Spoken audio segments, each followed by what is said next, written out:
see.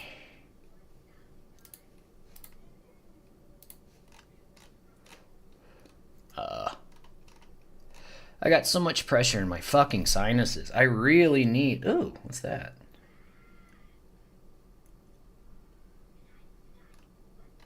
I haven't seen that. Hi guys. I got so much goddamn pressure in my fucking sinuses that, like, I need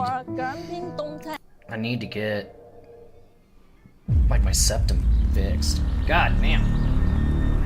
Sucks. This is 2 years ago. I haven't seen this. It says gameplay, but it's...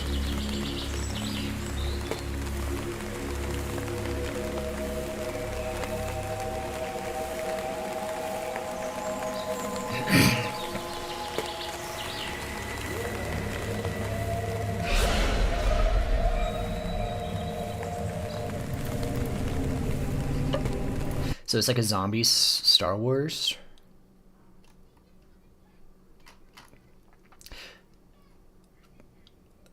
This exclusive gameplay. Oh, it's a fan-made short. I don't really give a shit about that.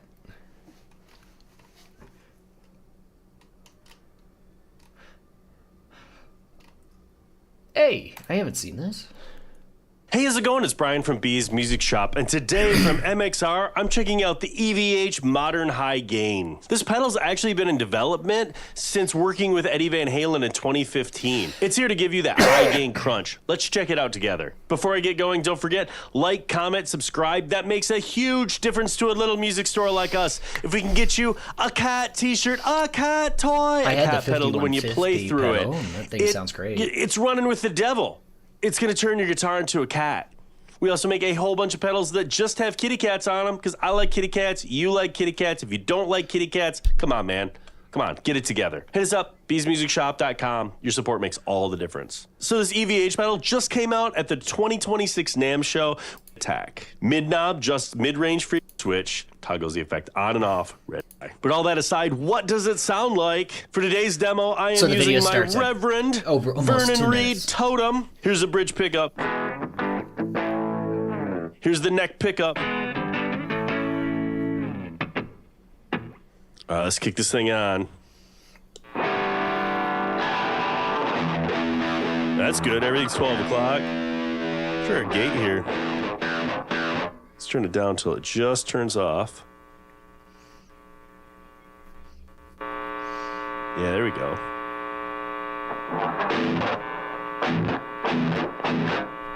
Let's hurry it up.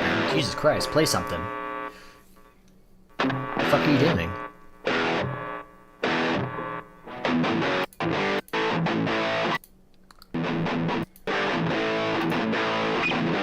Yeah, that sounds good. Hey guys, I just want to tell you real quick that our merch sale for this block of merch is ending on April 30th. So if you want a shirt, pick it up! Because I don't know which one of these are coming back. I don't know. They haven't told me which ones I can do. They got my hands behind my back. I don't know what I can do. But our sale does end April 30th. So if you want to snag a shirt and support the channel and future American Dream. That seems interesting. I'm gonna watch that. Let's watch it now.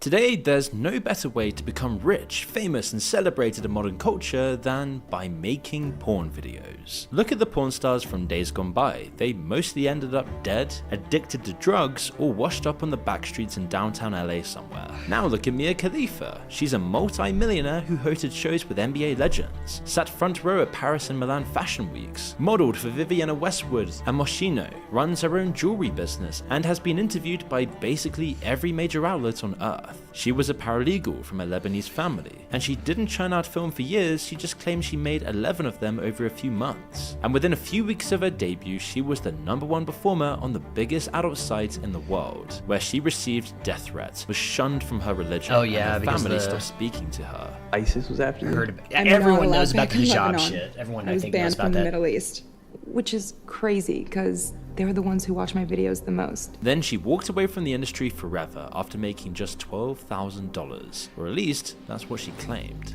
You were paid a grand total of $12,000 US. Someone was saying that, like, I saw someone said if it really ruined her life that much and she wants to avoid that past, which I don't think there's anything wrong with that past if that's what you want to do, but I'm sorry, I was laughing at the BBC Hard Talk on with Mia Khalifa, but they said if she really wants to forget about it and she can't forget about it, then why does she still use her stage name?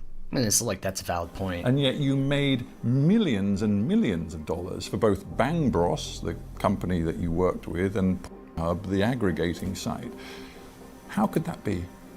That's just how it is. But between then and now, Mia Khalifa, like so many others, has used porn to become, in every sense of the word, famous. Not infamous, but legitimately famous, rubbing shoulders with A-listers and getting invited to their cocktail parties. Something huge happened in the world of adult content to create a pipeline to status and generational wealth. For Sarah Jo Chamoun, which is Mia's real name, she grew up right alongside the internet, and more specifically at a turning point for the sex industry. I mean, I'm a kid who grew up playing World of Warcraft and using dial-up internet and fixing the computer at home when it broke. Like, that was my job because I was of that generation. So I think that I've always had a knack for what I like to consume online, which in turn influenced how I like to be online. Adult content back then was an analog affair, driven by VHS tapes. Well, the thing is, what happens is that, I don't know if it's the industry themselves, but I mean, these industries attract a hell of a lot of like sociopathic type of people. I mean, what would you say? Because it's almost like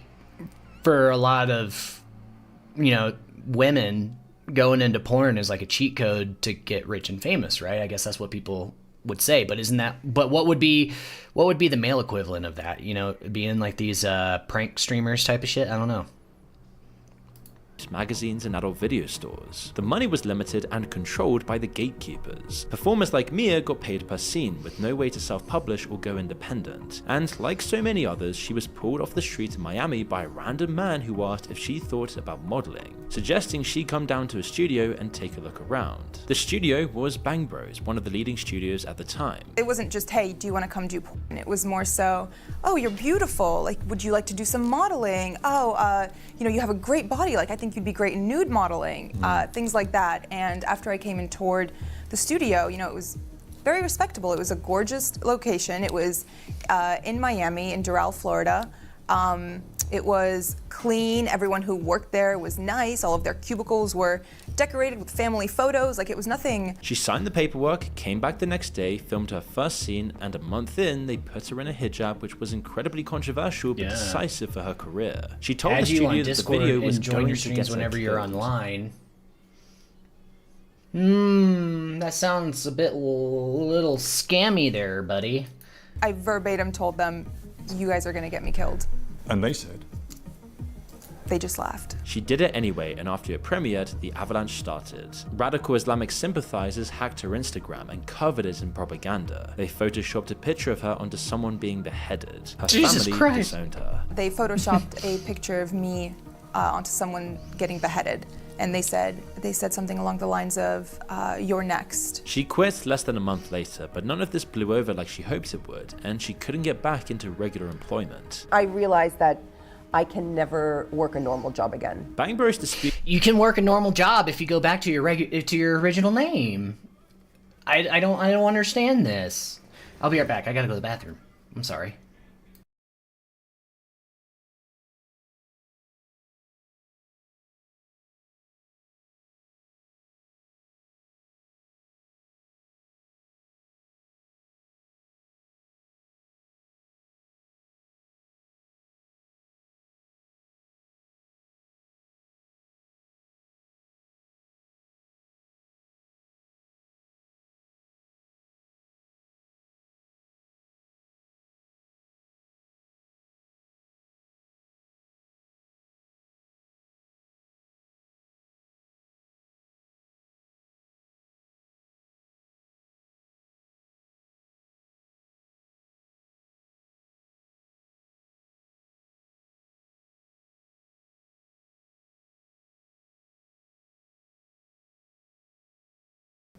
Sorry, I'm back. I had to pee real quick. Her account of her career and her argument that they ripped her off. They eventually created a website dedicated to calling her out, called FactsBeatFiction.co, pushing back on her claims and stating that they paid her over $170,000. FactsBeatFiction.co. Let's look at that.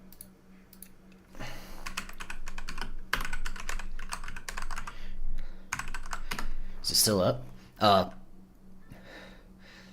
It's not up anymore. Liar! Okay. Even said she filmed before with a different studio under the name Mia Khalister called Bang Bros, and that her entire narrative was just a total lie. She claimed she walked away from adult content with her head held high, but adult content hadn't walked away from her, so naturally there was only one way to climb back up the ladder, and OnlyFans took over the entire industry at that exact moment. When Mia joined OnlyFans in 2020, she framed it as a moral response to the Beirut port explosion that killed 218 people in her home country. Dude, She that was publicly- so bad. Have you seen that? Just to give you a reference. Yeah. It's crazy shit. I haven't seen this one.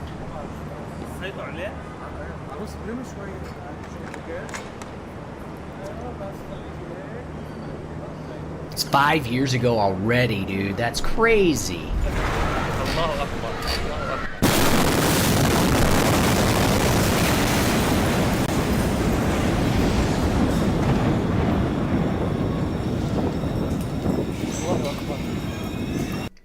I don't know. I didn't even let's see. This one's crazy. I'm trying to think. There was one where it like looked like a fucking nuke.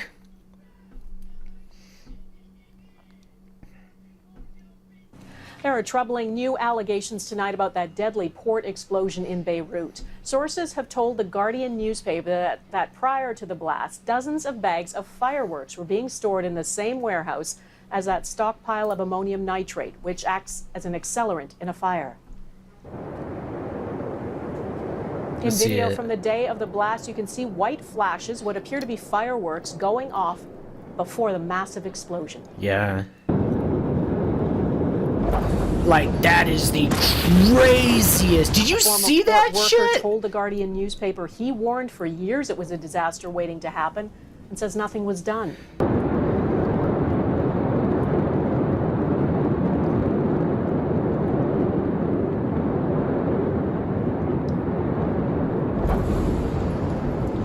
Did you see all the buildings? That is crazy, dude.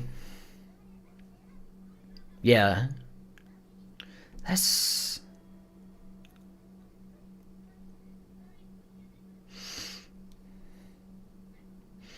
Yeah, that shit looked Well, like thank the... you very much. Oh, We have UFOs. some people that have captivated the attention of the whole world, not just our country, the whole world, and they're very brave, and there was a lot of rocket under them. I never saw anything like that. We were talking about it. It's I don't know how they do it. I wouldn't want to do it, but it takes people like this to make our country great. And again, I've never seen anything. Everybody I knew, they wanted to see the launch, and they especially wanted to see a successful landing. Well, I think we're going to be releasing as much as we can in the near future. For some reason, and I guess it's just a reason that's been in the minds of people for a long time, and that is such, they want to find out about the UFOs and anything having to do with UFO or related material, and we're going to be releasing a lot of things from that we have, and I think some of it's going to be very interesting to people. I've interviewed people, my first term primarily, but I interviewed some pilots, very solid people, and they said they saw things that you wouldn't believe. So you're going to be reading about it. To get in there, you have to be very smart. You have to do a lot of things physically good. So I would have had no trouble making it. I'm physically very, very good. Maybe a little bit of a problem. I don't know, I'm sure. God, he's so insufferable, dude. I hope they release everything they got, though. That's one thing that I have been super interested in. I don't know if they're War Thunder Infantry gameplay, the second testing phase. Nice. Thermal cannon building and crashing my homemade surveillance drone. Oh, my Trump phone. This is now the fourth Speaking video of I've Trump, made on this topic. I follow Trump Mobile like a dog chasing the mailman. I just get excited and can't wait to get my T1 mobile device. I put 100 clams on it, and for some reason, gee willikers, it's just still not here. It was supposed to come out in August of 2025, and I've just been trying to find out what's going on. Why don't I have it yet? And I feel like I pay more attention to Trump Mobile than Trump himself. He probably forgot that this fucking company even exists at this point. It's just been radio silence and crickets for the longest time. And I do keep ringing up support just to see if there's any updates or anything there. And I did do that again this morning. I'll show you that phone call in just a moment. It was a very interesting one. Put a big smile on my face. But before doing that, I want to give you like the foundation for everything that's been going on recently with it. And just to bring you up to speed on the lore, if you missed the previous episodes of Dragon Ball Z, in January I called and they told me that it's any day now. In March, I called, and they assured me that they're shipping at the end of the month. At the beginning of April, I called, and they assured me they're shipping at the end of this month, actually. And I was going to wait to call them again in May, but I saw some news developing about the Trump phone, and it got me a little concerned. I had heard some whispers that they may have, like, quietly canned the project, which I just didn't believe, because if they are taking $100 deposits, even still to this day, and then just it's gonna be some dog not shit phone to do it, that would be a huge issue, and I don't think that's going to Android happen. phone. I'm just surprised it's taking Chinese them this shit. long. I assumed that they'd just be drop shipping some Alibaba garbage, but they haven't even done that much. But there has been some fresh little nuggets that have been dropped that they've changed. That literally looks like we have here. It's a Chinese phone. It's not Huawei or whatever that company's called. It's Xiaomi, I think. Changed the look of the Trump phone, even exactly the what cost. It is. It's like and it's of a course rip-off, it isn't made in knockoff America. iPhone. That was one of their biggest claims they were touting in the beginning when they were selling this to the country, that it's a made-in-America smartphone at a $500 price point, which is literally more impossible than the fucking unicorn and Loch Ness Monster. So that was never going to happen, but a lot of people put money down because of that promise. They did, a few months later, change it to being a proudly American design when it became painfully clear that it would be impossible to domestically manufacture this kind of phone. And since then, there's been no updates until this week, where the website did get spruced up a bit, and The Verge actually did get to see a product that might be the Trump phone that they start sending out to people that have put money down. It's like a do not disturb setting for your mind, and it gets you focused in just 5 minutes using. Now, the report comes from The Verge, but I can't actually read it on their site because it is paywalled, and I outright refuse to pay to read articles from these fucking sites that already ham-fist thousands of auto-playing ads out the wazoo, as well as banner ads everywhere, to the point where you can't even read the fucking article anymore. I will never fork over a single doubloon for access to those kind of websites, so I can't read it directly from The Verge, so instead I'm going to be going through CNET's reporting on this Trump phone and what The Verge learned. So it starts by just giving you a timeline how in February, the Trump Mobile executives actually showed off a handset that they said was near production version of T1. They showed that to The Verge. There were some changes to its appearance, and it was a completely different camera. Basically, the phone... So, like, they've been telling him, like, forever that they were almost... Like, it was almost ready. It was almost ready. And... Or like it was shipping, not just ready, like it was shipping. So this sounds like as if they're just like now presenting it. They just got it completed. It was not the same thing that they said it was on their website, and we're still actively advertising it as on their website. What they showed was apparently completely different in a lot of ways. They spoke via video call with executives at Trump Mobile who held up the phone. I imagine that went a lot like Lion King, where they hold out Simba over the valley. This will be your domain, T1. Everything the light touches, you will have service. They then make a mention about the FCC documentation that they uncovered authorizing what appeared to be the T1 device. It comes from Smart Gadgets Global, whose CEO is Eric Thomas, a Trump Mobile executive, and it was FCC certified in January, which means that back in August of 2025, they had no FCC certification or anything for this, it appears, which means they were actually selling fucking nothing. Yeah. They were selling the concept of an idea of a golden phone made in America, none of which actually existed, and couldn't exist, by the way, because you can't domestically make the phone that they were talking about. Genuinely impossible at that price point. Smart Gadgets' global website is apparently mostly empty, apart from some stock images of tech. and the AI chatbot could not provide any info on the T1 phone, and they submitted a question to a human via the chatbot, but we're waiting to hear back as of the writing of that article.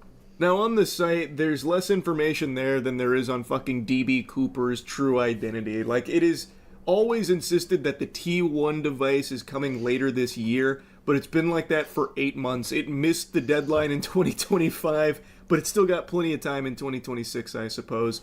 It launched in June of 2025 with their monthly mobile plan, and they sell refurbished Apple and Samsung phones ranging from $369 to $629.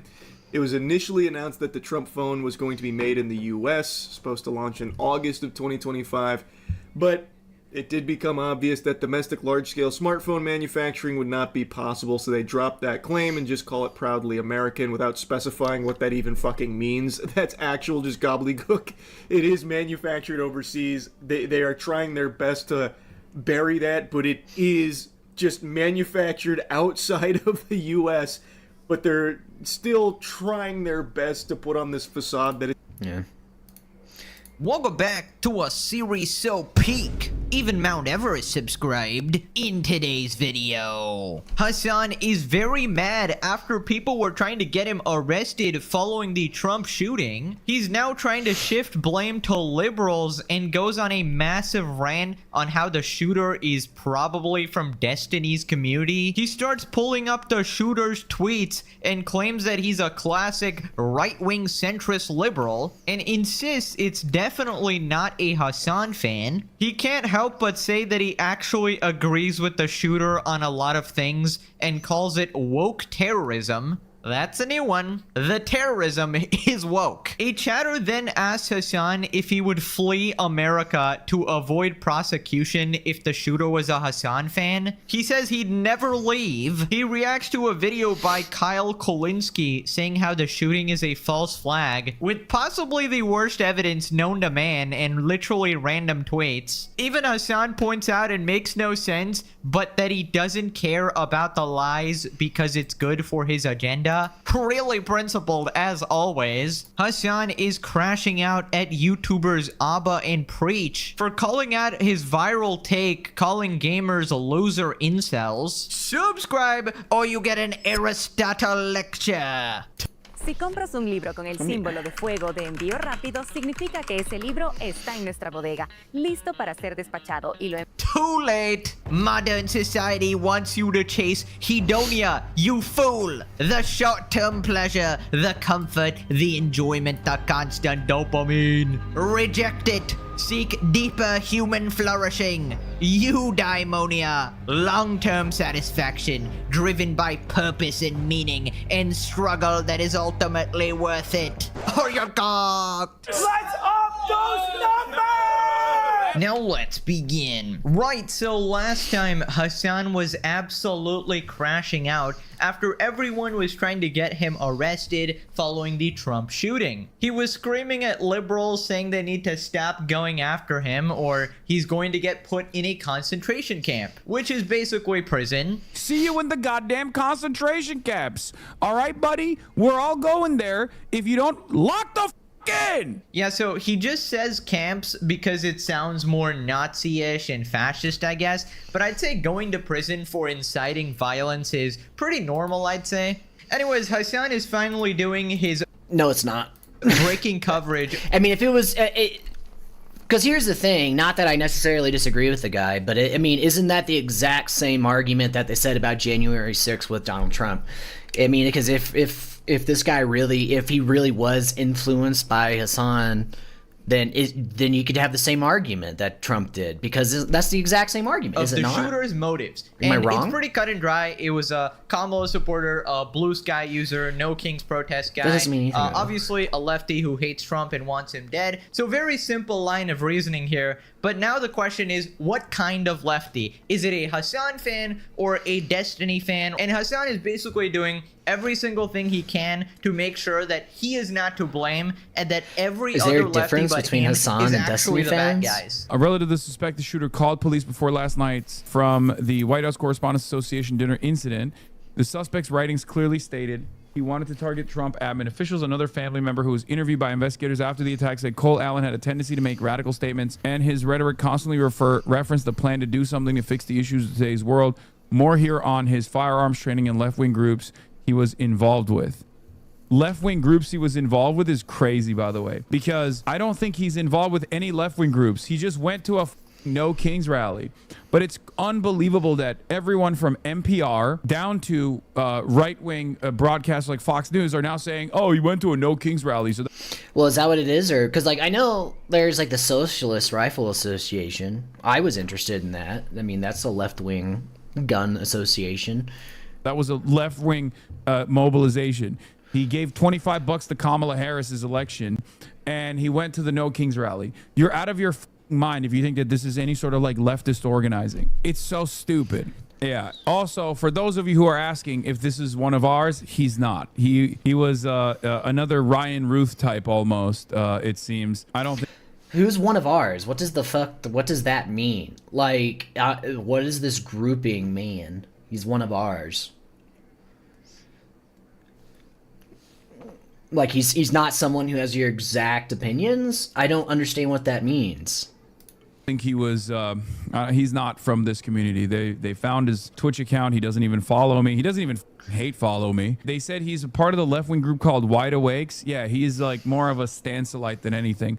Wide Awakes is the most nerdy liberal thing you can ever think of. Right, so he's setting the foundation here. If he was an imposter in Among Us, he would be marinating right now. So basically, he starts off by saying that, oh, it's a lefty. I can't lie this time. I can't say it's a Asmongold right-winger Israel MAGA fan or whatever. The evidence is pretty clear. But the thing he wants you to understand is that he's the bad lefty. He's not the good kind, right? The good kind is a fan of Hasan, you know, worships him. But he wants you to know that this guy, this radical nutjob, is obviously someone who hates Hasan, right? Hated everything he stood for, because Hasan does not stand for political violence, obviously. So then he goes into complete desperation mode of, I was right all along. All liberals are evil, except the radical lefties who support Hasan, right? We must all become communist immediately, or you're gonna get these outcomes. And he brings up Destiny. Pre-woke? No, he's woke for sure.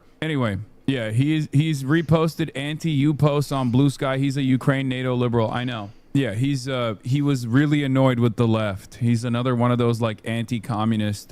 He's another one of those anti-communist NATO liberals. You know, that's what it is. I don't care. I'm not gonna sit here and blame Destiny and like Dylan Burns for this shooting. Okay, because I'm not a idiot. Just so you understand, I'm just giving you what the information is because I'm not a opportunist asshole, just so you understand. Why not? They're blaming you because they're stupid. That's why. A guy from their community, from their fandom conducted this, and they think this is a great opportunity because they're stupid. How goes it? Thanks for chiming in.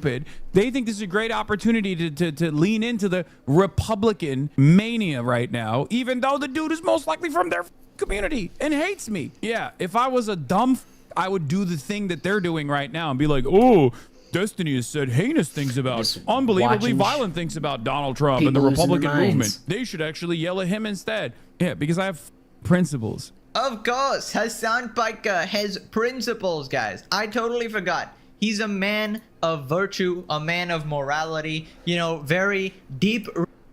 How often do I stream? Not a lot. I need to start doing it regularly, though, because I'm basically just sitting here on the computer all day anyways, as it is. Lately, I've been trying to build my own custom AIs, and, like, we'll see. I have all these different ones downloaded. Wait. Seems like my GPU is going pretty hard. But, no, I don't stream a whole lot, but, like, I kind of just thought maybe, I don't know, I kind of just do this exactly all day, every day. So maybe I should just turn on the camera instead and just kind of do this, right? But yeah. Basically watching YouTube videos, I'm fucking with tech, and I'm, maybe I'll play some video games or make some video games, you know? Do several things like that.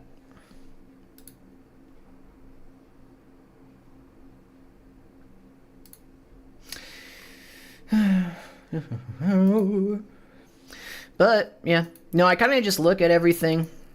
Yeah. Is there anything you recommend? All right. So do you play any games? Yeah, I do. I play some. What do you want to see? I'm totally down with doing whatever. Is there something in particular you want to watch? Is there something in particular you want me to play? I just had a bunch of different shit up that I was going to look at. But I don't know. I got quite a bit of things. What do you want to do? What do you want to see? Let me see here. I got quite a bit of video games that we could play.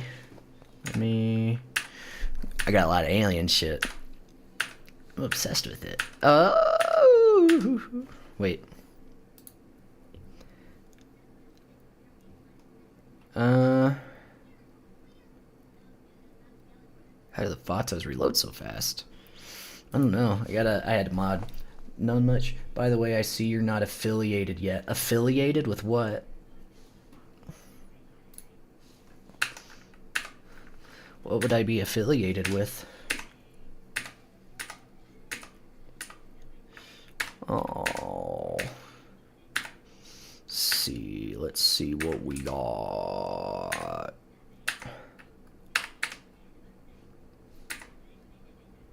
I haven't played COD in a long time. Call of Duty 4.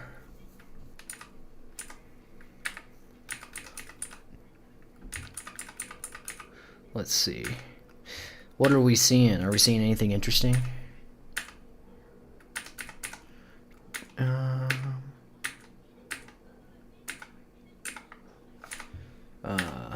You want to be?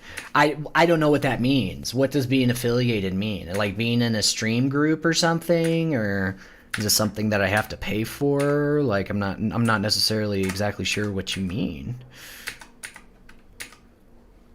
What are we looking at?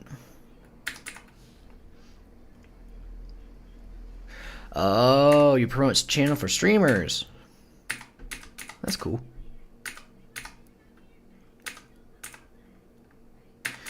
Hell let loose. I don't know. You play Half-Life some more.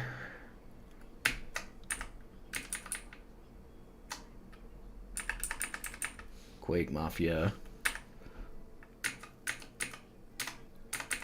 No Man's Sky.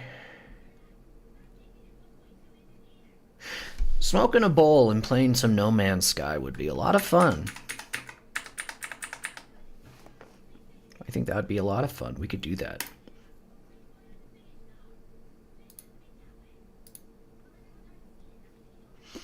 Let's do that. That'd be fun. See if I can try to... Where's it gonna show up at? It's gonna show up somewhere. I don't know what screen.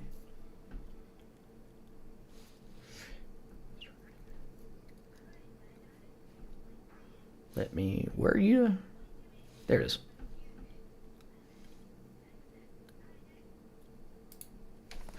Okay. Hold on.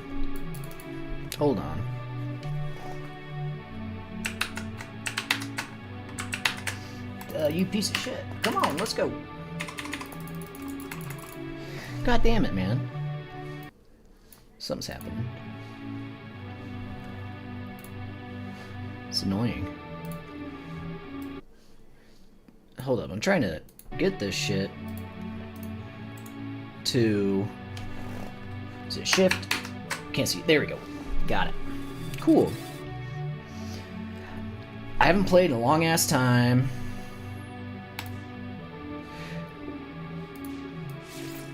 We'll play.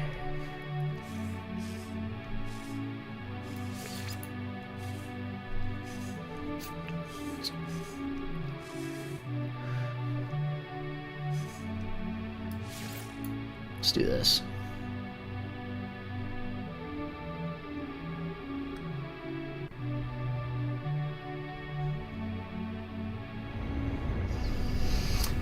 Can I show you one of my client proof, if you don't mind? Well, I don't really need to make money on streaming. I'm kind of just doing it for fun, man. I appreciate the offer though, and I wish you the best of luck in that adventure, but I don't need to be promoted.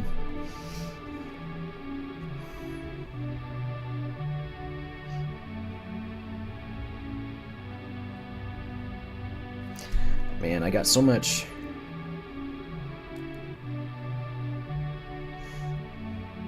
I need to get my fucking sinuses fixed. I need to get like my deviated septum fixed and shit too, man. I have so much air pressure and my like sinuses release because of it. It's fucking bullshit. I don't know. It's annoying.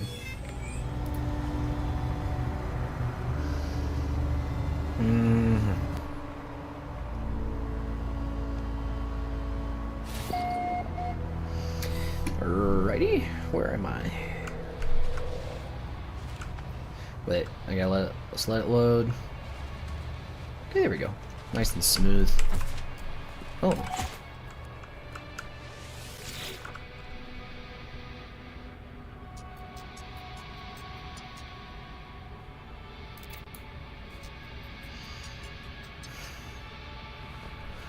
Sweet.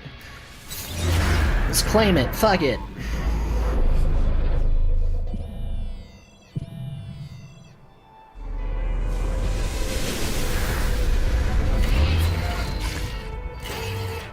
Nice.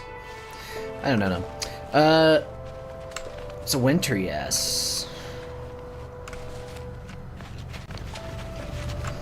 Got pretty bad FPS. It's probably because I'm streaming too. Let me see what I got here.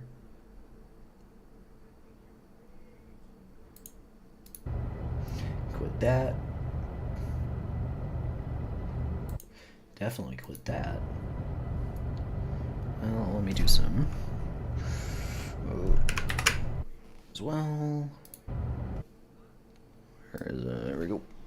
Okay. See what we got going on. See if there's anything that we need to. Okay. Let's turn on Afterburner as well. Let's get it rolling.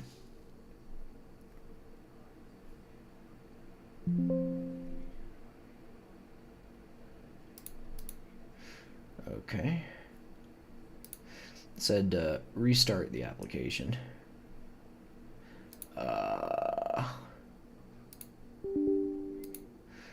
My sinuses, dude. Uh-oh. No Man's Sky crashed trying to load up Afterburner.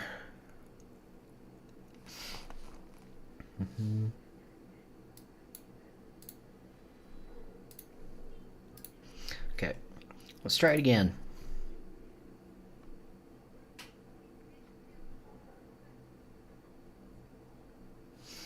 You fucking bastard.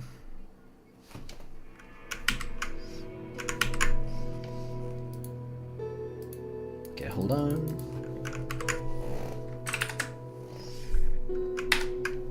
Let me. There we go. Shift windows left. Yeah. Give me 2 seconds. I gotta go pee. I'll be right back.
Sorry, I'm back now.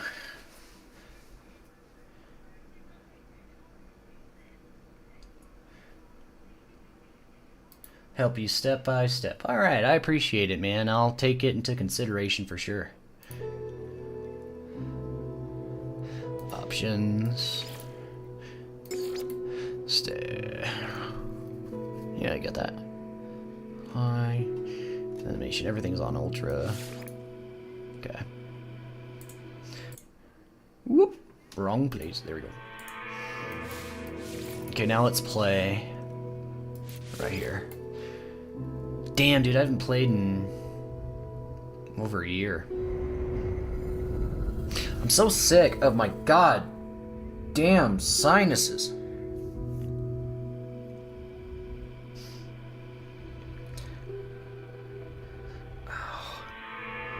It's like I'm trying to allow all the damn air to come out of my sinuses, dude. It's just, I feel it in the back. It's awful.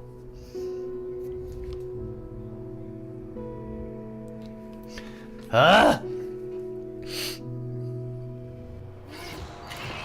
Annoying, dude. Okay, let me...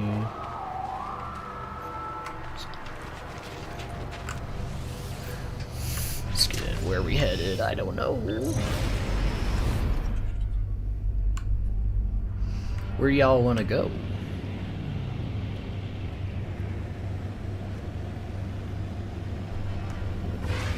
Alrighty.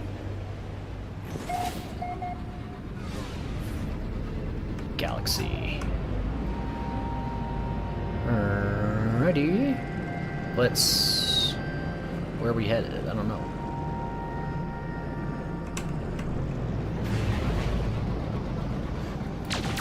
Hey! Let's... Okay, hold E to tag. Alrighty. Just... Hell yeah. Okay.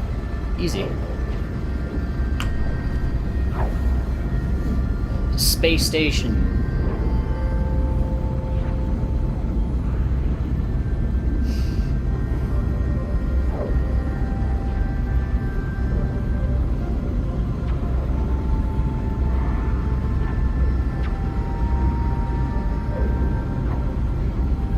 Creative mode, the galaxy's wide wander, warp to the new system from the galaxy map X. Okay, cool. Let's smoke a bowl. We got stuff.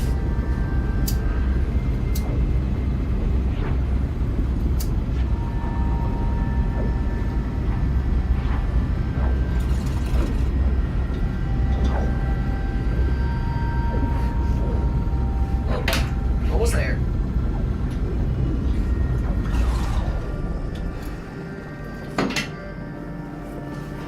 See, oh, that's a fucking weird. I haven't seen these ones yet. They were all cubes at first. Now have they changed it? This is a new update?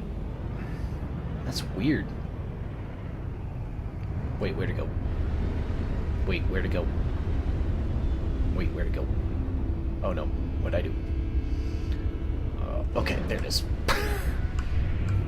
There's the entrance. Let's see what this place looks like. Hell yeah.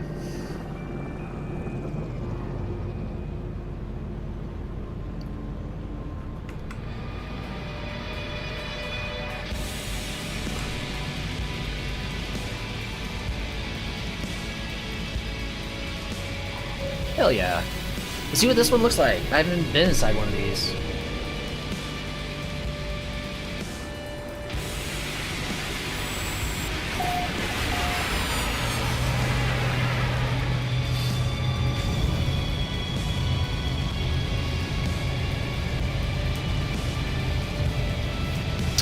Okay.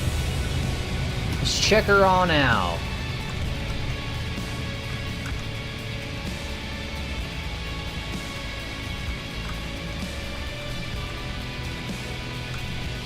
Halo Arena? What is this?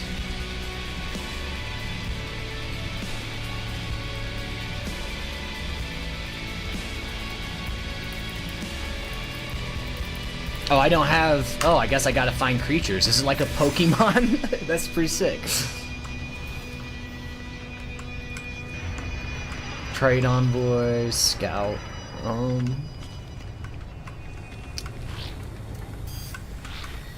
Technology Merchant, Exosuit Research.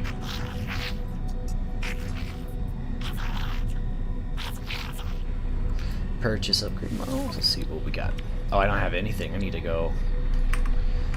Huh. I ain't got shit, do I? Sorry for wasting your time. Is there a way how I can... Let's see if we can change the...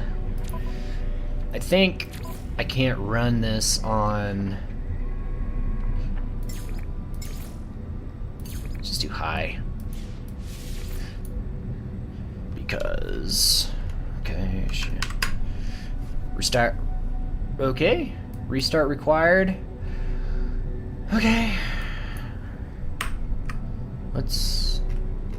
restart.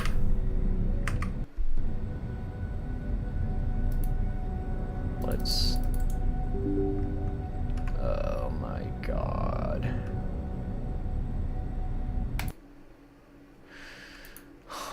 Can't do anything, man.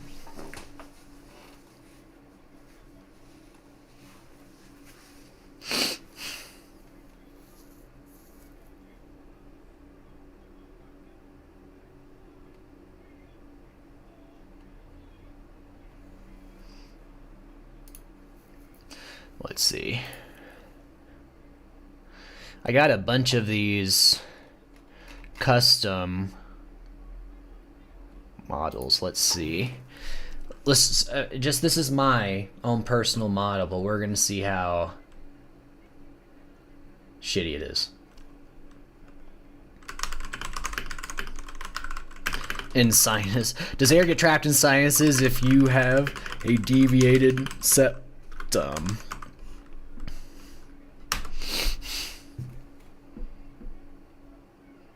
Let's see. This is my Claude.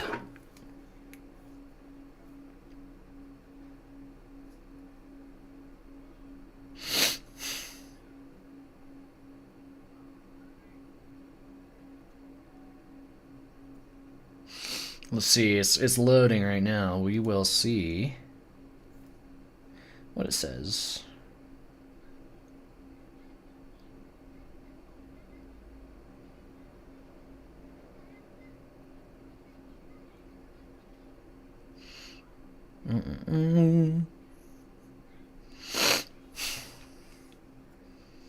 Does someone like it? What? Oh. Yes. Someone did. So, we shall see how this AI works. But, while we're waiting, let's do another smoke.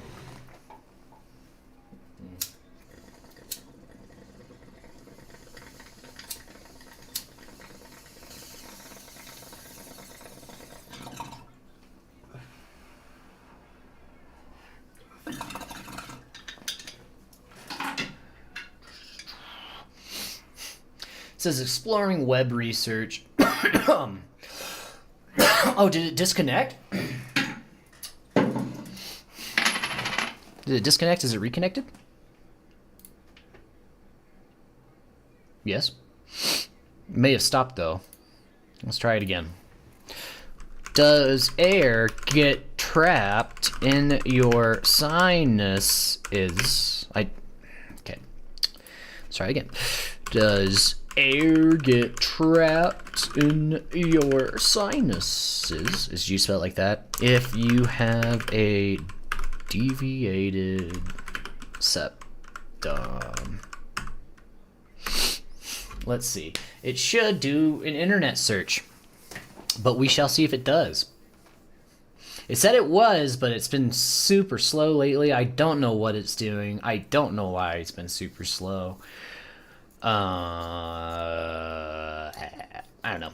We could try changing the search engine, because what I currently have right now is it's like CRXNG, which is like a free unlimited search engine, but could be having issues because it's running on a very low RAM MacBook.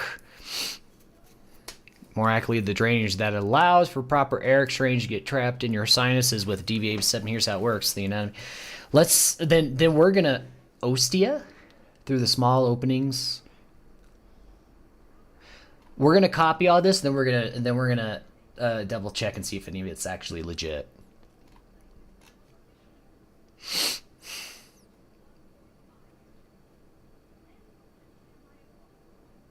Pressure and increased infection risk.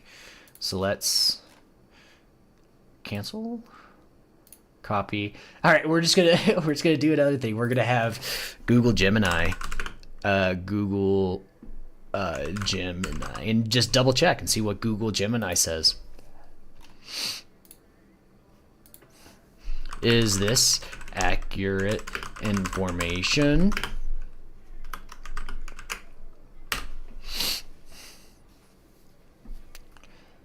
Range probably is largely accurate, though it benefits from slight technical clarification regarding the trapped air. In a healthy sinus, air pressure is equalized between sinus cavities and the outside environment every time you breathe or swallow.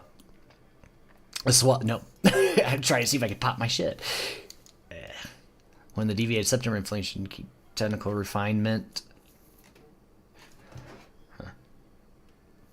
Okay. Sport diagnosis. While saline spray and steroids. That was an answer from a local LLM that I gave you. Out of a rating of 1 to 10, 1 through 10, how would I rate it? I know people may think it's stupid that I'm using an AI to judge another AI, but we're gonna see. So I was just curious. I would rate 8.5 out of 10 for a local LM. This is impressive. Alvin has a voice hallucination trap. Okay, it fell short in the 1.5 deduction, missing the vacuum physics oversimplified treatment. Saline sprays to surgeries, analytical with the local LLM. So we're gonna get so let's give it, I don't know, an 8. Give that an 8. Because that's what Gemini said. Now let's ask a question like I know. Okay, let's see. Let's ask a question. What's a question that I know very well? Okay.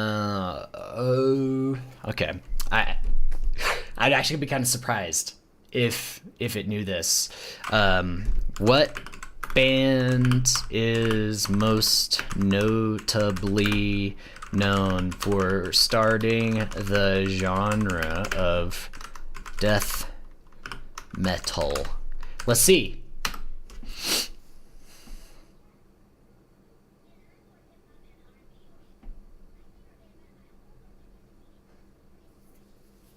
I don't know. Let's see what it says.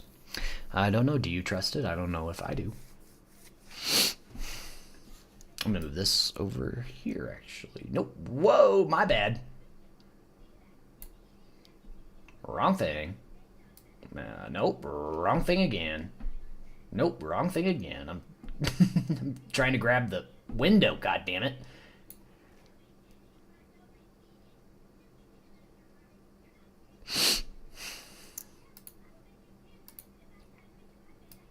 There it is.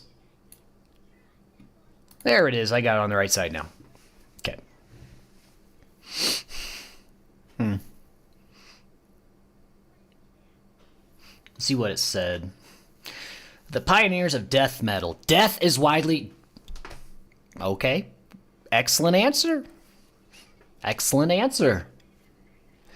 Death is widely considered the most notable band for starting the death metal genre. They are not just one of the first death metal bands. They defined and named the genre.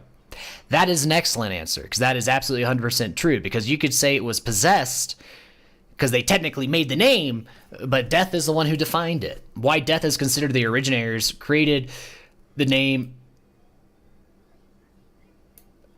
Okay, now this is a hallucination. Created the name. Chuck Corpse Grinder Grudson coined death metal as a derogatory term to describe the band's extreme music. They just got that shit all... Who the fuck is Grudzine? That's clearly... That's okay, that's not right. Let's see.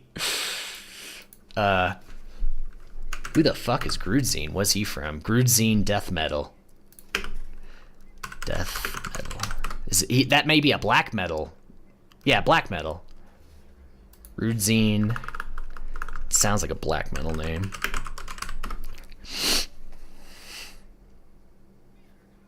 Grudzine is one atmosphere black metal from Poland. Okay, that is not. That's. When and where formed 1983, San Diego, California. Breakthrough album Scream Bloody Gore. That is correct. That is not correct.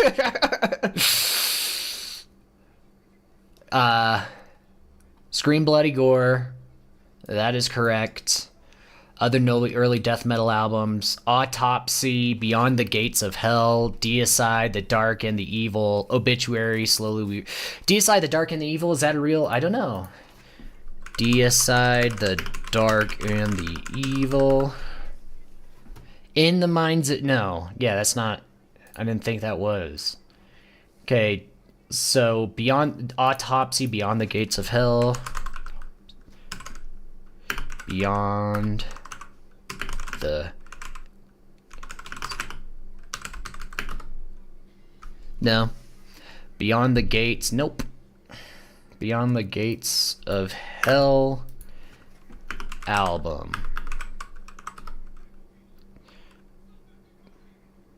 There is no Beyond the Gates of Hell, so you just made that. So that's just made up. I like how it's the deviated septum destruction.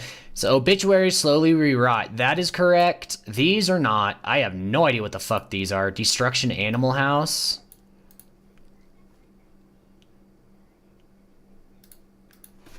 Destruction Animal. Oh, caps. Animal House. Destruction Animal House album 1986.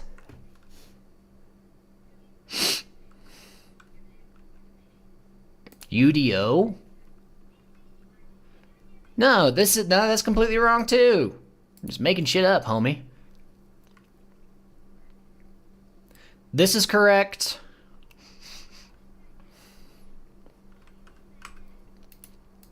So Scream Bloody Gore is correct. That is mostly correct, but there are some issues and hallucinations in there. Let's see what it says to this. It says, fuck you. Shut the fuck up. I know what I'm talking about.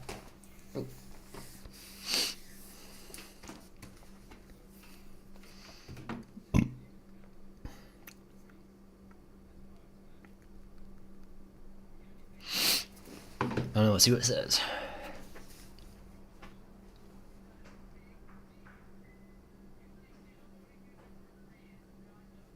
It's thinking. It's slow.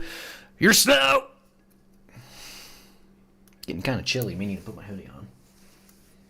I'm gonna do that.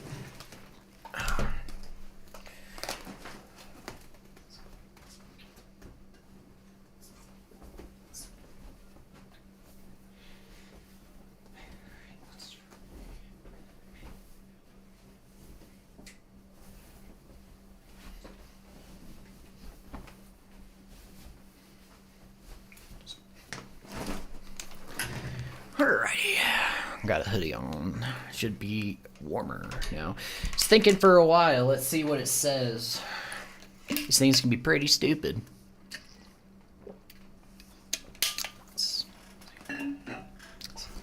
You're absolutely right. I appreciate that out. Provide the accurate, most accurate information. Destruction as a death metal, but.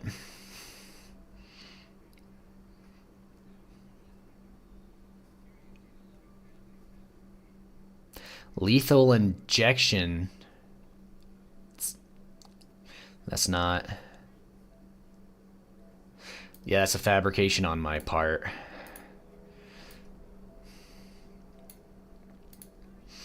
Deicide. Nope. Not California. They are Florida as well. Obituary was correct.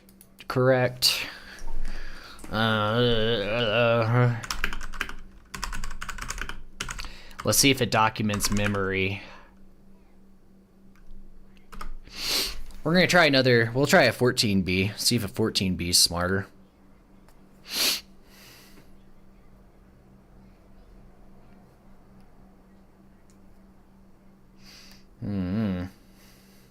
See, I was using anything LLM as like a mid-tier RAG retrieval, but it kept fucking up. So I don't know. And like this, it's already like, the thing is, Open Web is running. Dude, maybe I should just buy a separate 16 gigabyte Mac Mini solely for running Open Web tools. Here's what I can do. I can listen to stored memories and user add. Okay.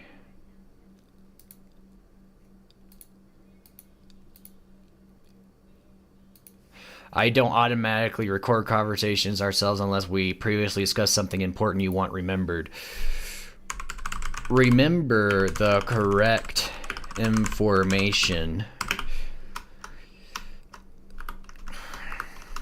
Obituary.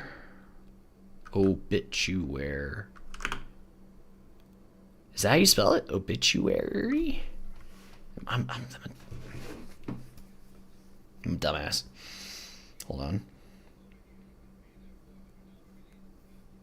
Obituary. Yeah, that's how you spell it.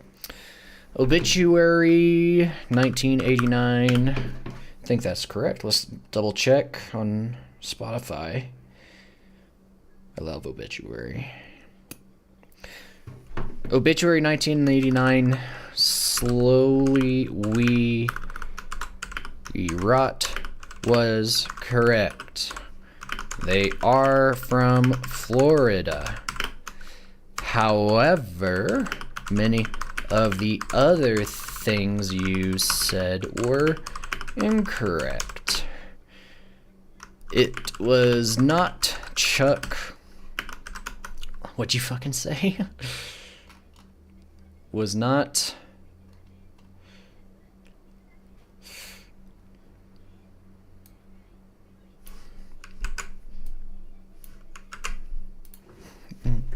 You were confusing Chuck Schuldiner of Death with Cannibal Corpses.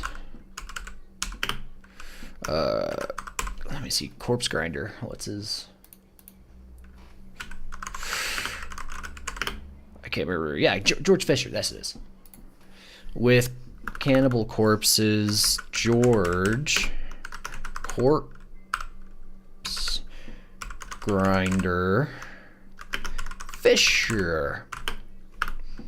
Corpse Grinder Fisher. Also, Deicide. Is it No, it's Deicide. Yeah. Say it's incorrect. Fuck you. Deicide is not from Cali. They are also from Florida. And their debut album was, let me see. It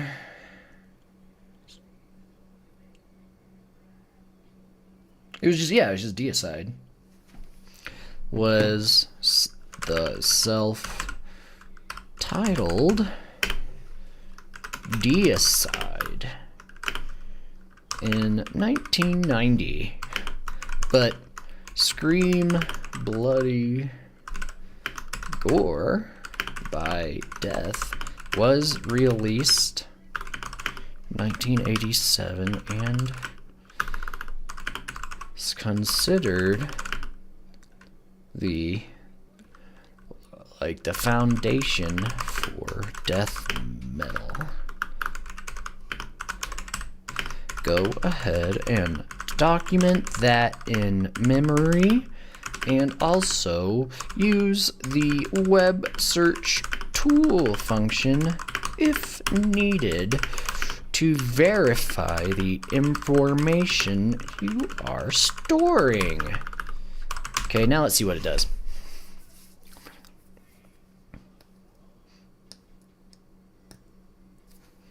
I just fucked that up. We're incorrect. It was not Chuck Corpse Grinder.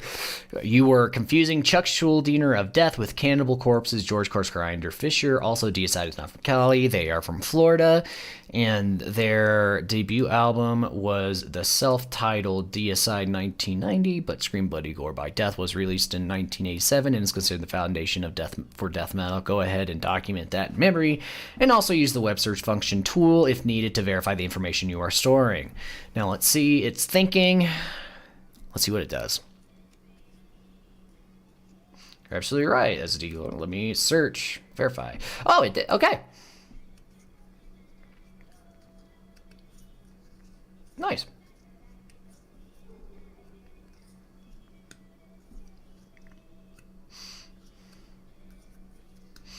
So we're basically just fucking around right now. And I think what's going on is that it's slowing down because I have OpenWebUI and Sear XNG running on an 8 GB RAM MacBook. So it's probably struggling with that RAM, because that's barely anything. Excuse me. And doing internet web searches does a lot of RAM, so that's probably the reason why it's so damn slow. So I should probably, let's look one up. Let's see how much a Mac Mini 16 gig around here costs. I don't care what Mac Mini near. I don't care what M model it is, because it doesn't matter what M model it is, as long as it's because it's just running open web. I have the Mac 24 GB for the brains.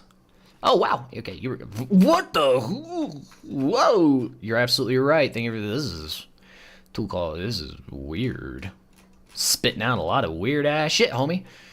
Updates. I've documented all destruction, Animal House, Scream Bloody Gore, San Diego, Cali, Autopsy, Beyond the Gates. That's not correct either. Obituary, Slowly We Brought Deicide, Self-Titled, Cannibal Corpse, The Eel. That's not, no. Many of those are incorrect as well.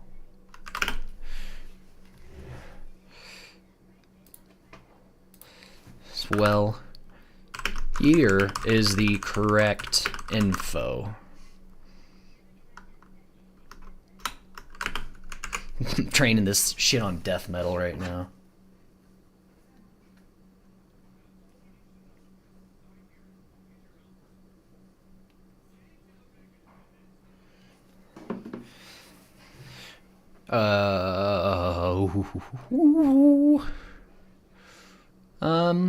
Let's see. Destruction Animal House. Let's do this. I do not know this. Ignore this information. It is not related to death metal. Death metal, Scream Bloody Gore. I think it was recorded. Okay. Let me see. I think Scream Bloody Gore was recorded. Where was 1987 Scream Bloody Gore recorded? I think it was recorded in San Diego. Los Angeles. Close. Okay. The album Scream Bloody Gore was recorded in LA, Cali, but the band Death is from Florida. Autopsy, Beyond the Gates of Hell. That's not correct at all.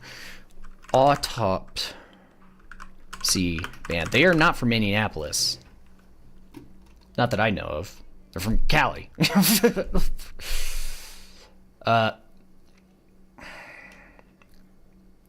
Yeah. American death metal band. Can we turn this? Oh, yes. Yes. The light. The light. Severed Survival. Okay.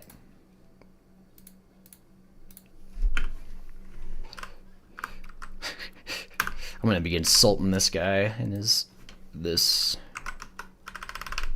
completely incorrect. Autopsy is from, where did they say they were from? Somewhere, not necessarily Contra Costa County.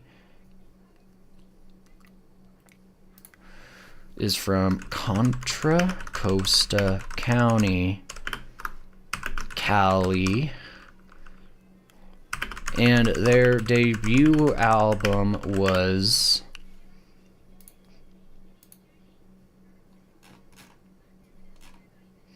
(1989's) Severed Survival. 1989's, yeah.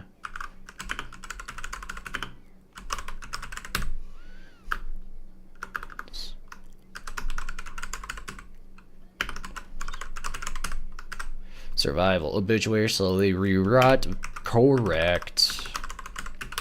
Deicide, Deicide, self-titled. Correct. Cannibal Corpse, The Eel. Incorrect. But they did start in Buffalo. They 100% did, but that's not their first album, though. What was their first album?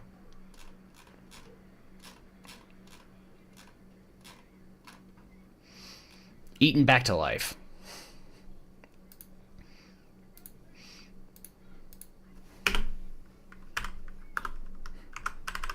Starting location at Buffalo. Buffalo is correct. But their first album was 1990s. What was it again? Eaten Back to Life. The one, yeah, I know what that one is. To Life. Okay. Death, Suffer Less, 19. Completely incorrect. Death's second album was, I think it was 88, was Leprosy? Death Leprosy. Or 89. 88. Second album was 1988's Leprosy, recorded in Florida. Go ahead and store all of this new information in memory and use Wikipedia to verify it with your web search tool if needed. There we go. Let's see what it says.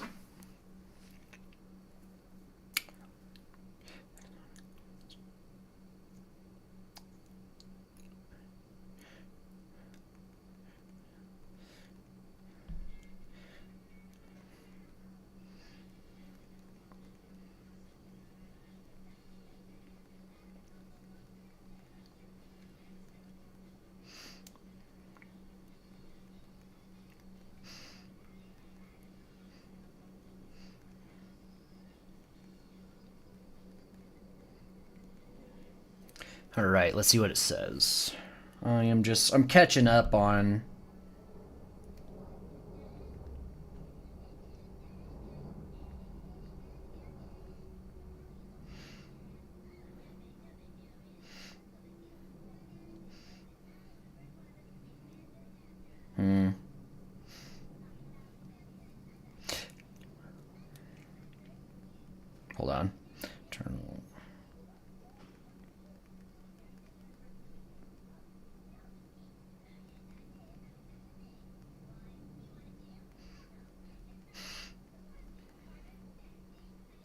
Okay. All right. Thought first search. I'll search Wikipedia and verify these corrections for you before updating the memory. So let's see what it's doing.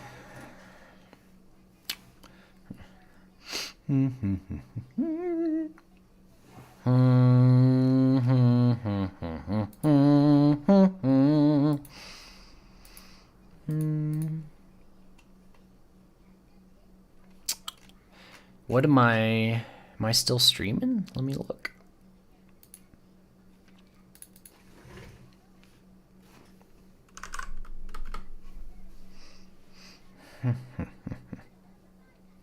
Yeah, okay, cool.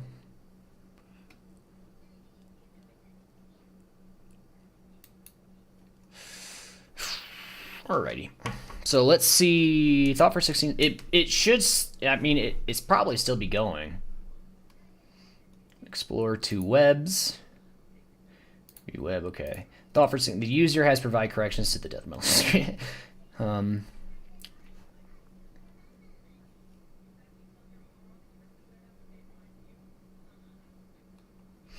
No, destruction is not.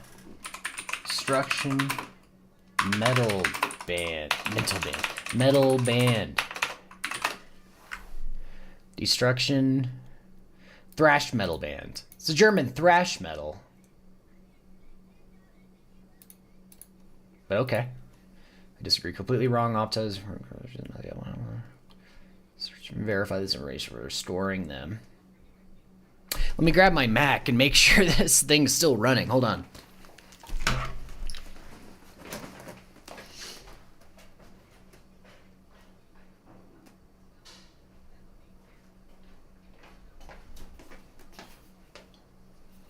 Okay, so I got my MacBook that's running the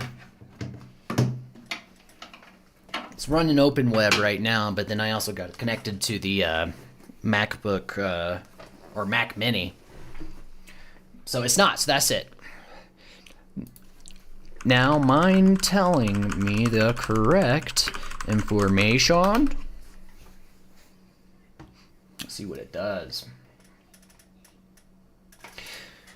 While that's going, I'm gonna look for another Mac Mini because I think that'd be very beneficial.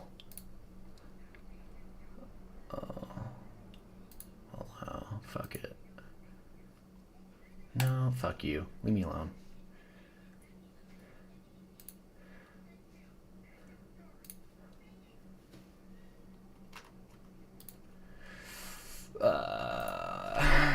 Maps.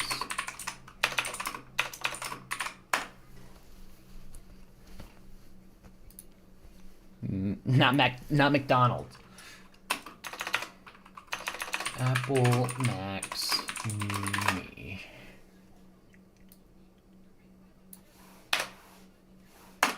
Let's see. Accurate death metal information.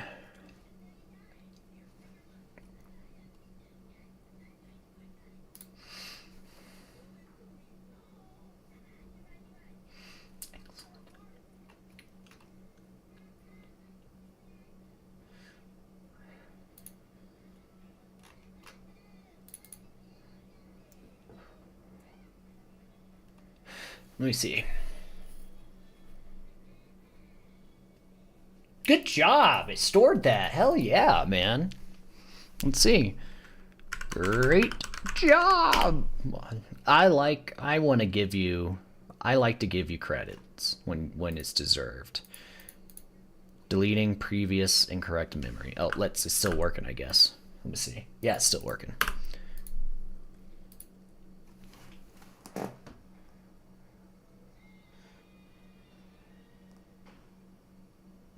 I'm just taking a look at the back end and kind of seeing what it's doing. It's processing something, so it's probably... I don't know how to get it working with the sense of...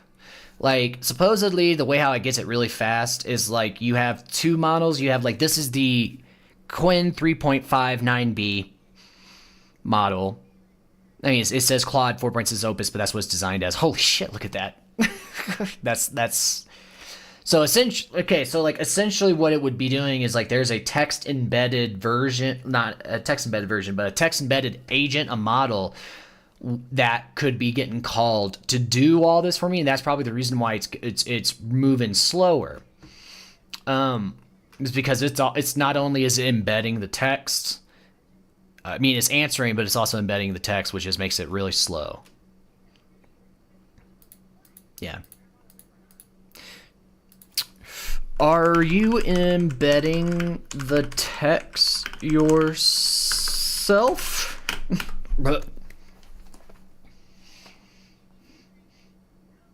Let's see if it does that. And then let's see if I can turn on a way just to keep it here.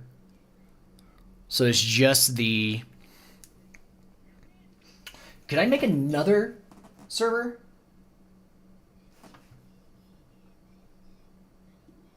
Could you have two? That'd be really cool.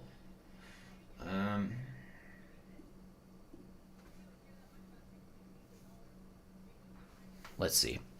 It's still processing the prompt. I'll be right back. While it's doing that, I need to go pee again. Caffeine, coffee is running through me.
Okay, let's see. Key point. Are you embedding the text yourself? You're asking a good question about how the memory files work. Let me clarify that. Yes, I am embedding the text directly into memory when you ask me to remember something. When you say go ahead and store all this information, I used add memory function with your provided text as input. The system stores this literally as you wrote it. I don't summarize, format. Okay. But that is probably slowing you down a bit, is it not? Would it be better to set up a separate text embedding model to speed you up?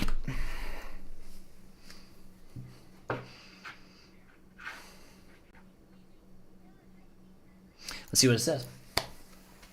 It is thinking. So regardless, this Qwen 3.59B is a great model. I recommend it if you got the local setup for it. Let's see what it's running right now. I have a Mac Mini 24 GB. Now that the Mac Mini 24 GB gigabytes is the only.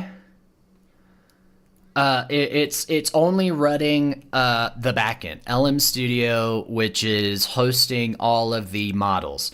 And anytime and like I said before, Open Web UI is running on Docker, and it's on the MacBook Air. So it's a two-tier system, two connected system. You got the MacBook, which is the front end, and then you have the Mac Mini, which is the back end. So in the Mac Mini is 8 gigabytes. I don't know how much. Let me see. It's probably using like 11 gigabytes, I think, of memory when running. I think there's misunderstanding. I want to be honest. What I actually don't know. I do not have any information about system architecture or the tools I can use, blah, blah, blah, blah, blah, blah, blah. When I can't observe memory. Okay. Well, then let's ask Google about that. Using text embedding model to store memory for LLM. Using in technical involves converting textual information into numerical vector, blah, blah, blah, blah, blah, RAG, where the relevant past context is retrieved as a neighbor, search for blah, blah, blah, blah, blah, blah, blah. Embedding model converts into chunks, vector database, store, a specialized storage system that manages millions. Okay, so not like directly with this. Are you storing the memory into, are you storing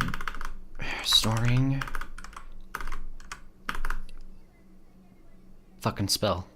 Storing the memory through RAG? See what it does. So, yeah, I think it's like, man, if, I don't know. Claude 4.6. Oh, no, that's this model. Yeah, Quinn 3.59B. I don't know. I'm running on the 24 gigabyte unified memory Mac right now, and it is decent, but it uses up a decent amount. Like I think I got 8 gigabytes left of storage. No, I got 7. Yeah, like in terms of physical memory, I have 7 gigabytes left of physical memory running just the Opus Reasoning 9B, or the Quinn 3.59B. It flies, though. It's generating quick-ass tokens.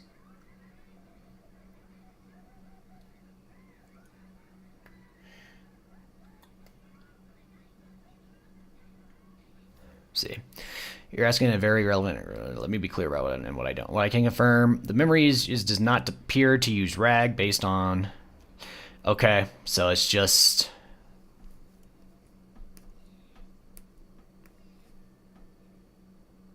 Well, at least it's honest. I think that's a good answer. I like it. This is. I don't know if I can.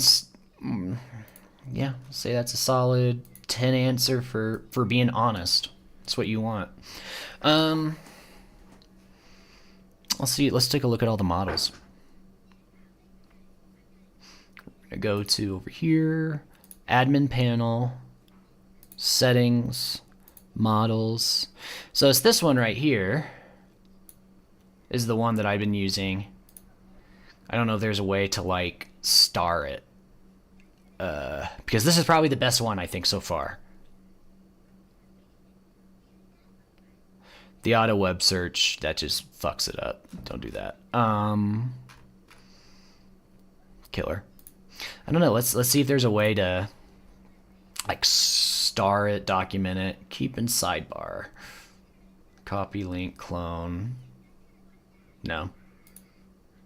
Manage. Olama cannot connect to host.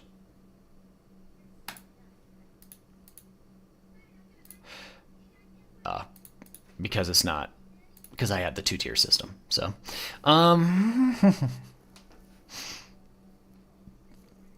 so let's just, okay, so I can't do anything, so let's just make it the default one. Set as default. But let's test some other ones. The Quinn Coder 30B, it's pretty heavy. Quinn 3.5, so basically this is just the same model that, that Opus one was based off, that like it was cloned off of. So, you know, that wasn't really Claude Opus 4.6. It was Quinn 3.59B trained to be like Claude. So let's see what this. Let's see how this one responds. What was the? Let me see the chat history. Sidebar. The TV hate septum. Let's ask it this exact same question.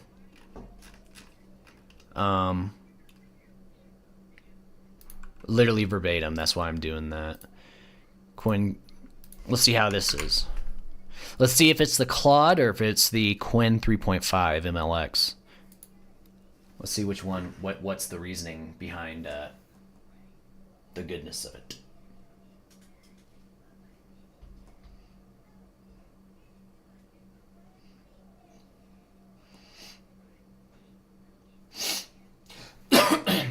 Okay, so actually, well, it's an MLX version, so that's probably why.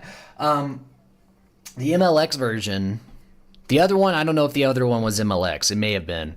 But the other one was using a hell of a lot more RAM. The other one was using around 16 to 17 gigabytes of RAM. Or that's on top of, so I would say 12 to 13 gigabytes of RAM was that other one that I was just using. And that's because, I don't know if it may have been a GGUF model. And this one is the MLX. And it's only using about 6 to 7 gigabytes of RAM. So we'll see. It doesn't seem to be faster though.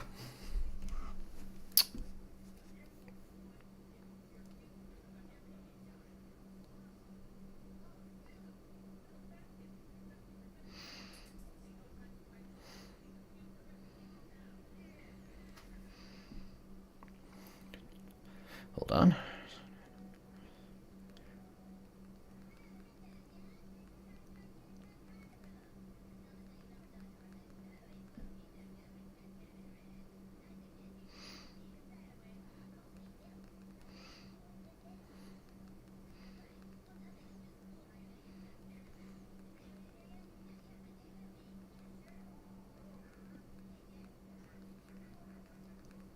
Sorry. Well, it's still going slow. Still going slow.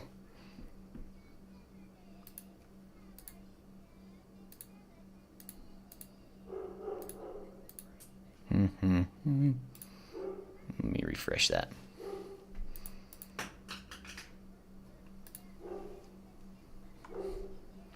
That was weird.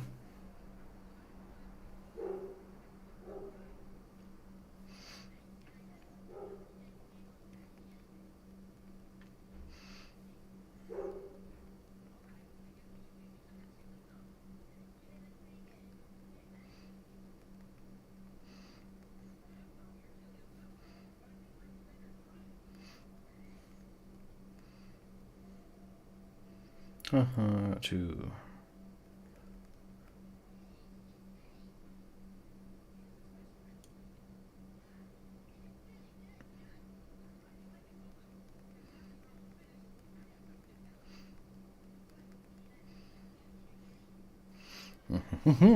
okay, well damn, it's still thinking, it's still going, it is generated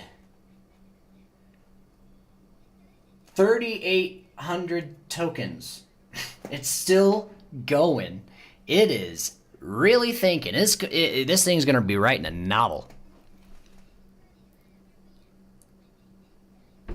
Let's see what it says.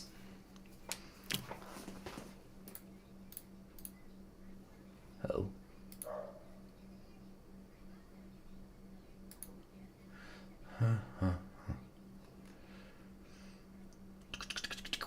Okay, the band most looking for is Celtic Frost. That's a real band. I don't know if I would say they started. Swiss band formed in Zurich. Isn't Zurich German?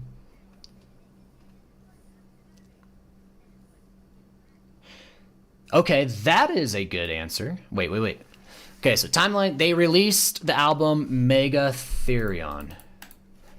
Celtic Frost Mega. Okay, that was 1985. But that's correct. Good job. For coining the term, appeared on their album cover and in interviews. That's not true. The sound they pioneered. I don't know. Who started it? Led by Chuck Schuldiner. However, if looking for the band that originated the genre and coined its name, Celtic Frost is the most accurate answer. That's incorrect. No. Wrong. Very wrong. Not bad though. I mean, because this is correct. It mentioned, but possessed isn't in the UK. 7 churches, that is the correct, and I think 1985 was the correct day. They are not from the UK though. So it's, I don't know. We could do DeepSeek now. Let's try DeepSeek. One was meh. I'd say give it a solid. You know what? No, give it a solid. I won't even. You know what? Not even that. Give it a 5. Nope. Give it. Okay, I can't. Well, fine. You're 6. Actually, let's change that. Fuck you. Okay, I guess I can't. Still generating tokens though. Let's see what it's doing. I don't know what it's doing. It's updating. It's probably, I think it's saving everything.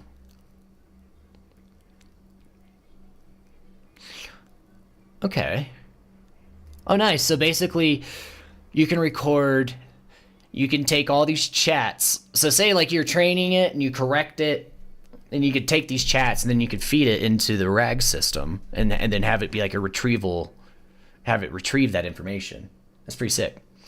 I think it must be all of this shit that it's doing, it must be doing. So let me new chat. Let's go to, okay, I'm just gonna do, it's the same thing as this button up here, but I know you guys can't see it up there. So I'm gonna do admin panel, models. Let's see. Quinn Distill, let's give it, does it have, it has memory? Let's give it memory and web search. Then show advanced params, function calling, change it to native. You can't see that, but that over here is, you have these, a bunch of defaults, change it to native. Okay, model updated successfully, new chat. As you see here, let's just cut it off. I don't know what it's doing. It's doing something. It's writing down a lot of shit. I don't know what it is doing.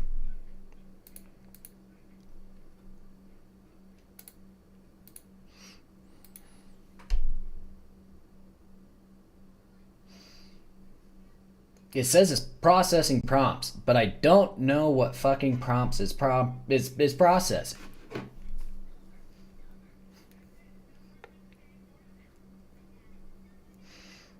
I don't know what it's doing.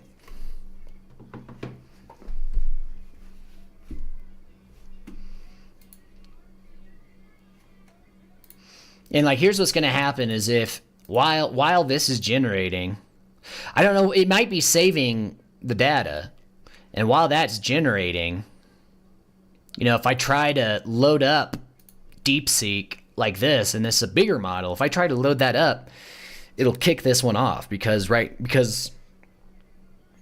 the other one's currently in use, right? That's why I'm like, what the fuck are you doing? No, it could be saving memory. That's why I'm... It could be fucking with the memory right now. That's probably what it's doing. But I don't know what the necessary term is in doing all that was for. You know what? Fuck you. Eject. Okay. I ejected him. Piece of shit. Can you tell me who were the Wait. Verbatim.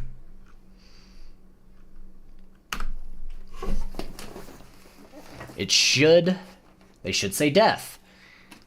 Yep. Yep. New chat. Let's try it again. Stop that. So I need to raise the tokens up a bit. So here we are.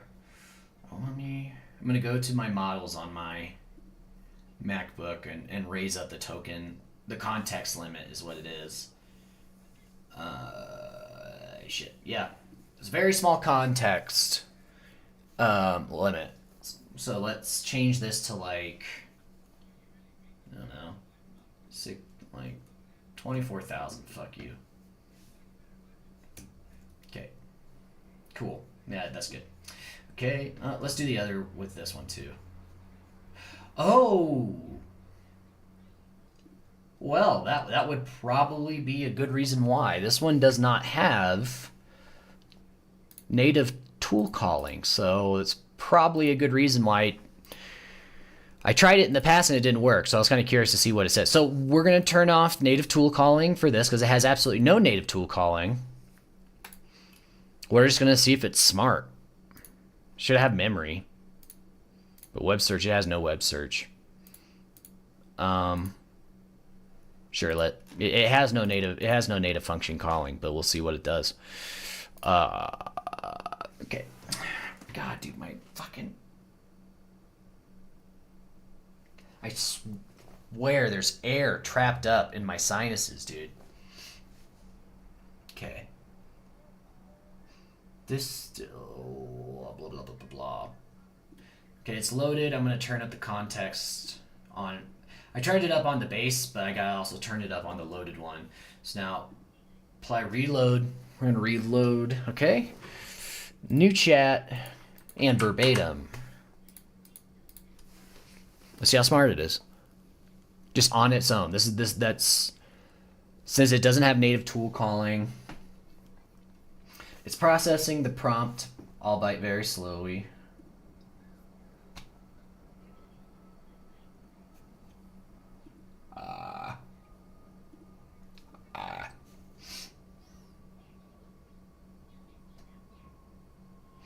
It's like I almost want to drill a fucking hole into my the roof of my mouth. Just let the goddamn air get out. I was trying to go back to the US to get a lot of things looked at with my medical care, but due to the fucking plane, I feel it coming out. I feel it coming out. It's coming out. Oh, well, it feels better. Not all the way out, but you can, like, feel some of the air, like, just crackling and popping when you do that shit, dude. Ugh.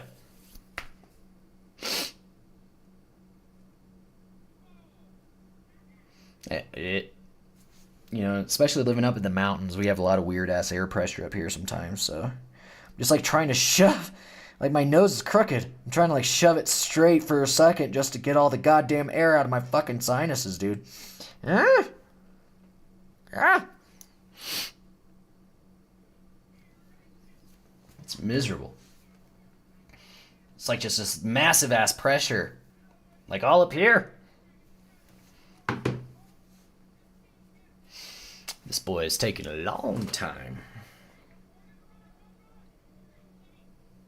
Why did I download this one then if it has no tool? The most is death. Formed in 1980s, they are often cited as the first bands to popularize the term death metal with their raw sound, low-tuned guitars, and harsh vocals.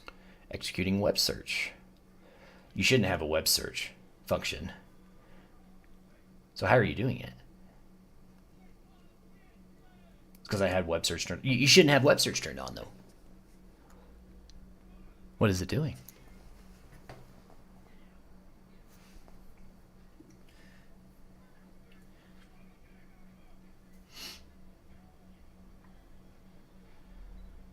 Well, what is it doing? Apologies in the area accident. It starts based on my training data. I've been the most. You know what? That is a good, single, solid answer. It didn't. Oh, it took forever, but it didn't talk forever. Give that a 10. Safe. Not bad. Let's try another model. Let's try. God, man, this is just so annoying, bro. Because, like, I feel it in my ears, and I'm like, I'm just like trying to get shit to pop, bro.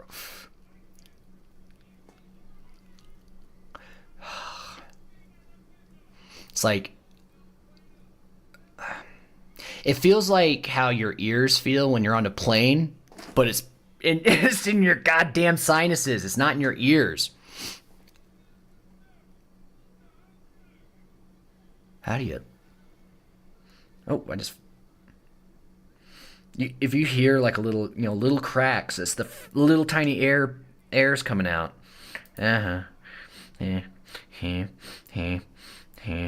Me. Fucking squeezing my.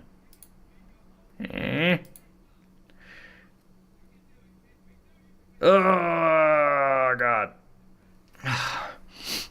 Like, it's miserable. Oh.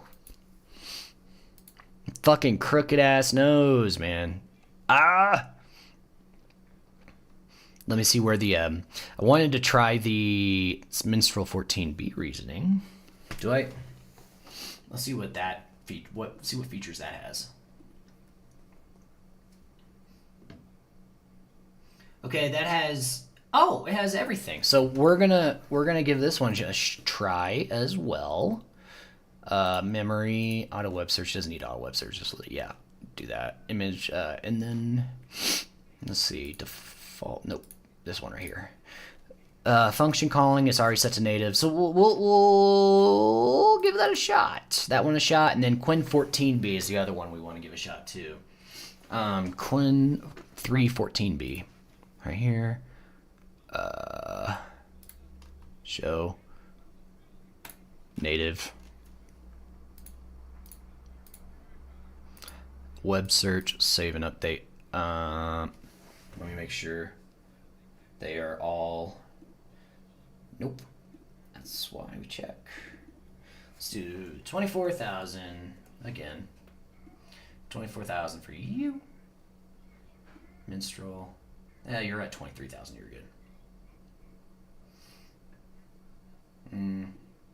Okay. Cool. Now, let's Quinn 14B. Verbatim.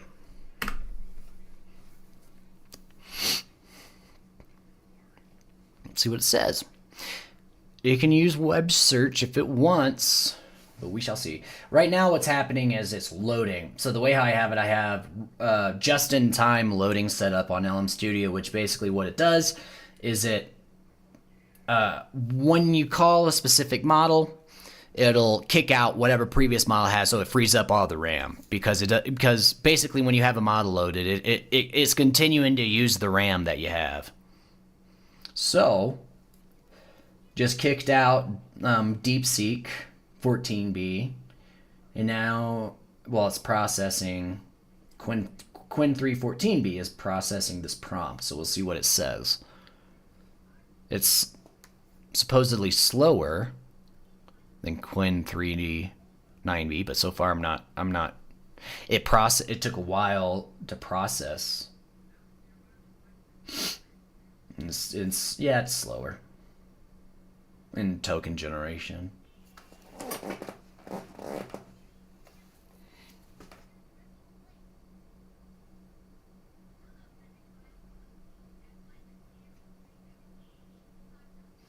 Oh, it's processing the prompt again. Exploring web search. Okay, search web. Let's see what it says. I like that.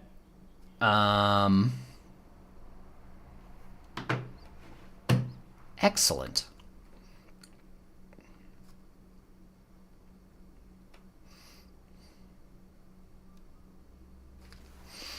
Excellent, perfect response.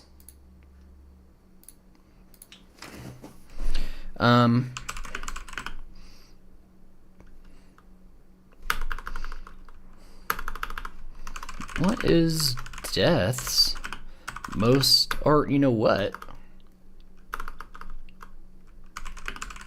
Was Possessed's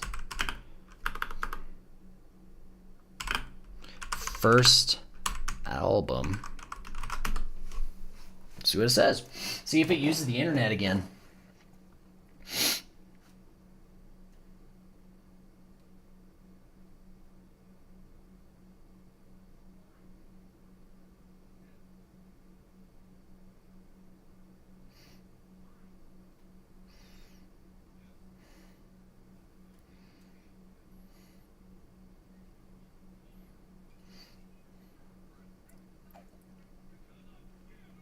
Holy shit. Apparently, one of my buddies in the US just said that Walmart, is that true? Did Walmart and Target just roll out? They just rolled out dynamic pricing. If dynamic pricing is actually becoming a thing in the United States, like if it's actually now being, I know it was talked about, but if it's actually being implemented now, it's a fucking dystopia. The United States is a fucking dystopia if it has dynamic pricing. That is so fucking disgusting. Dynamic pricing in the US. Let's see. That's like the type of shit that you would hear about from China, like back 15 years ago. Remember, you're like, dude, the China has all this shit. It's like, no way. Like now we're competing. It's a real-time adjustment of prices. Has it started yet?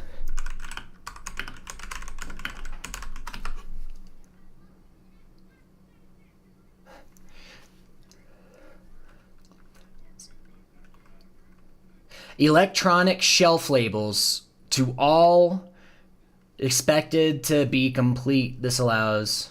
Now, well, is it like the location of the prices, or is it like per person? Because that's what I thought dynamic pricing was. What is dynamic pricing? Is it per person or region? And this is again, this is a correct answer. Sorry, I wasn't even paying attention to this one. So we're more likely counters a threshold of the group's raw, which would later formalize death. Excellent answer, Quinn 314B. Nice job. Can you tell me who were the members of Death for the first album? It was only 2. It was just the drummer and Chuck. So I should know that. You can use the web search function if needed.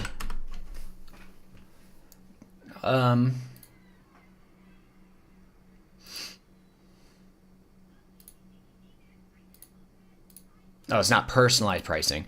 Uh-oh. The model crashed.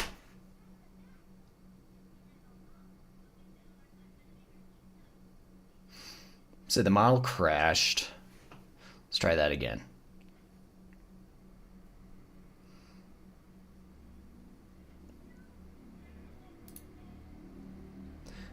Try again. See what it does. Is it running out of... It shouldn't be running out of RAM. So I don't know what it would be doing. Activity monitor, that's what activity monitor says, that's fine on RAM, but it's struggling.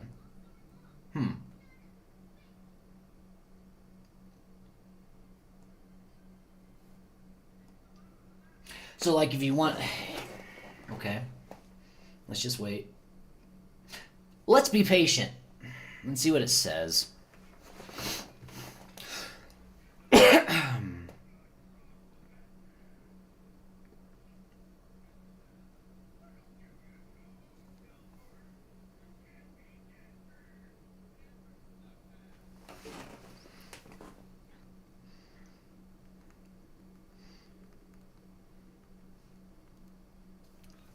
It's crazy. Okay, now it's thinking. Let's see what it does.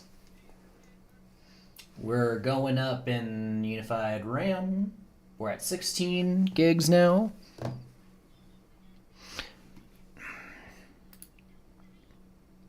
Best view. No, I'm okay. Thought for 29 seconds. Exploring web. Let's see if it crashes. Exploring web. Exploring the web. I am like eyeballing this unified memory. It should be good. I have 6 memory pressures in the green.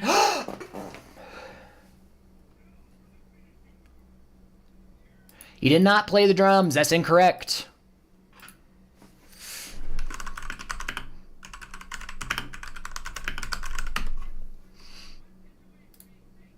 Who did drums for Scream Bloody Gore? It was not Chuck.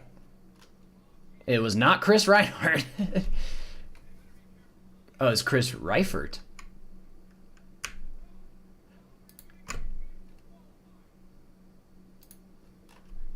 It was recorded twice. I didn't know that. Personnel, drums. Almost. Actually, Chris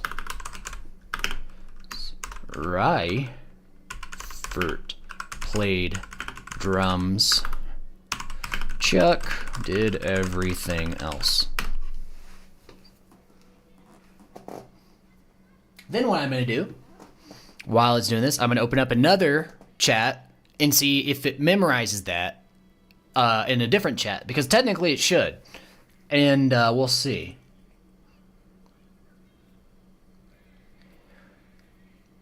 Yeah, it may be documenting this stuff in the memory now, and because it's a 14B model, not a 9B, it's still struggling.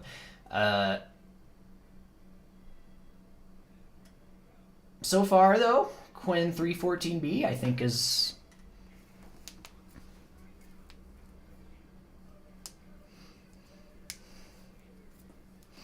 You're spot on. Okay, now let's copy this. Verbatim, new chat, Quinn 14B. Okay.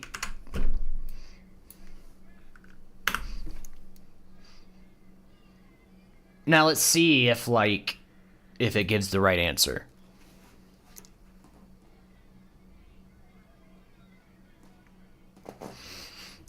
Okay, so it's doing.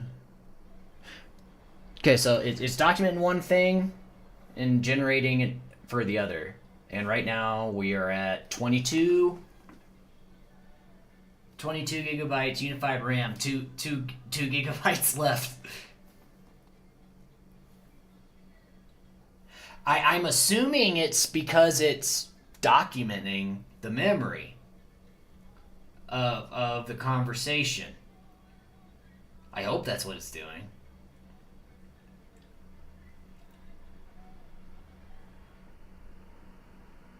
It's going down. Let me just heard something. Thought for 10 seconds. Oh, okay. Nope. Incorrect. Chuck Schuldiner is correct. Nope.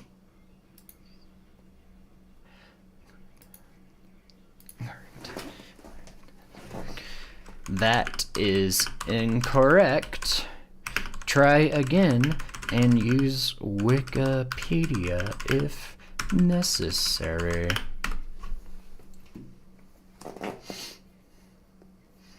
I'm really thinking about purchasing a second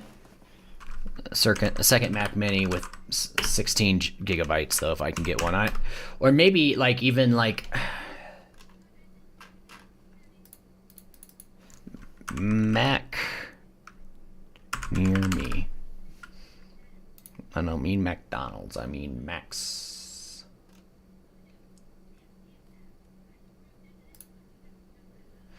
Whoop.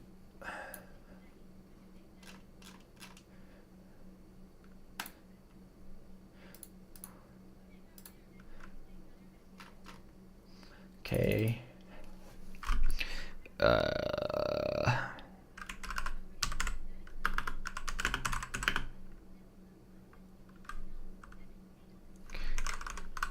Let's see. Uh-oh, there was an issue with your response. What was the issue? Keeps choking, keeps hanging up on shit.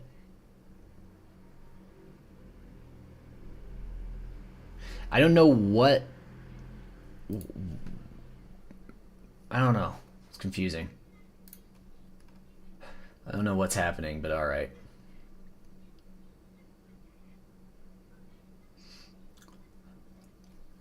Oh.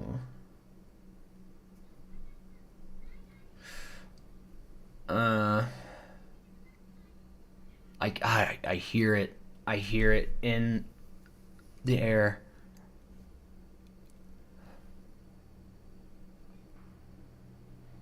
Oh, it's awful.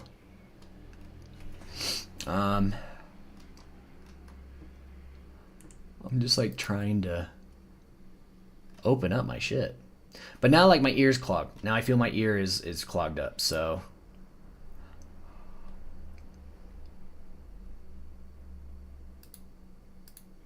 I'm looking like a weirdo trying to get my shit.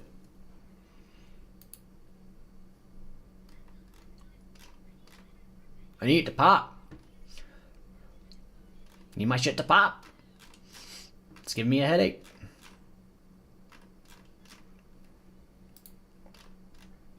That's awful. It is awful. This is taking a long ass time.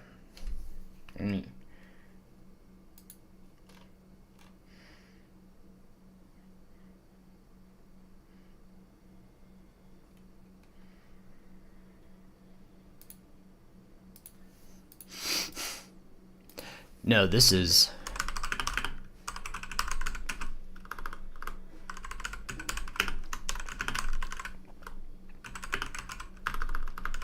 The correct is...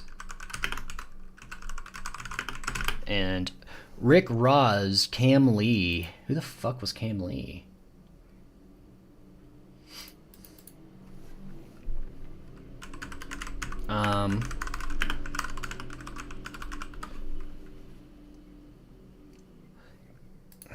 And Reifert.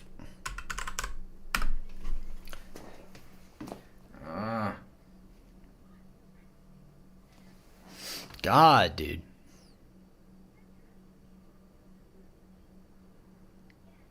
I don't know if I have any, like... I'm gonna take some... I'll be right back. See if I get some ibuprofen or something.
Nope.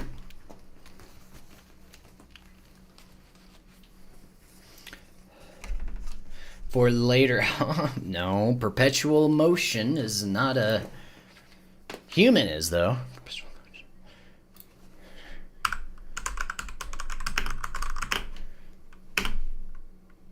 Now let's see.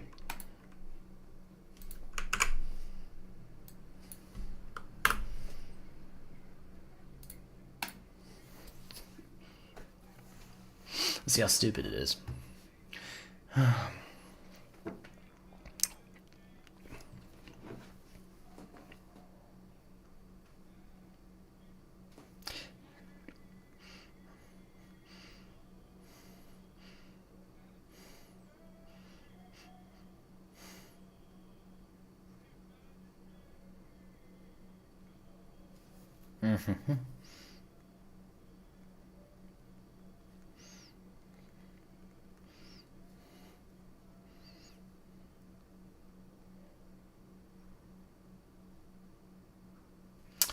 See what it's doing. Exploring the web.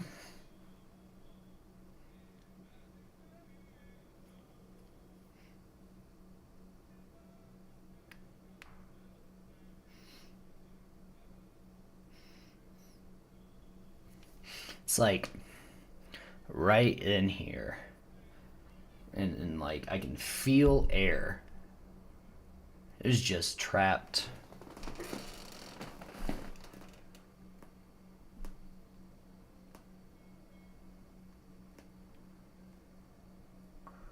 Oh no.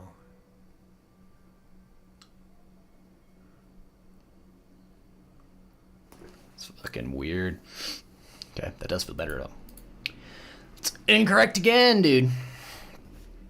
What tools you got? You got memory? Well, that's a fucking lie.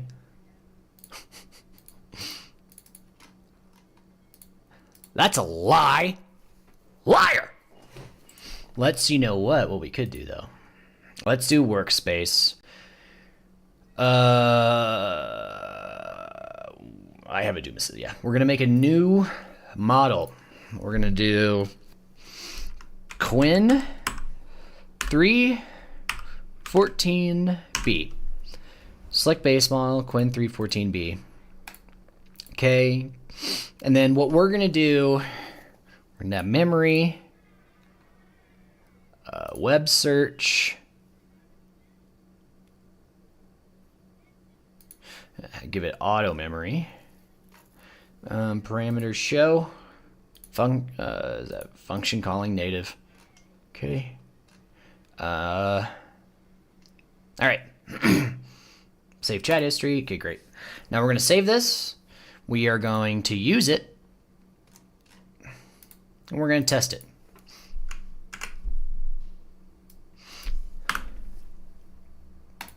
And then what we're gonna do is we're gonna like download this answer, and then we're gonna throw it into RAG. I'm gonna correct it. I'm saying, no, that's incorrect. Here's actually the correct answers. And then see if it'll memorize that. Well, we will see.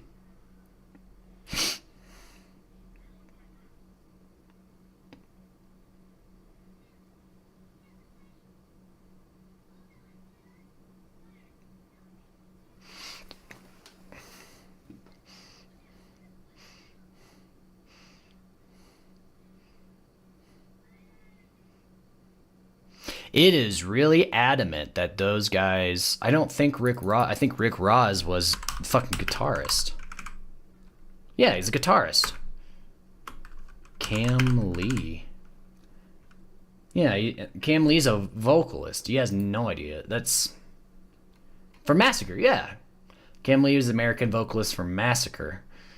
So just completely wrong. Correct. It was Chuck Schuldiner and let's see. Chuck Schuldiner and Chris Reifert. Rick Ross is a guitarist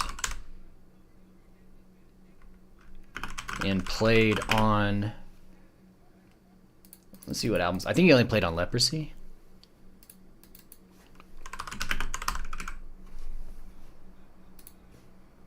Rick Ross.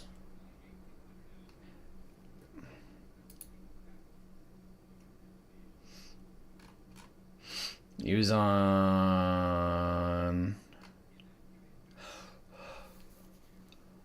Leprosy. Yeah.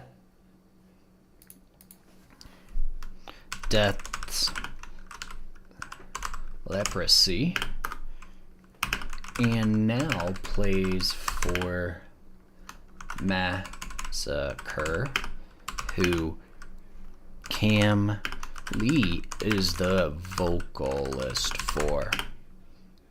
Okay. Cam Lee never played in Death. Store that in memory. Then we're gonna try it, and if we'll just, yeah. Now I specifically told it to store it in memory, so we'll see if it'll remember that.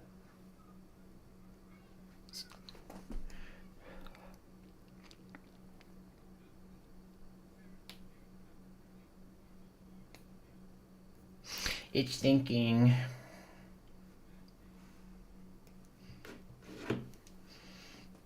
Yeah.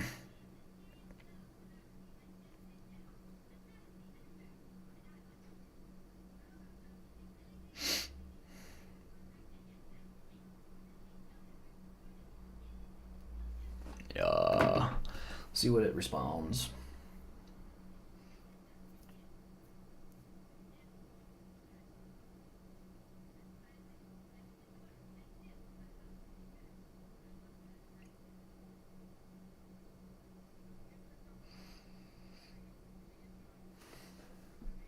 Wonder if I can, like, get the air to go up. If I point my nose up, will the air go up? I don't know. That'd be cool, though.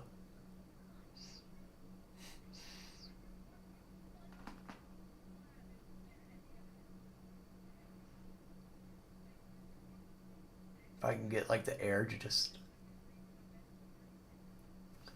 take it, just shove my nose over there. Hold on.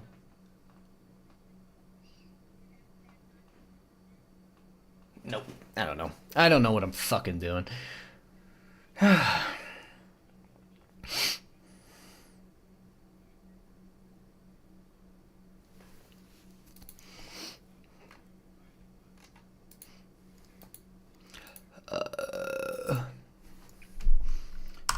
That's stored in memory.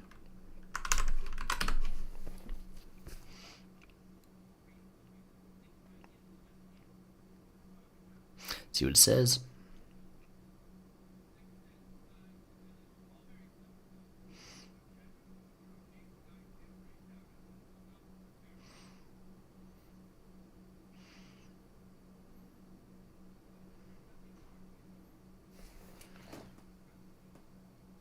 God, man.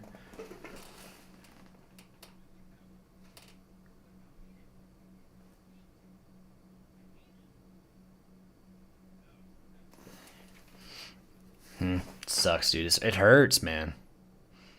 It hurts. It's uncomfortable. Like I said, it feels exactly like as if your ear is clogged, but it's fucking behind your cheekbone.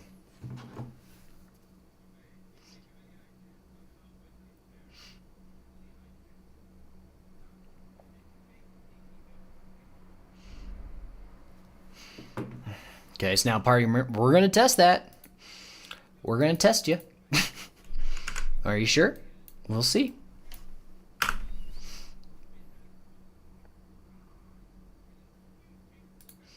Are you sure about that? Are you sure about that? We're gonna see. We're gonna see if you are telling the truth. Are you lying? Are you lying to me? Better be pulling up memory.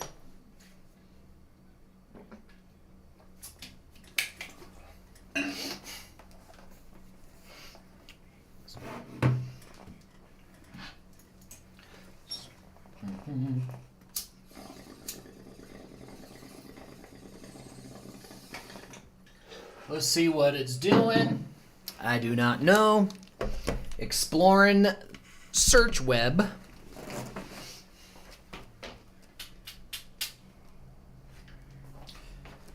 Maybe I need to tell it to search memory too. I don't know.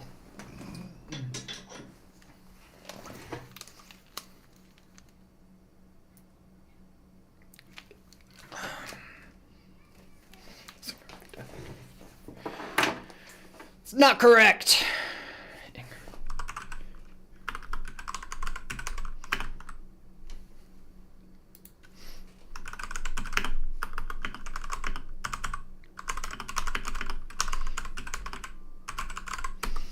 Check your memory for the correct answer. Now, you shouldn't be doing... Oh, you piece of shit. You motherfucker.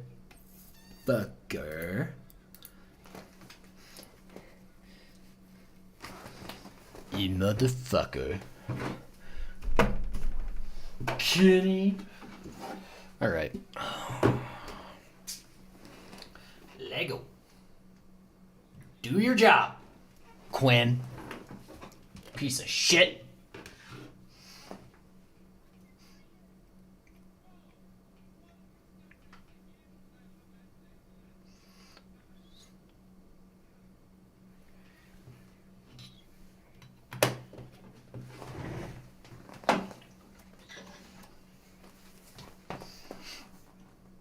Honestly, a sneeze would probably help. If I just went, huh, and just like sneezed everything out, it would be great.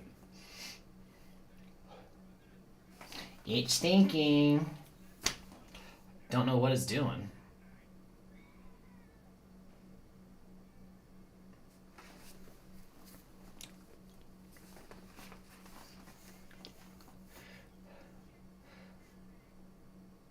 You should have a memory.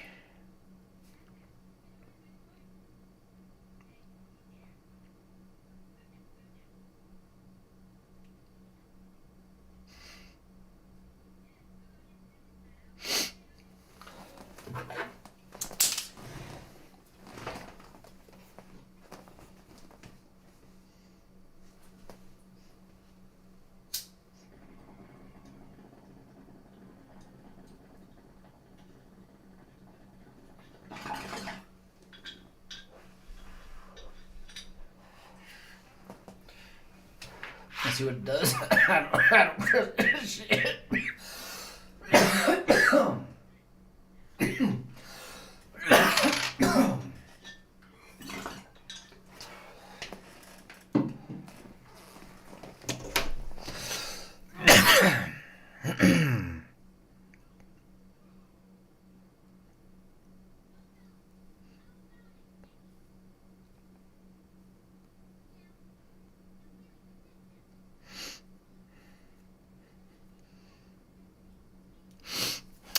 Woo, it's really thinking, ain't it?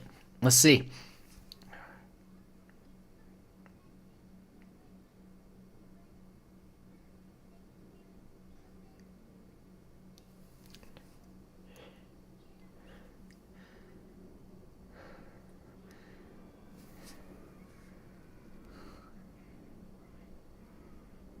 God damn, man.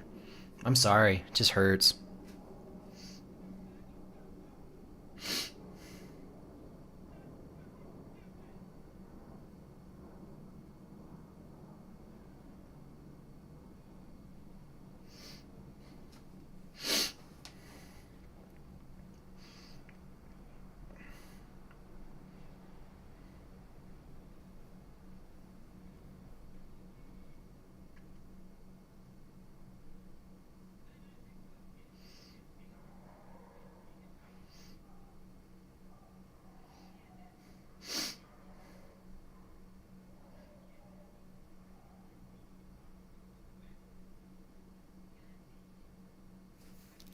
Still waiting.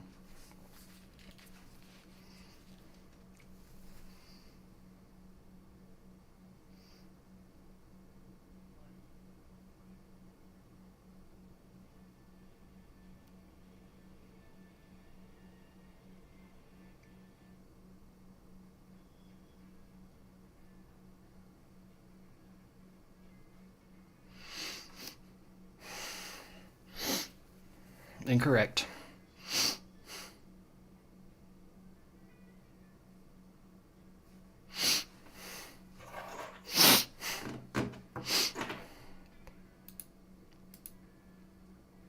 Nope.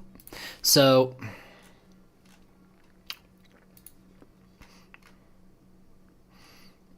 incorrect. So here's what we're gonna do. We're gonna copy this. Copy. We're going to then do it right here. A new text file. Okay, a new text file. Let's do memory 4.29, and we'll just store everything that we teach it in this memory file. And then we're gonna throw it into RAG. So go like that. Can you like this? We'll see what exactly time, what time exactly was, if it'll say today. User 4/29 2026 29 2026 what was it? 9:53 p.m. 3 p.m.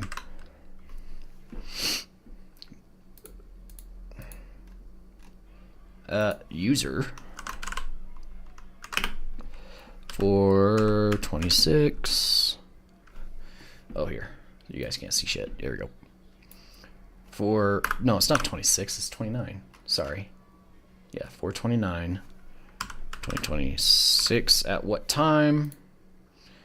9:56. 9:56 6 p.m.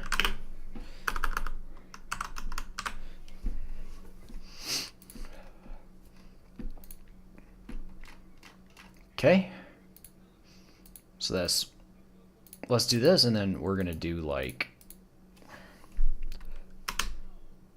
this.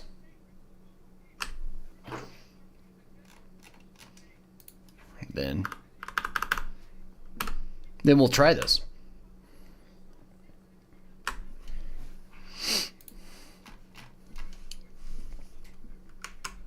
Okay. We got that saved. And then I think we could just keep adding to it. Excuse me, I'm so sorry.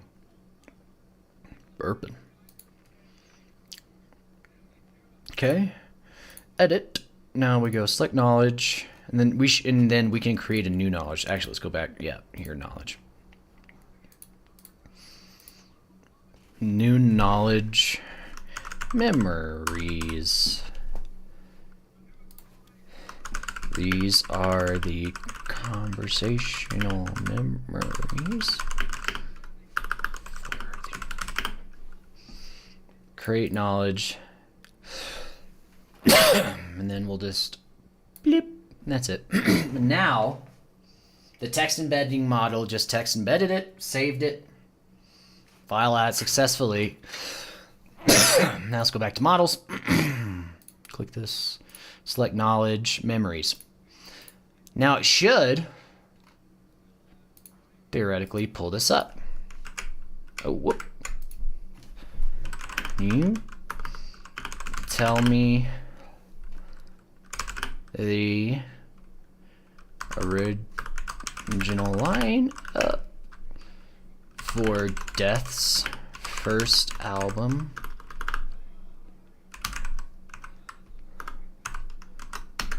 Now let's see what it does. It should theoretically it should immediately pull that memory. If it doesn't, I'm gonna be fucking pissed. What the hell am I gonna do?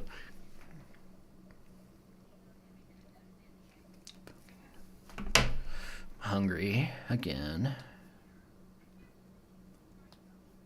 I need to make food. I do have a lot of pineapple. I'm gonna get some pineapple while this is thinking. I'm just gonna grab it real quick.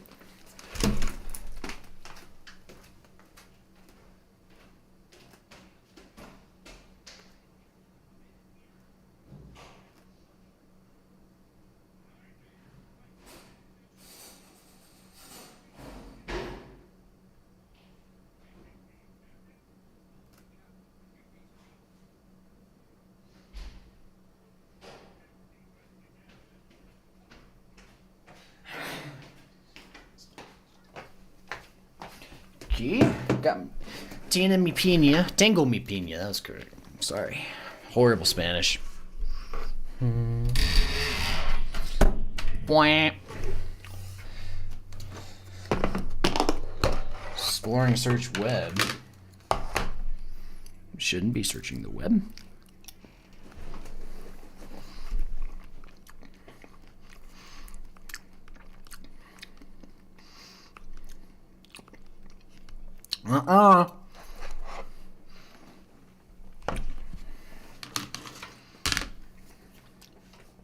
Nope. Not so fast, asshole. Okay. System prompt. Always check. Whoop.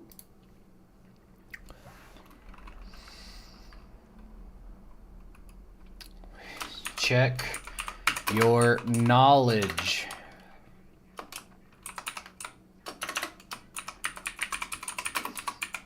Before answering a prompt.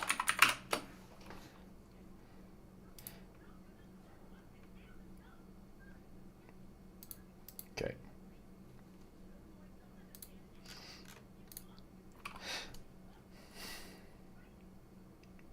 You should have rag retrieval. Not sure why you would be wrong.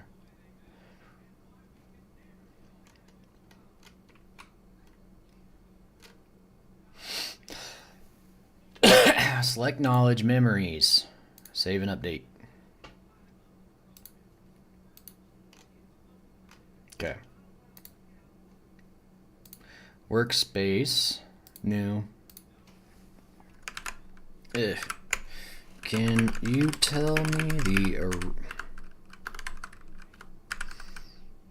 no lineup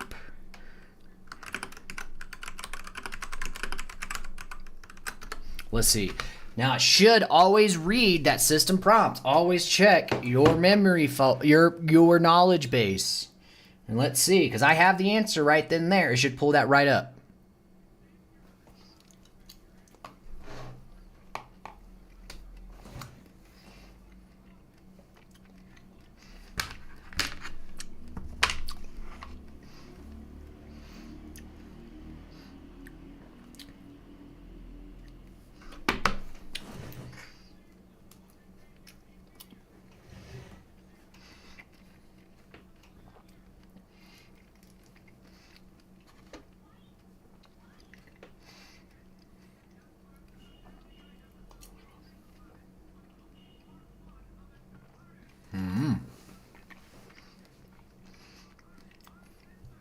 It's thinking.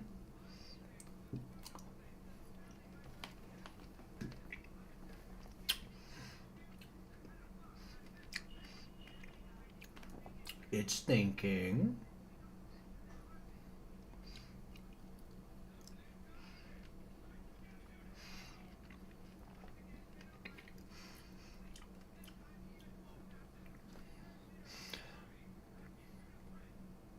You motherfucker!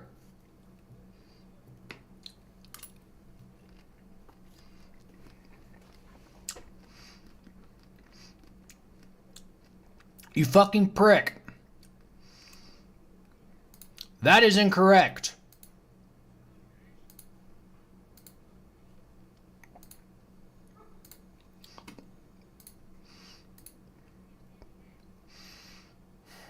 Why is it not pulling up? Model, oh shit. Model not pulling. Oh, you pee.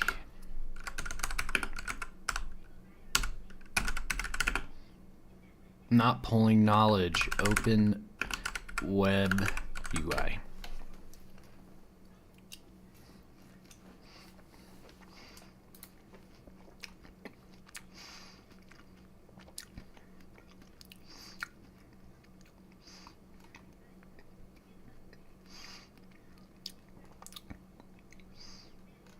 It's not. So do I always have to correct memories?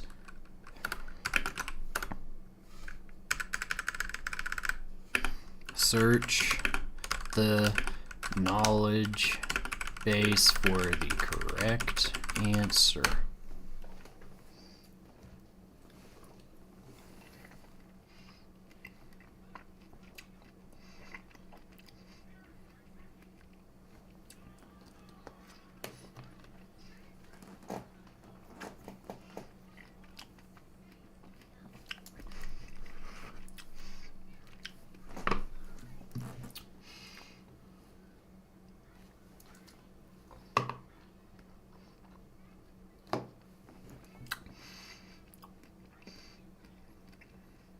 Maybe there's a tool.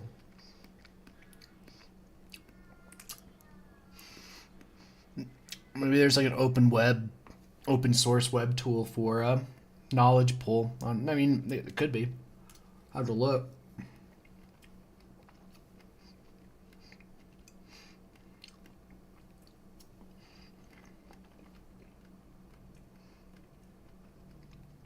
This is kind of stupid. I'm giving you this knowledge base for a reason, right? I want you to be knowledgeable on shit.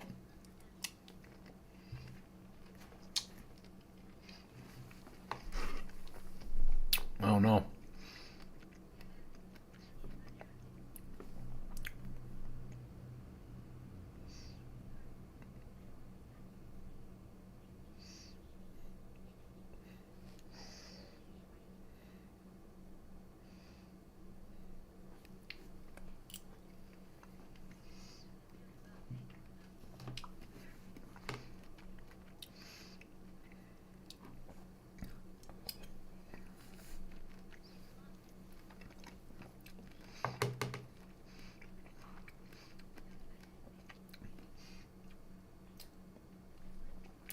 Be kind of pissed if you're stupid still.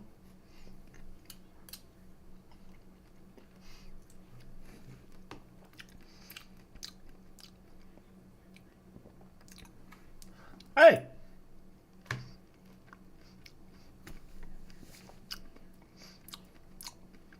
Okay. Correct answer, but I had to tell it, go to that knowledge base. Let's see if there's a way I can do it to where it doesn't have to do that. Tools. Memory. Allow memory to autonomously save, modify, delete, and read long-term memory.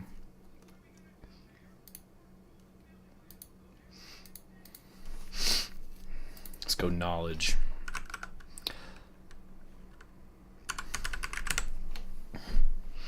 Excuse me. Sorry, guys.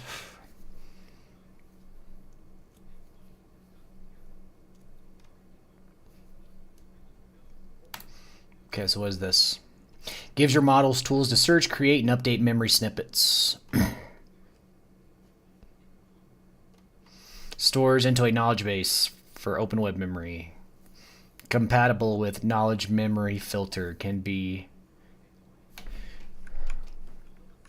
knowledge memory. Let's see this.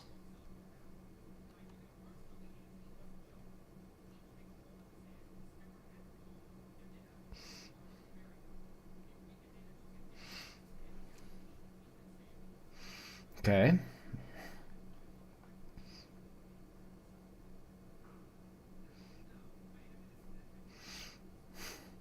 Called memory base to the model.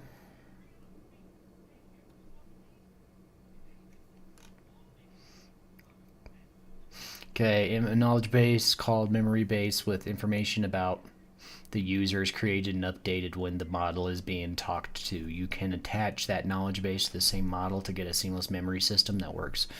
The UI and with the API request tool storage, a separate model is used to examine the user output to create and update the memory base.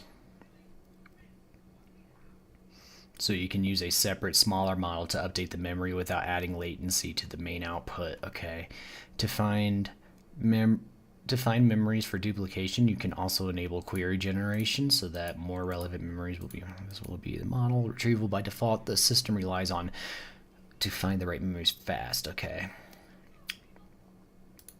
It's the tool. So what is the difference between the tool? Oh, bastards.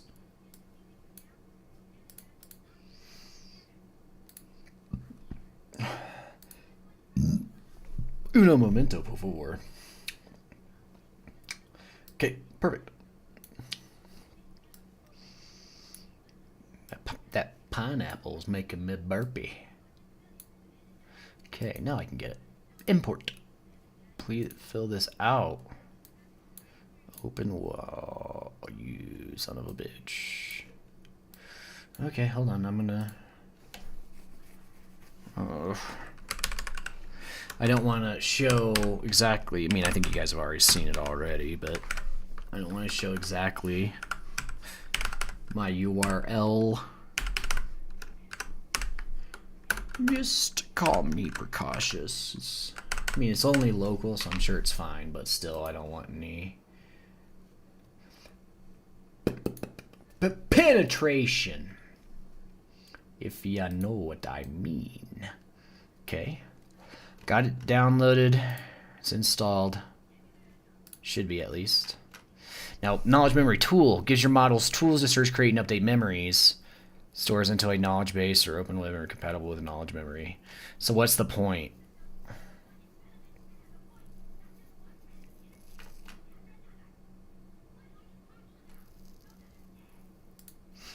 I'm gonna,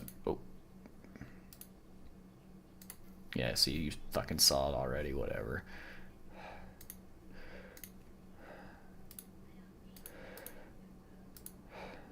Okay. Now,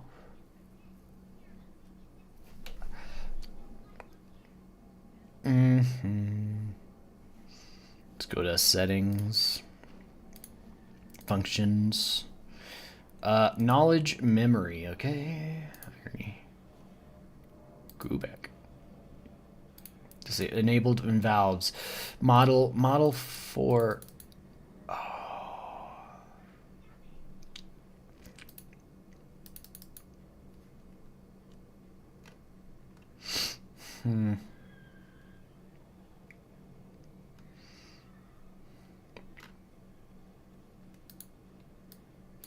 Model. Okay, let me.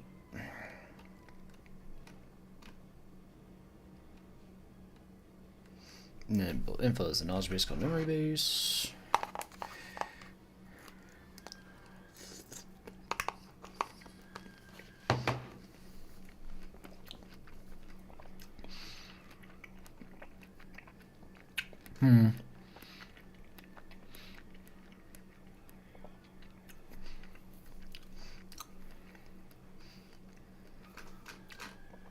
Okay. I don't know.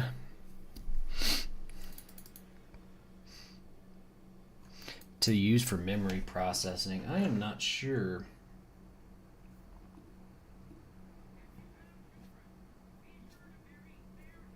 We can use a text embedder. Text embedding. Let's do text.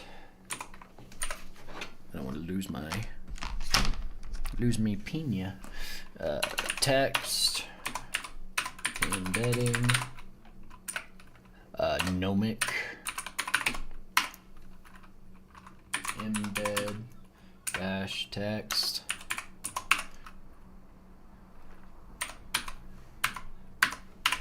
.5. Okay, cool.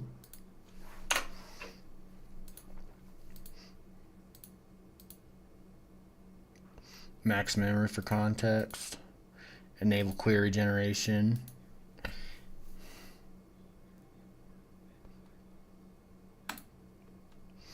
Tree of accuracy. Query generation prompt template. Okay. Interactive memory. Allow the memory LLM to request helper tool calls. Inspect existing before writing operations. Max memory LLM iterations. Knowledge base. Base ID.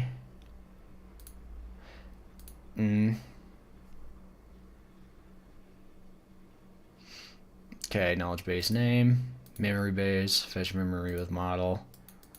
Fetch and inject with external LLM into context by using knowledge base. Related memories in. System prompt. RAG system message. Okay. So it's memory dash base is what I think it said. Memory dash base. Okay. So we're going to go back to our knowledge. We're going to rename this. If I can. Memory dash base. Oh, that's not what I meant. Models. Now let's turn knowledge memory tool back on.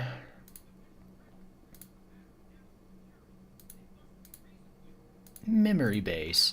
And then it should just like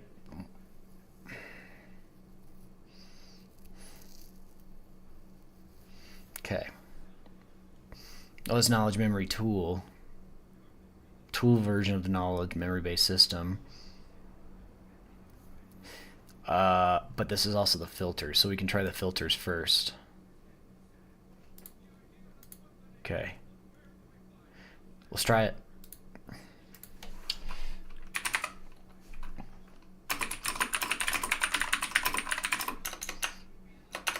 Who's in the lineup for Death's first album?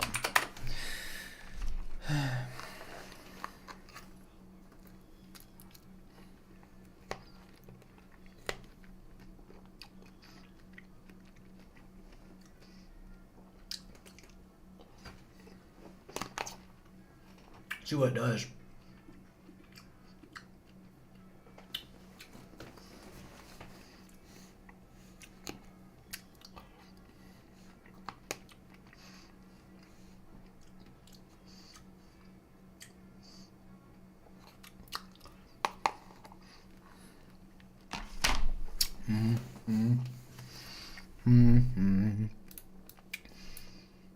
Let's see.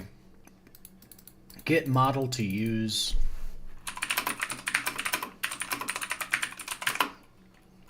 automatically in Open Web UI.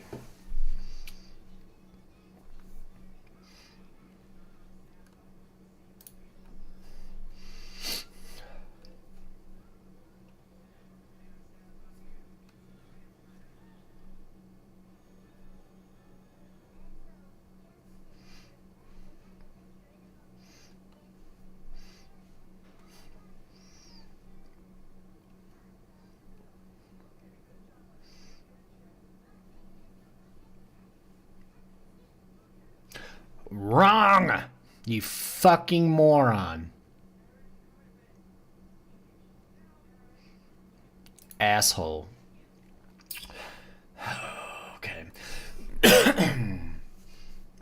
Depending on your settings, the model may either automatically get the information or need to call it like a tool. Classic RAG auto injection. If you want the system to automatically inject relevant snippets into every prompt, ensure native function calling is disabled.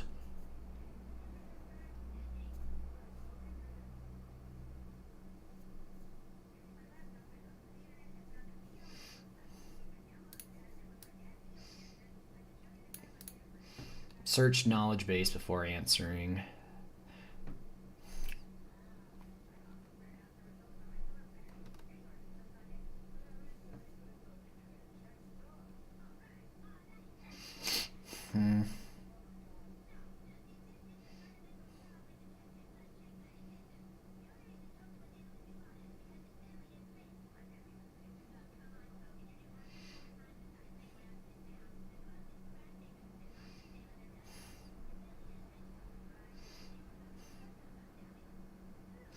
Trying to look at everything. So, you want that to be native though. You are Win 314B an assistant AI with a wide variety, if I can spell, of skill sets.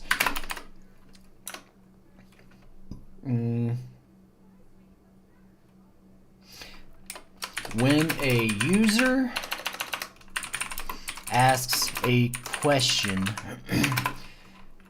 you always search the attached knowledge base first before answering. Then, if you are still unsure, you will use the web search functionality to search for the information. You never hallucinate. If you are not 100% sure about your answer, either you do not give that answer, or you give the answer but state how sure you are about the answer in percentage.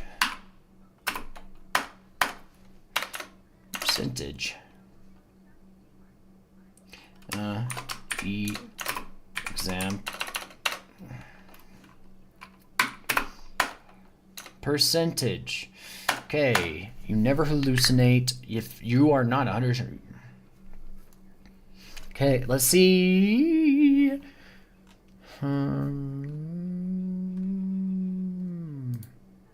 Custom boot. Now I remove that. Default prompt suggestions. It's the memory base. Let's just see if it'll just do it on its own now.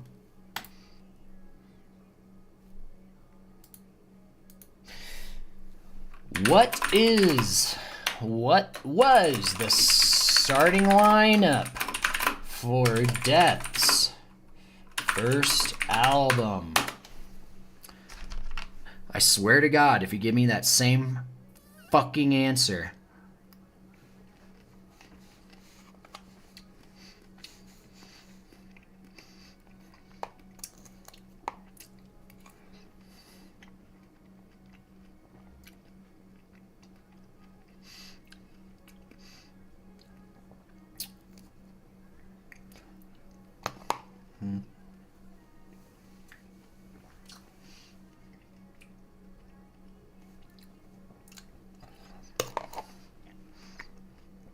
See what it does.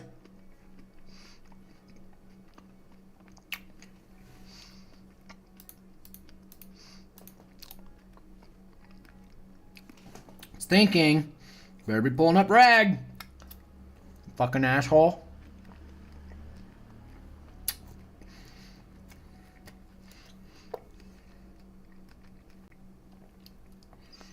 Alright. I'll be back while I was thinking.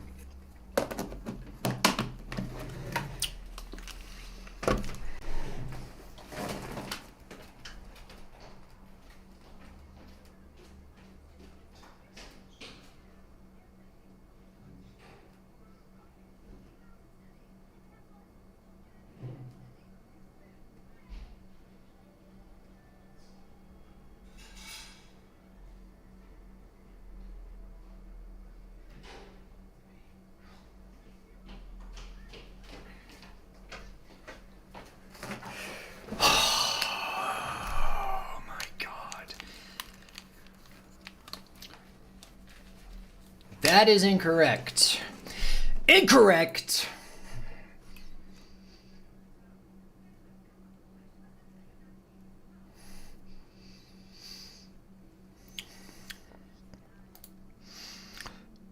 Excuse me. Oh, God. It's pissing me off, man. Use focus retrieval.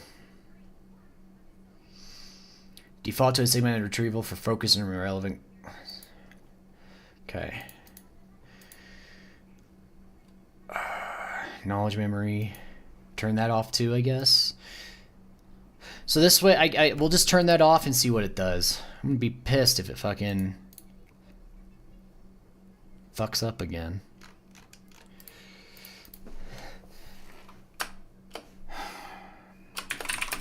See, starting line for deaths.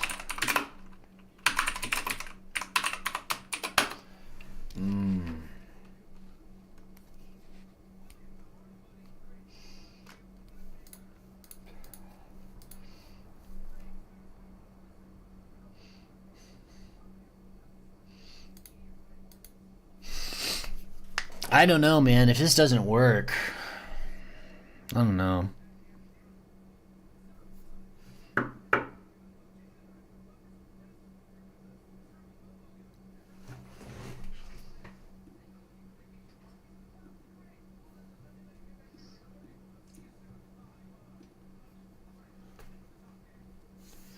Exploring, okay.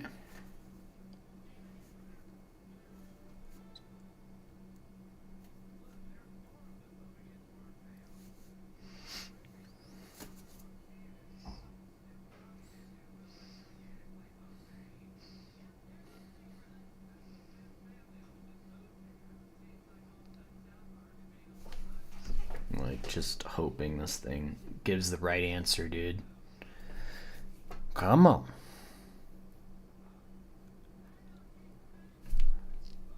God damn it, man. Included Lars Ulrich on drums. This is all stupid. Confidence level, okay. You gave the confidence level. That is inaccurate. Gave the confidence level, though. It's not... Okay. Quinn 314 E is not using rag knowledge in...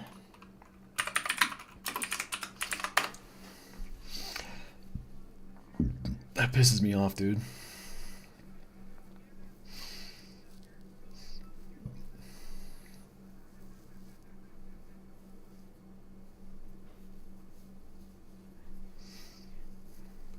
Disable the most reliable fix for models that struggle with automatic tool. Uses reverting to classic RAG behavior where Open Web UI injects the text directly into the prompt without asking the model first.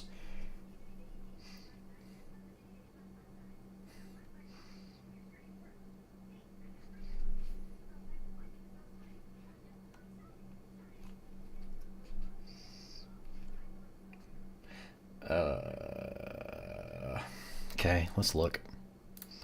Workspace.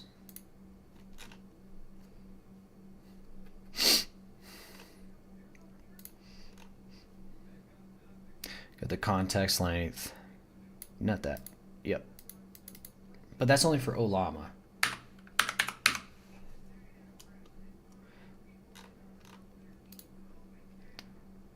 Capabilities usage? The fuck is that?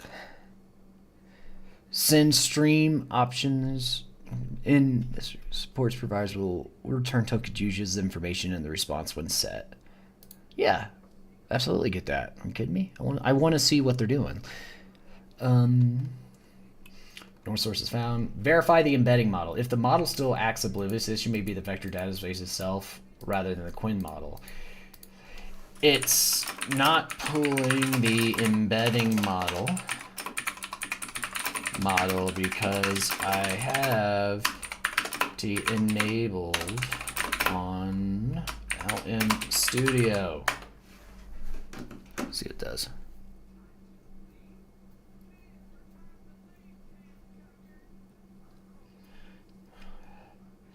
To fix this, you may need to wake the model and ensure Open Web UI is pointed to the correct internal endpoint. Manually load the model in LM Studio. You cannot always trigger it just in time on a remote external server. In LM Studio, go to this local server tab.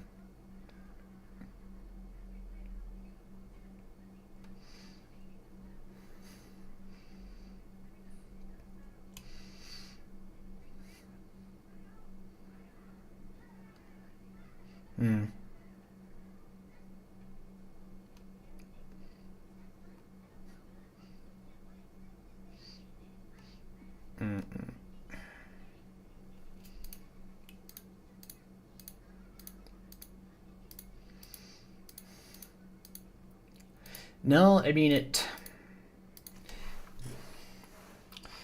the embedding model loaded when I uploaded the knowledge base and worked, but it is not loading when needing to retrieve rag. I mean, let's try another one, I guess. Load a model.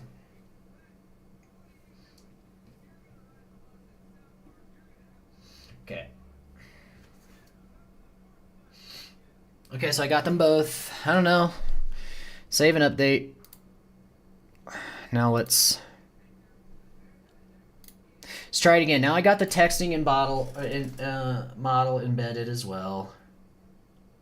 We'll see. I don't know how much RAM that texting model uses. It's just another excuse, you know, to purchase another Mac Mini, right?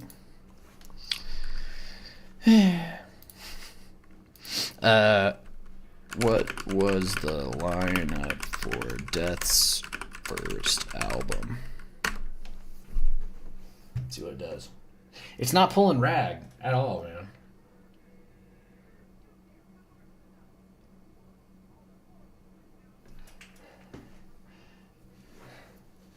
This specific behavior, whether embedding model loads for uploads but stays dormant, is known as a known quirk. And when you upload,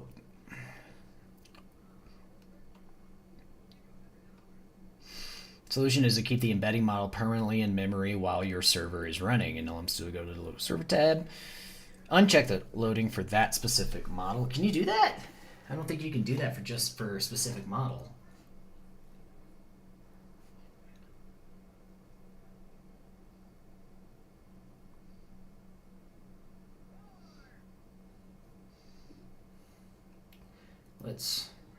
I don't know. Can you actually do that?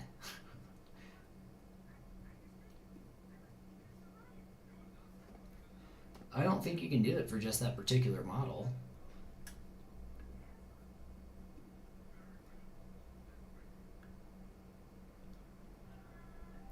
Okay.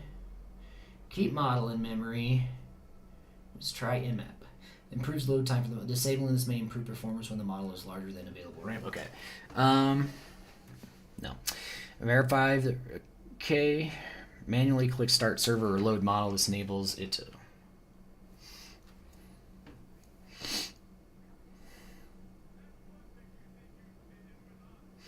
admin panel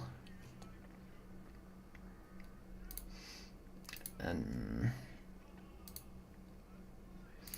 documents, content extraction engine,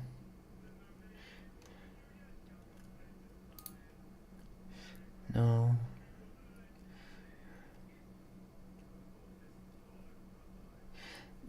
default to segmented.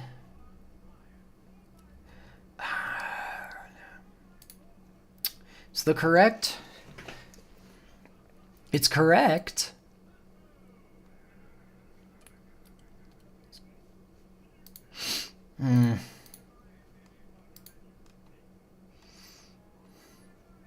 Rag template task.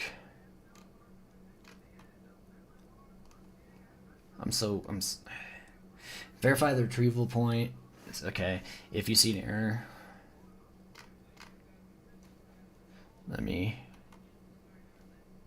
it's connected. Click save on your embedding model. Okay.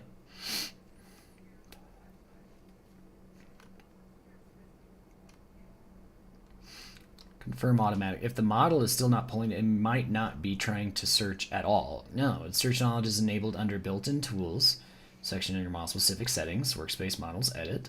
Yes. If you check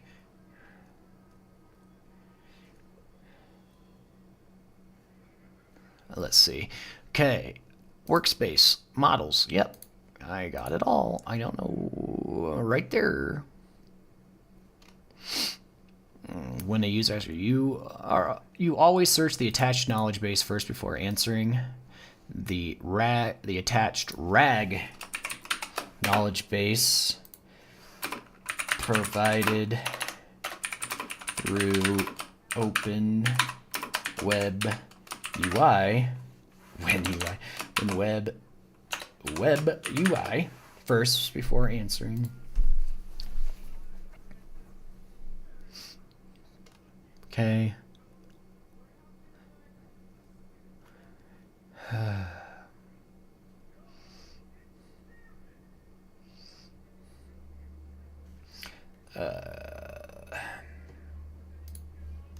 Save and update.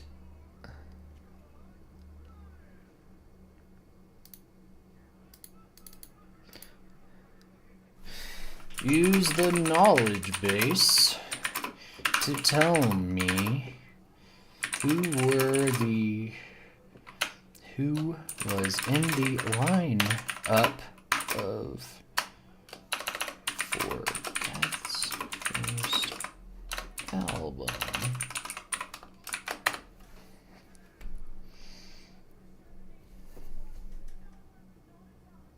Yeah, it's not even calling the text. It's not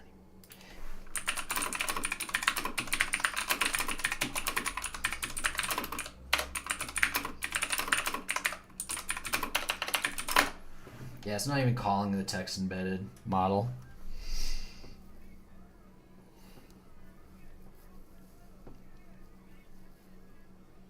Okay.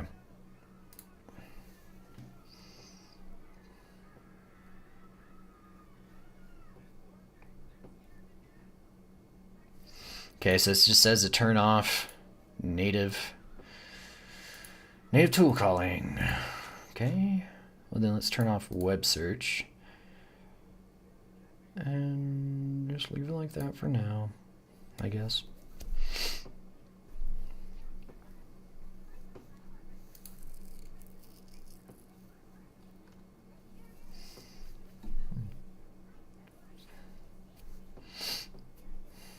Okay. So it's loaded, but it's not even using. Let's do it now. Who were...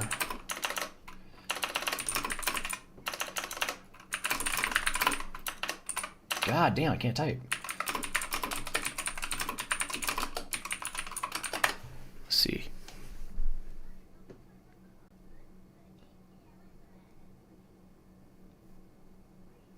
Please, for the love of God. Nope.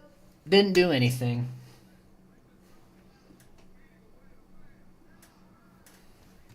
Okay.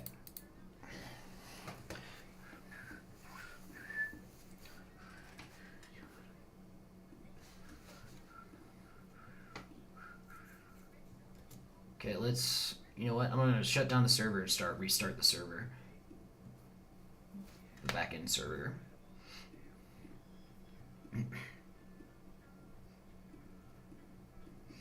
Yeah, it's really fucking weird. It's not pulling that at all. It works when you upload files. That's what's weird.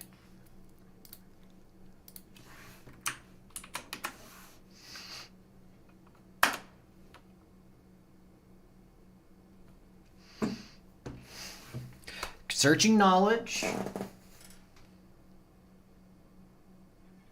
Okay. It's searching knowledge actually now.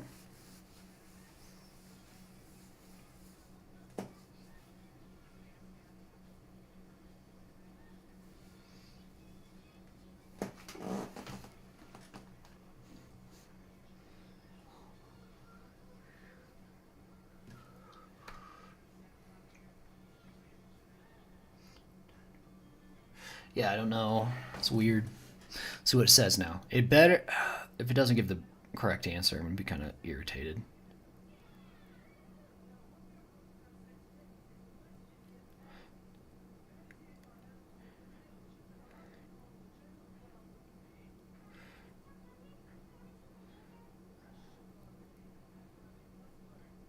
See what it does.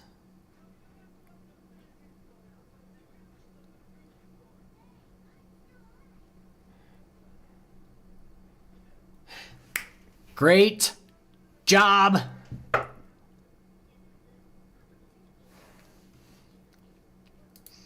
Okay, awesome.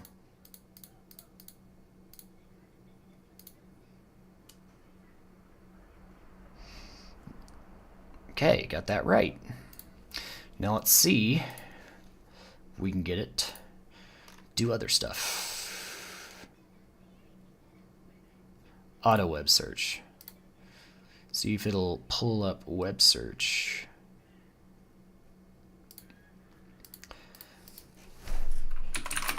Tell me who was on Death's second album.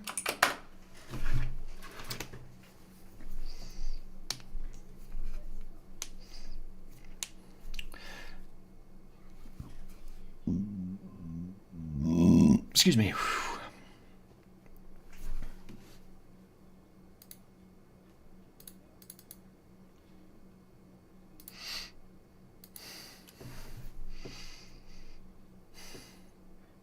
See what it does. Oh, God.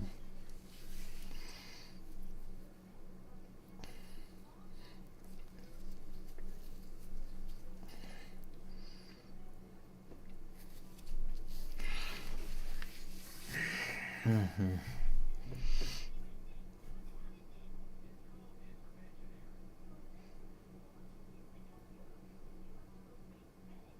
Leprosy feature Chuck Schuldiner.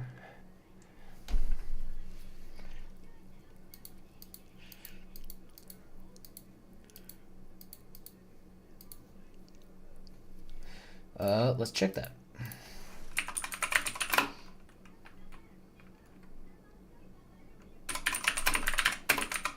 Death Leprosy lineup. Rick Ross. Nope, it was Bill Andrews.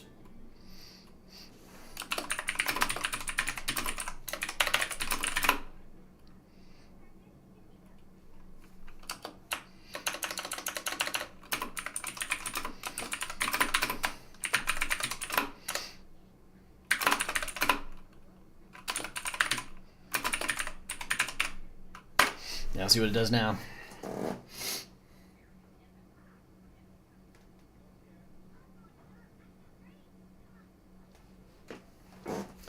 It's searching the knowledge base.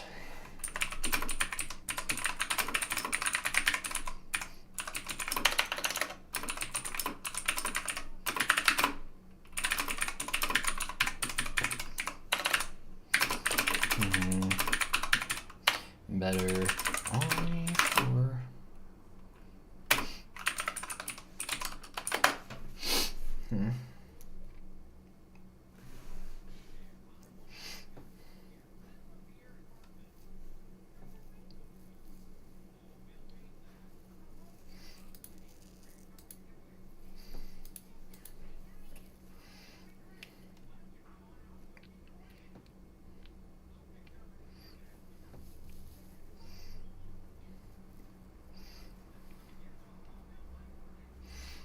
Okay. Hello. How are you? Thanks for checking in.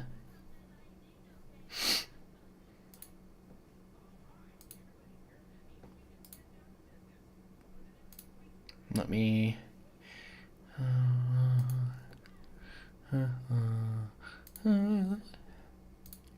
Settings. Check the RAG engine if it is set to Chroma DB. It's just re-ranking engine. Yeah. I'm glad you're good. Leave empty to use default prompt or enter a custom prompt.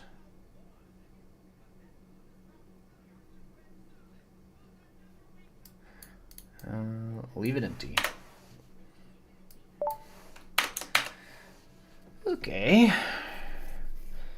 Allowed file extensions, all. Google Drive, no. Reset upload directory, reset reindex. Reindex, yep.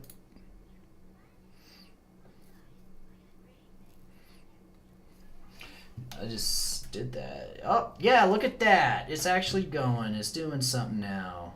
Look at you texting better. Hell yeah. Do I stream daily? No, I don't. Are you about to ask me for affiliation?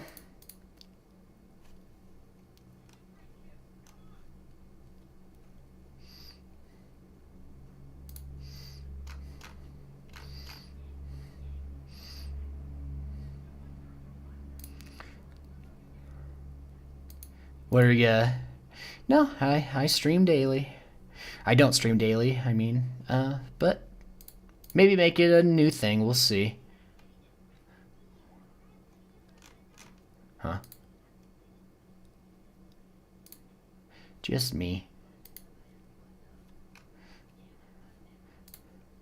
Okay, based on Rick Ross. No!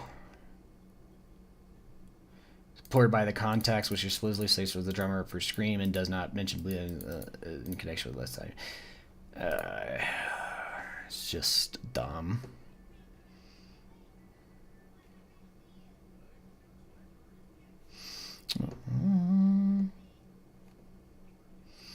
This is dumb. It's dumb. You're not doing what you're supposed to do. Oh, man. Delete or long-term memory.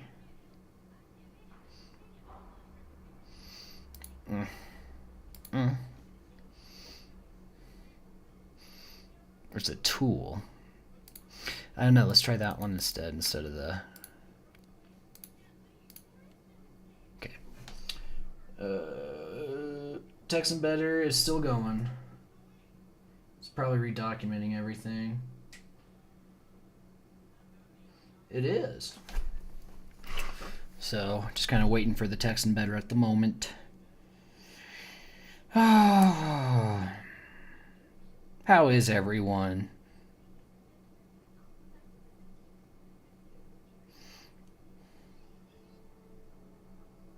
How is everybody?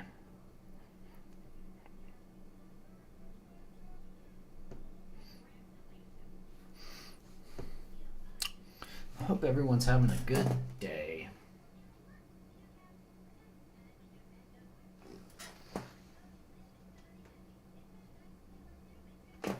Just doing the embeddings right now.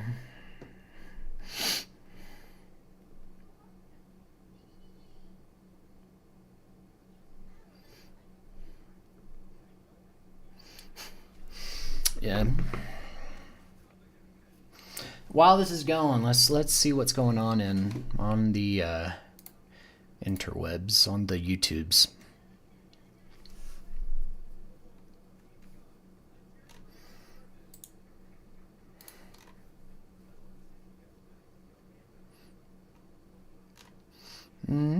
Just gonna take a look and see what we got going.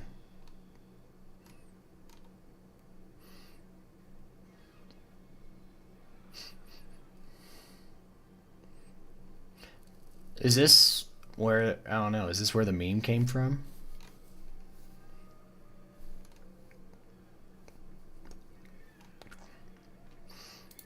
Let's see this. Russian assault on the moon base for all mankind. John, I've got 436 to minimums. What do you see? Temperature's still in the green. Steady as a rock, Nat. Even the black box still looks good. Maybe one day the spooks will tell us what it does. Okay, bring up 7 through 10. 7 through 10 coming up. It's like a very 90s style Green boy. Good. directing. Nat, how much longer before we're back on nuclear power? We're there now. The fuel rods are in. We're calibrating the actuators. Awesome. I can finally quit the power saving protocols. The old man awake? Your guess is as good as mine.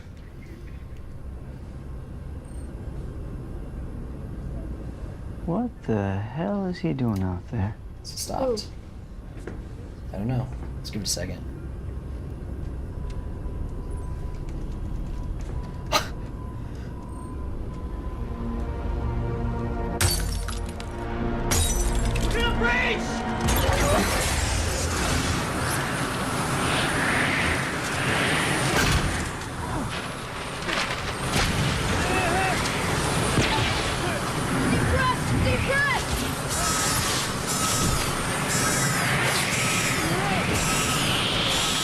They don't have an automatic door close? I mean, isn't that like...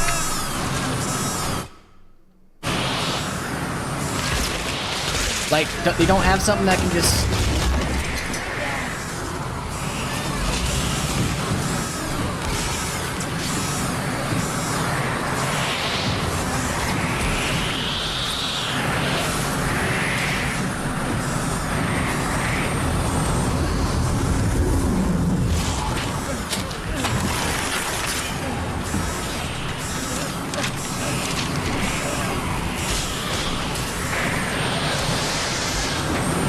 Why don't they have a door, like, why don't they have a window closing mechanic? Yeah, 'cause this guy's gonna get sucked out, watch. Whoop, there he goes. Seems like a very dumb... Seems very dumb to not have a...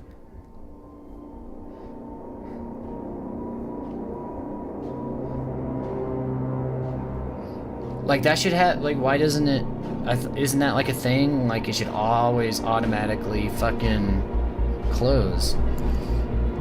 Commies! Space commies. It's an AK.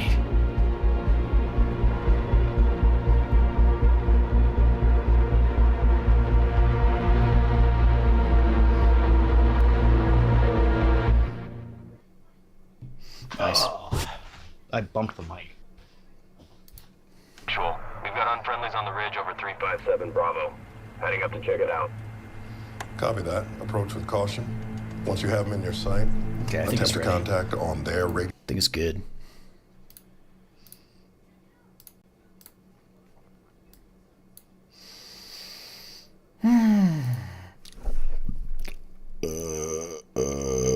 Excuse me, guys. I am so sorry.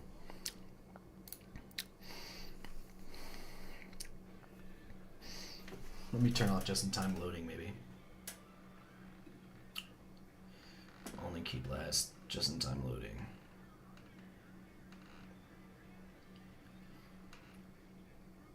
Okay. Function colon native. Safe.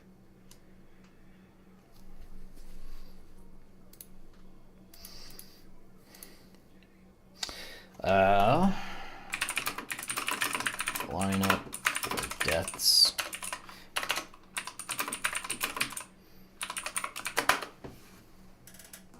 Okay, so it never automatically sends or triggers the embedded model.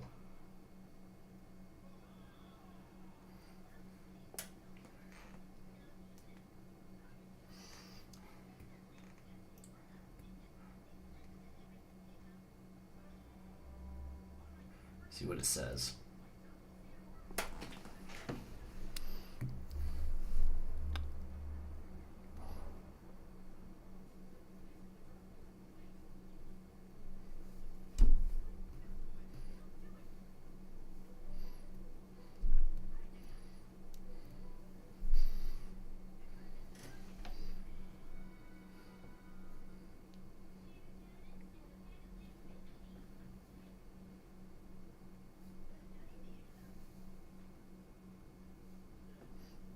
If the prefix is missing, the system might fail. Silently return 0 results. Because embedding query prefix. Try adding search query with a space. Okay.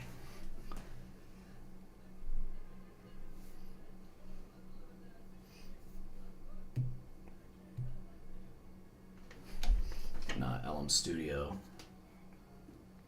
My Docker logs.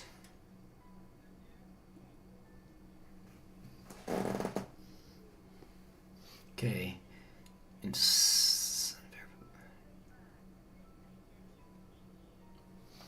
Embedding mod. I don't see anything.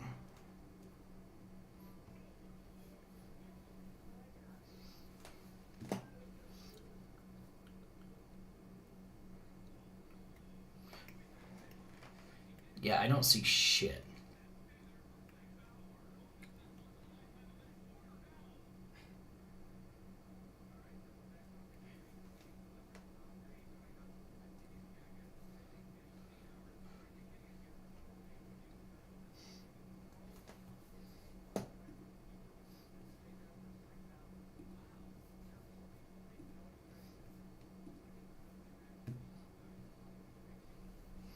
Let's see. Oh my god, dude.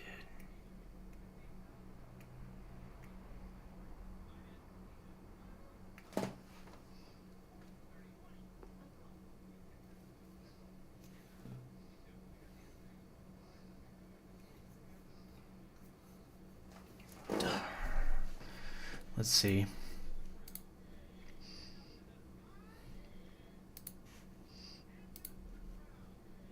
It's frustrating, dude. It's really frustrating because it's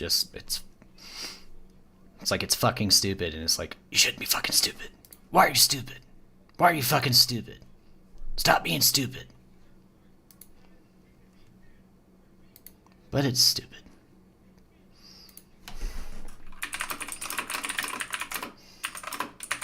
Death's first album. Okay, let's see what it does.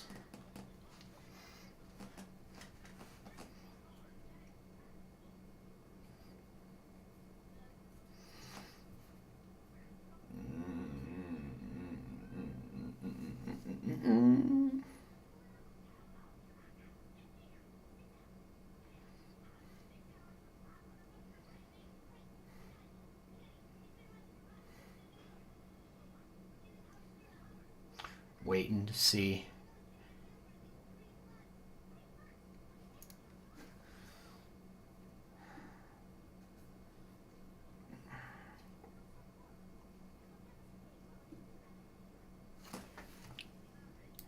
Shut the fuck up. There we go.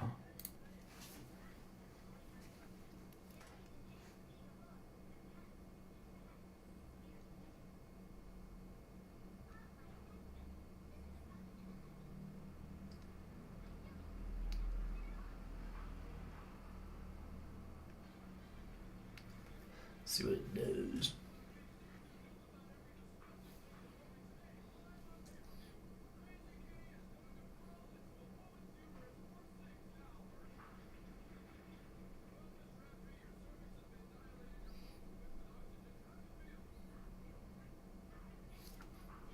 Nope. Lars Ulrich? I think fucking Lars Ulrich was in Death? Oh my god, dude.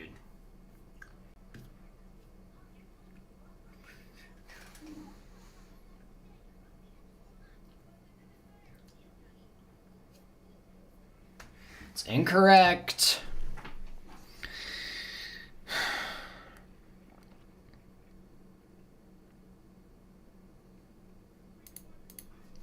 It's just models in open web UI are not searching through RAG knowledge.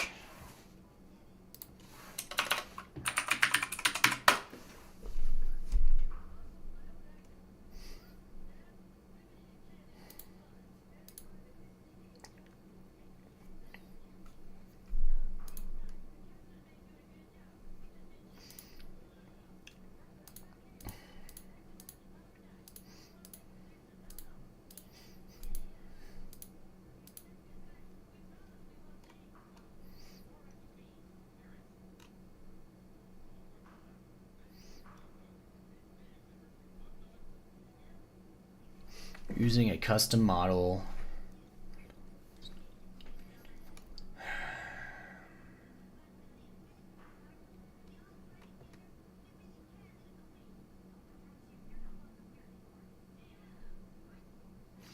Check RAGs so that the system may filter all results.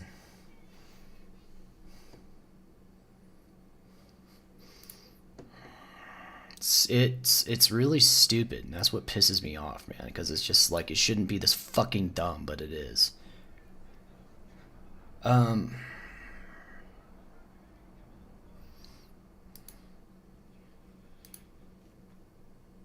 It's frustrating.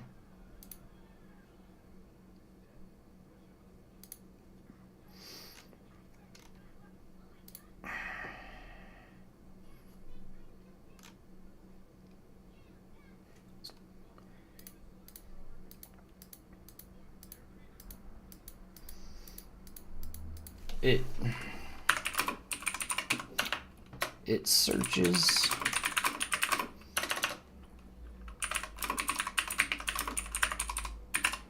I want it to be automatic when it is asked a new question.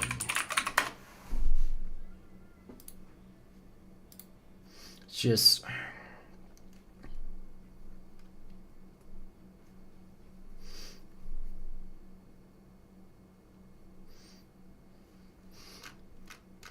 So it's all okay. So it said,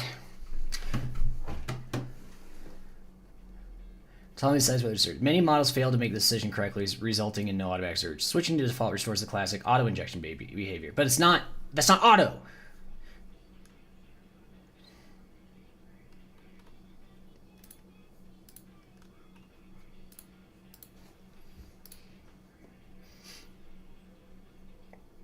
Or the prompt is weak, it simply won't search.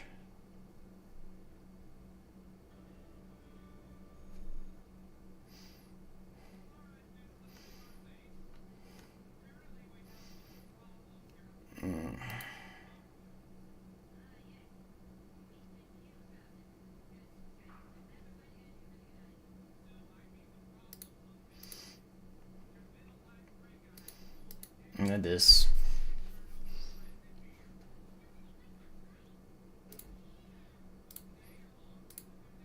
Nope. Edit. When a user asks a Reg knowledge base,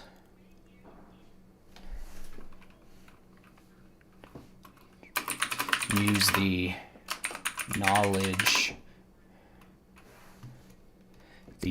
memory tool. It's the knowledge memory tool.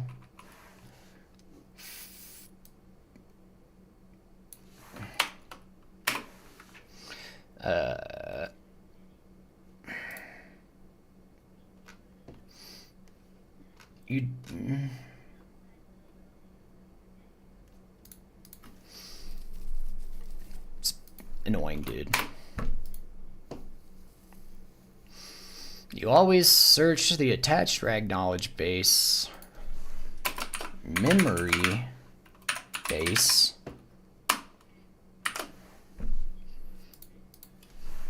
to retrieve it first before answering. Then, if you are still unsure, you will use a web search functionality to search the information. You will never hallucinate if you're not 100%. Either you do not give the answer.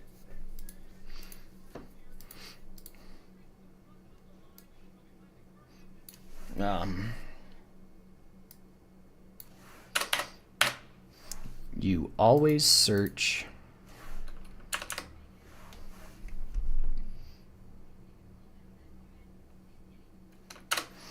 the attached knowledge base using the knowledge memory tool to retrieve it first. I don't know if that's going to do anything, but we'll see.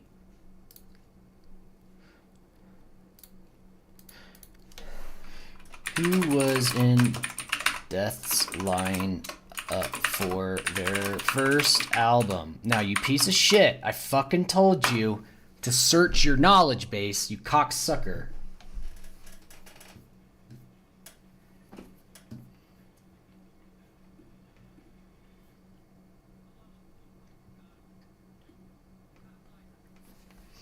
Swear to God.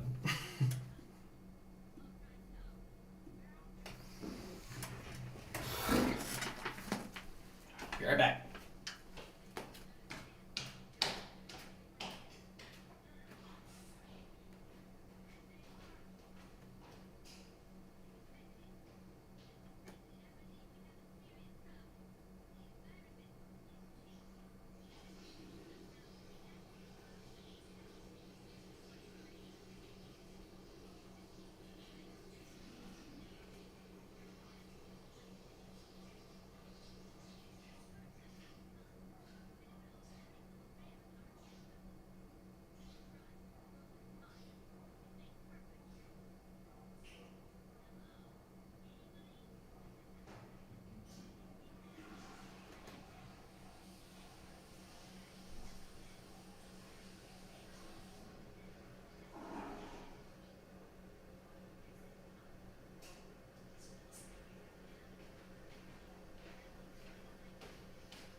Okay. Next, exploring the web. So it's going to give a stupid ass answer now. Probably. Be fucking pissed, dude.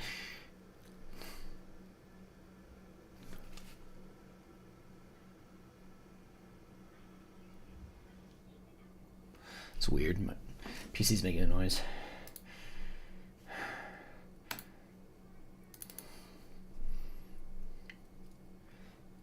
Let's come on. I'm gonna use Claude to ask why it's not doing this. Let's see. I am using Open Web.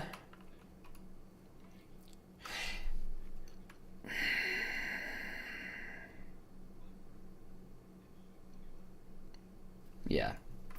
Open Web UI with LM Studio. I am using Quinn 3-14B. I am trying to get it to use the knowledge base through Open Web UI natively, but it refuses to search through the knowledge base even in the main model prompt. It only searches, you select default function calling, not native. How do I get Quinn 3-14B to retrieve the RAG knowledge base natively? It's fucking stupid. Let me see.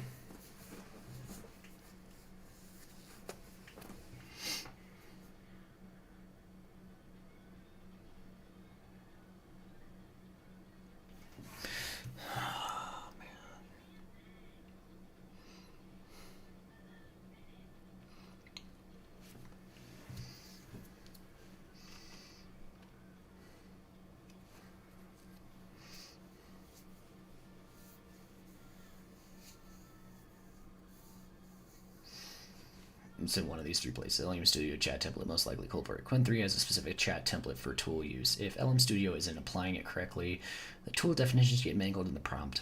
Fix. Update. This is the latest version. In the model,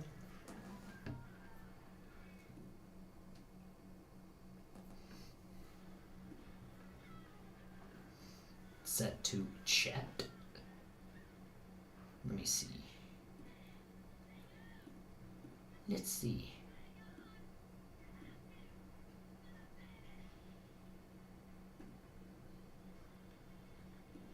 Says it says set it to chat.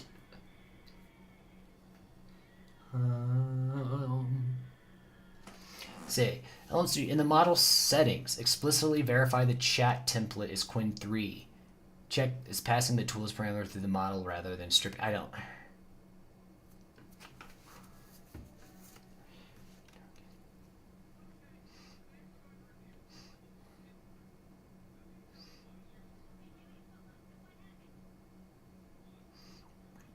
Disables extended reasoning and produces clean structured. That you can also set this globally on Open Web. Enable thinking if your version's for, but I don't want. I sometimes I want it to be native. Web versions require the knowledge base to be explicitly attached and the retrieval tool to be enabled per model base. Check. Go to Workspace Models. Find your LM Studio model and confirm the knowledge base is attached there. It is. Under the model settings, make sure Tools includes knowledge base retrieval tool.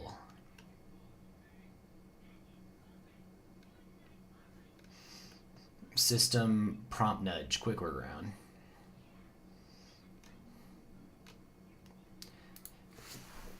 What knowledge base retrieval tool are you talking about?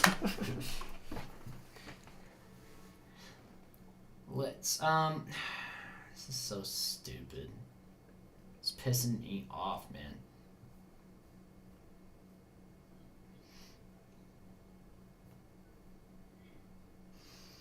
Fair catch. I was loose with that language. There isn't a discrete knowledge base for let me clarify. Blah blah blah. Let's say you don't configure it manually. Just so the point that I see is the KB must be attached to the model profile. Okay, it is.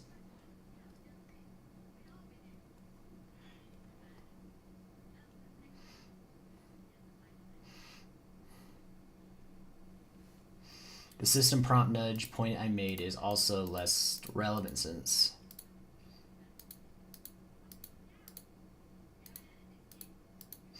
chat template for Quinn 3 or the thinking. The real places to dig. Okay, but I don't see.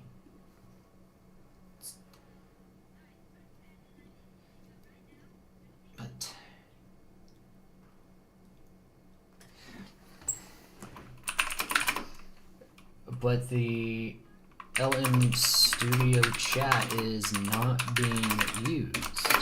Only Open Web UI is. This is fucking frustrating, man.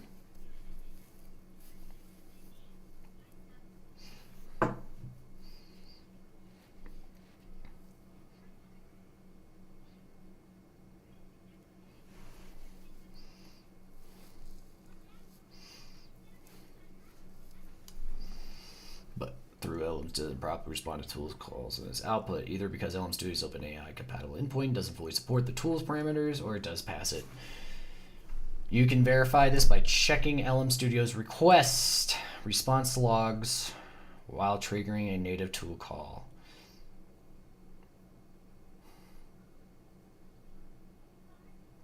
And whether the response contains the tools calls block, the thinking mode issue still applies.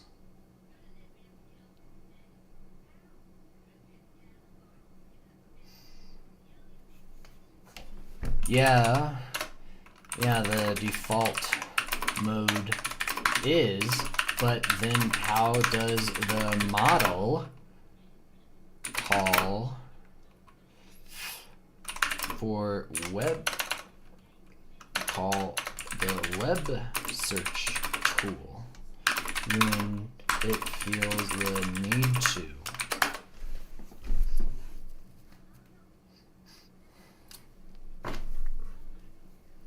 It's fucking annoying.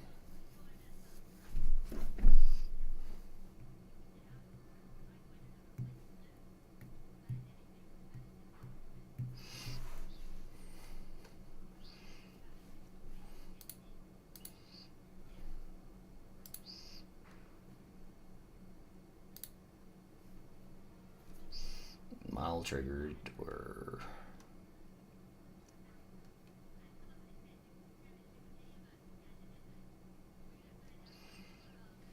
honest summary of your situation is probably anything required the model to enable call broken in this stack, which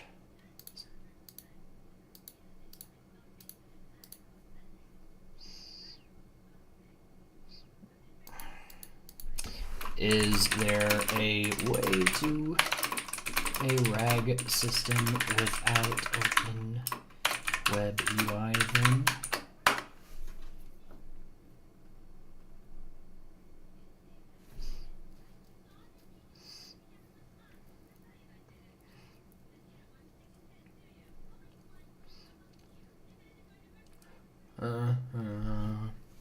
Middleware RAG layer. Flowwise or Langlo.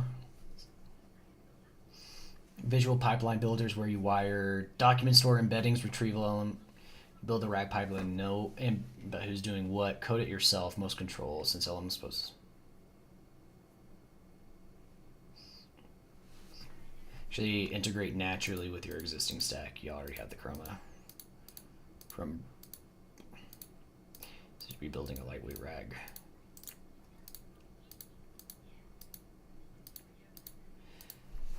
General use. I want to be able to and add documentation for the model to use.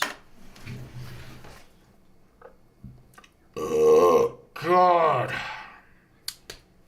I wonder if it's that fucking pineapple.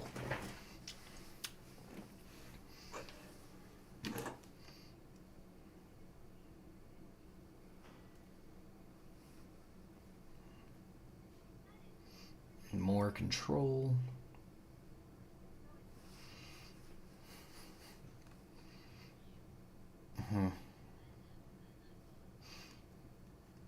Given your stack is actually to extend what you already built on. You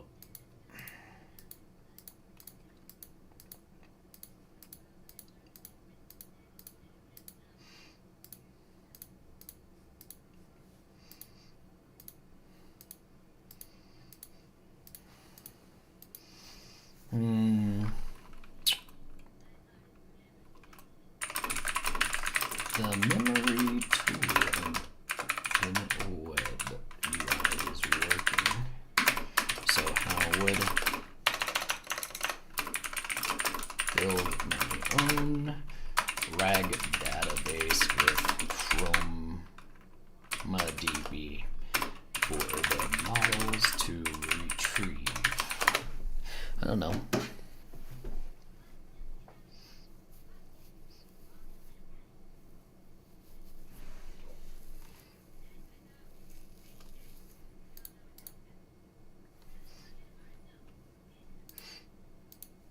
I already have that.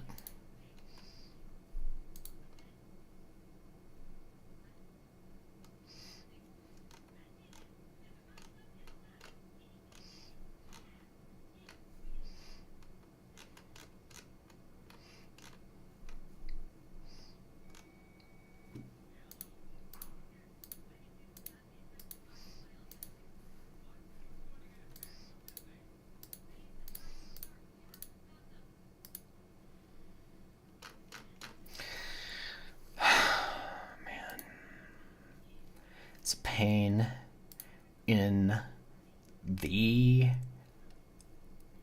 ass.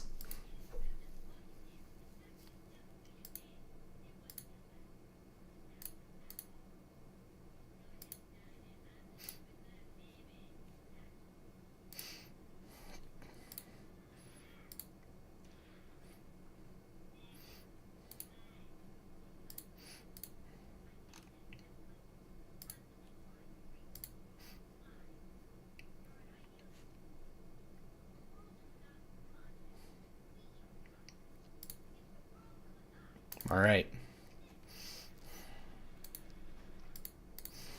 Can you tell me up to Death's first album? Use your memory if needed. I don't.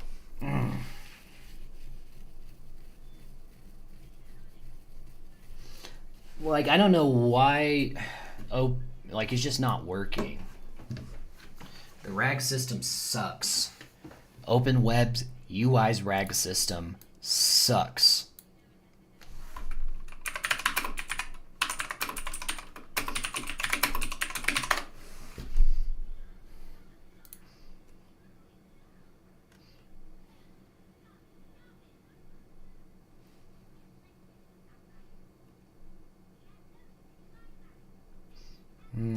Best open. Let me see. There's something. Best open source local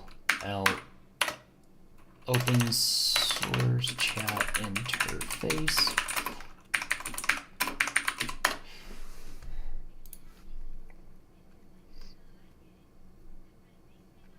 Favorites: Cherry Studio and Onyx. Cherry Studio.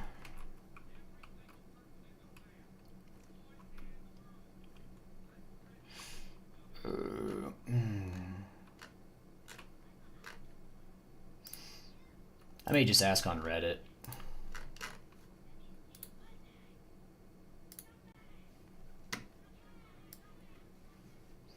Let me see.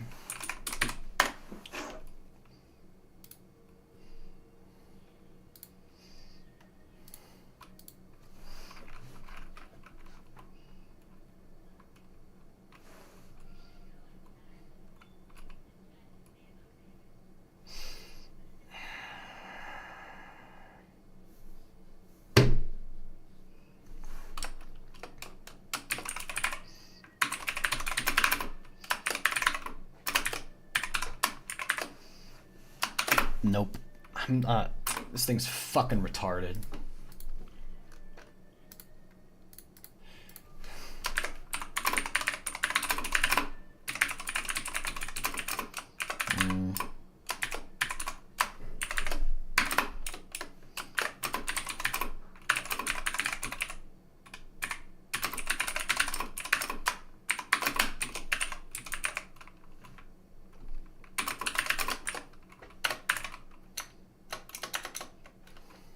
But it's struggling.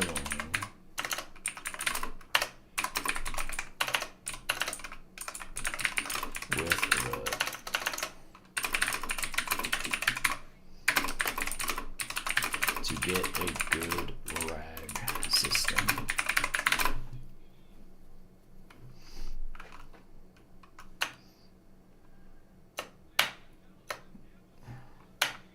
Especially with rag. Hold on.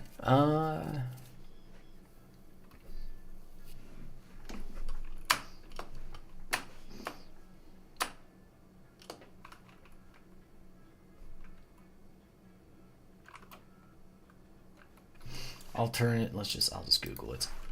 It's fucking. Fuck it. It's fucking stupid. Alternatives in web UI.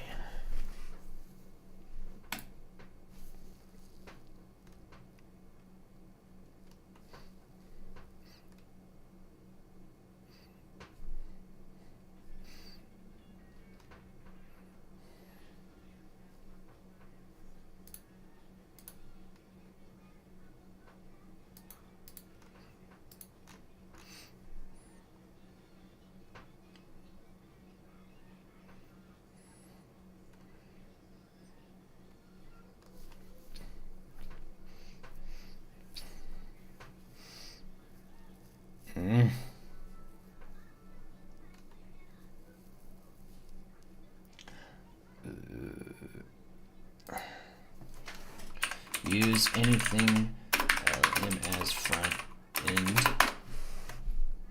Can you use Super Use get started with? Yeah, I've done that.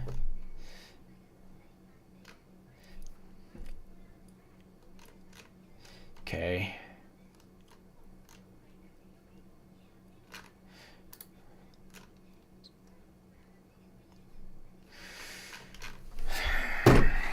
I'm just overwhelmed with this shit.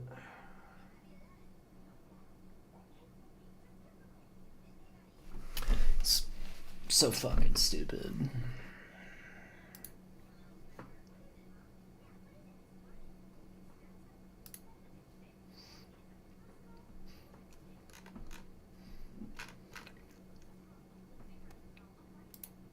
On, dude. Try again.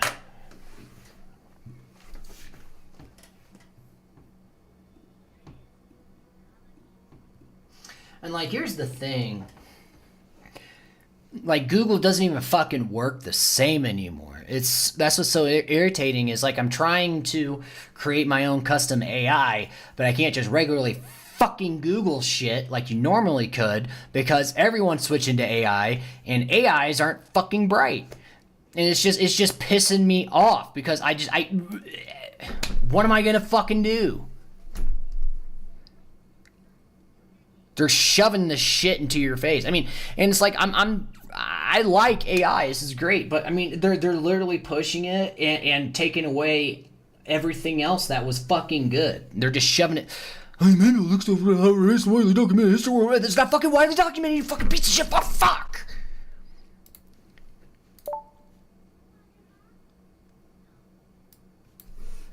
God, dude, they're stupid, bro.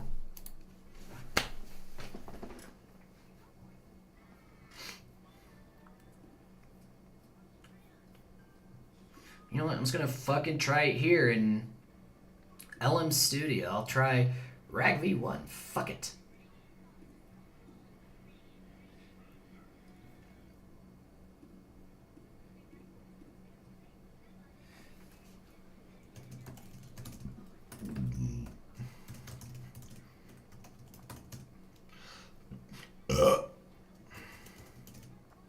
First album.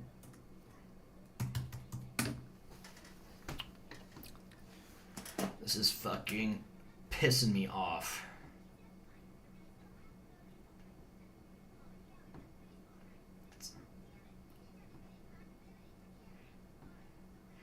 It didn't.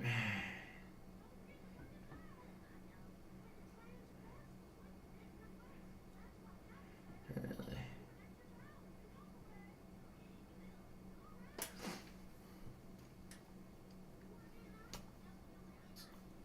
No, whatever. Whatever. Dumb fucks. Pissing me off. You're pissing me off. Okay, now let's try.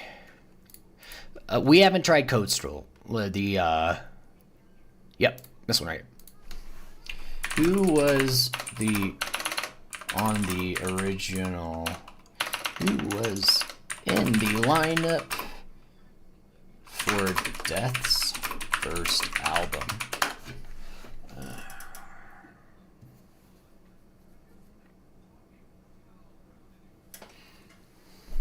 Let's see what it does.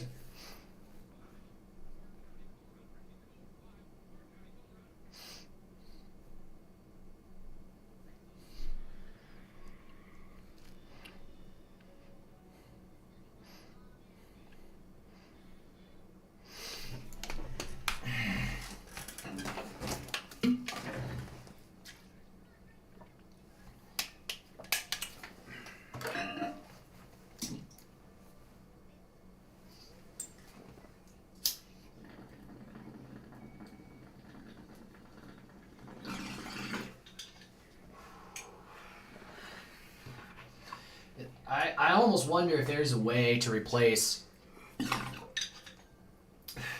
Open Web UI with anything LLM.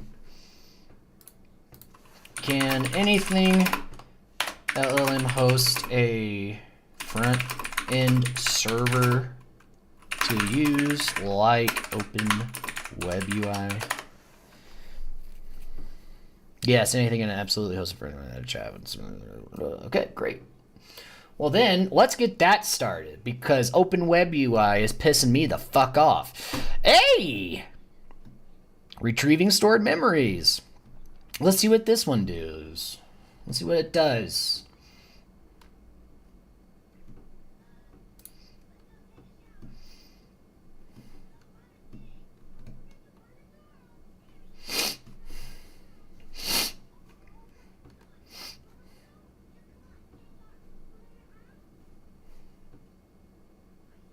Okay.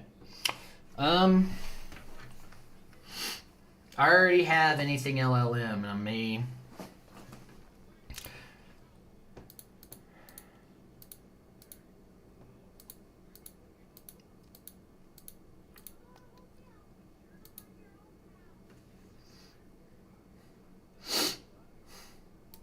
Okay. How do I set up for front-end use? Do I use Yapper?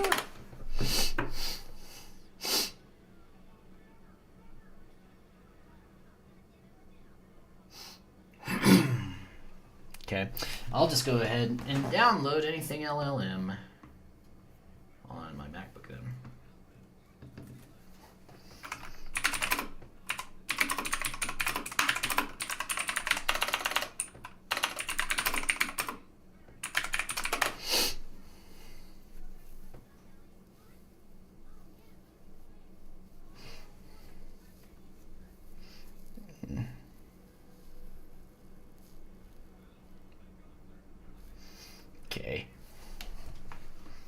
So then let's anything.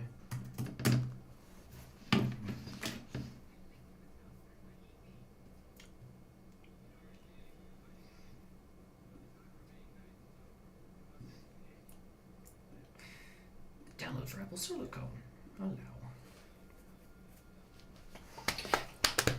We're gonna say fuck you, Open Web. We're gonna try anything LLM instead, because this is, I don't know, it's just dumb. I don't know what's going on. I know that anything LLM's RAG system worked, but I couldn't use fucking integrated tool systems, and it pissed me off. So let's fucking go and say fuck you, Open Web. We're gonna try anything LLM now. Fuck it. Oh, God, dude.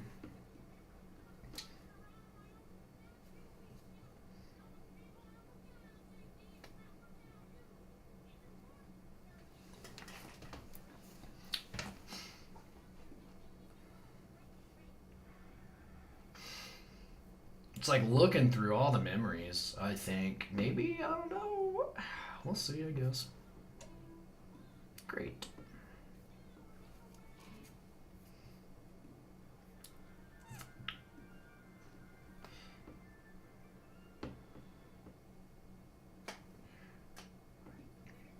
Okay.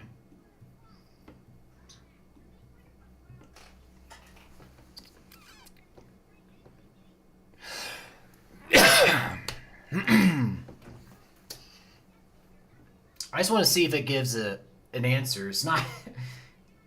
I don't think it's going to. I don't think it's going to give it. Fuck you, OpenAI.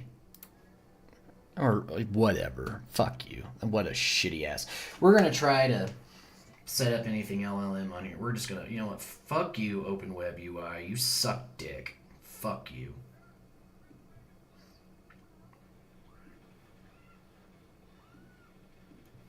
Just stop them.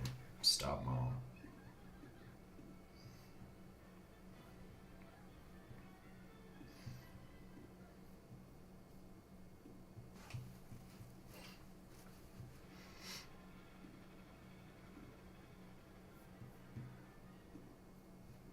Okay. Anything LLM.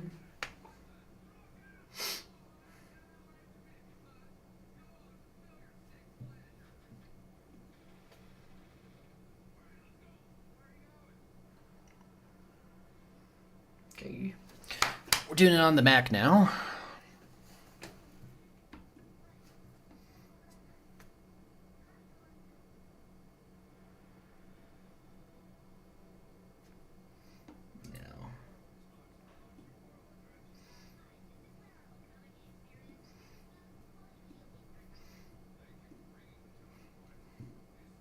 What is your email? Well, you know what? Skip that. Dismiss for now. How can I help you? Fuck off.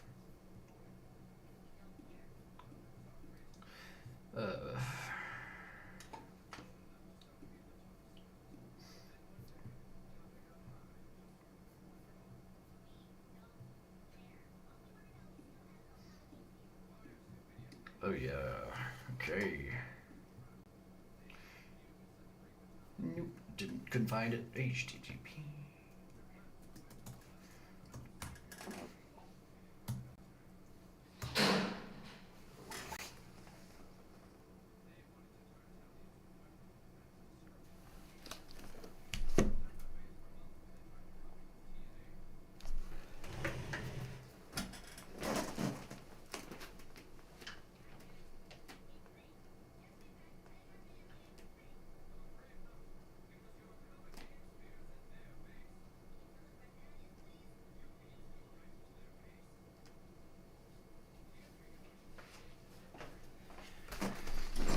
That was weird. I don't know what that was.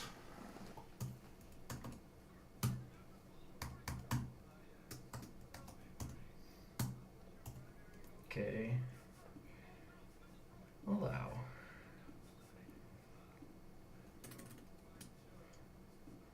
Okay. Oh, must include V1. Fuck you.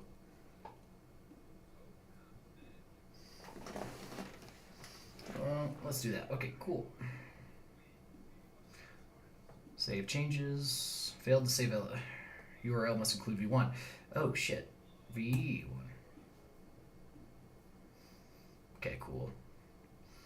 Vector database. Embedder.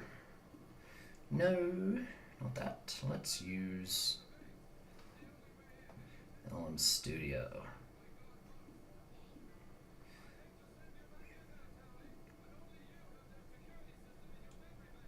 Should already have. Okay, whatever.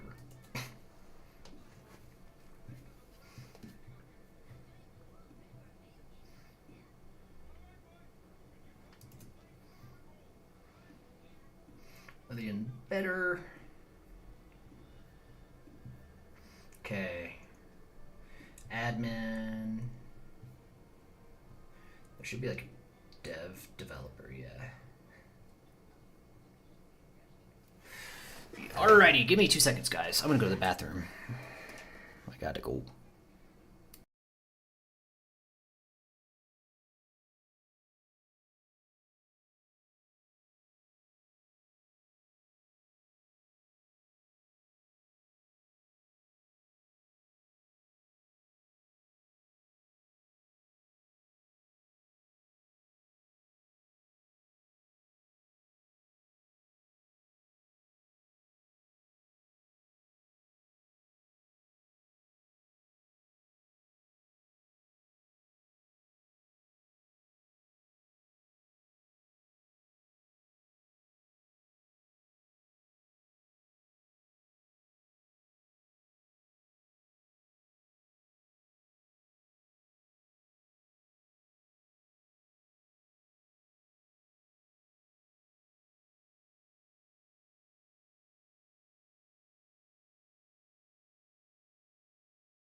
Okay, I'm back. Sorry, y'all.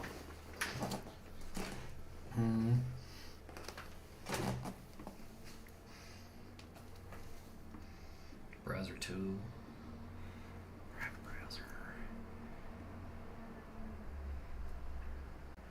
How do I think LLM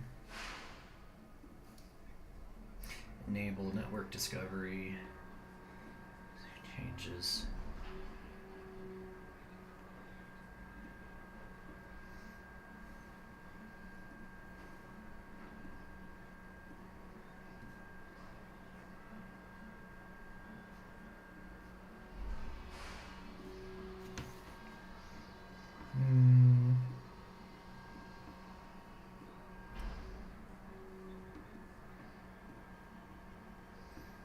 Okay. Just how do I access it? Access anything.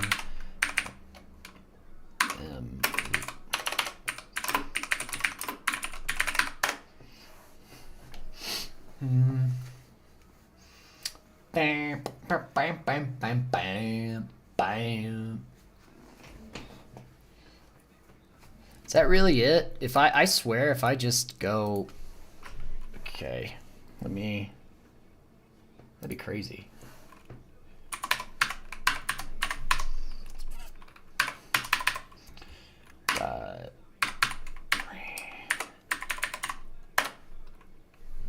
I don't think it will. Yep, didn't think so. Serve anything.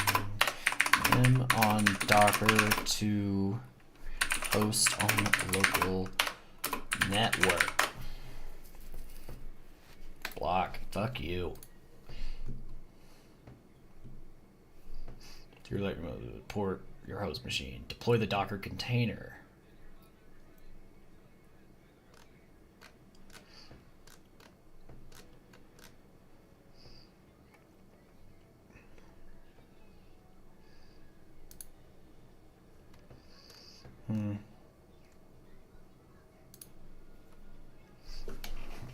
Okie dokie, let's try this.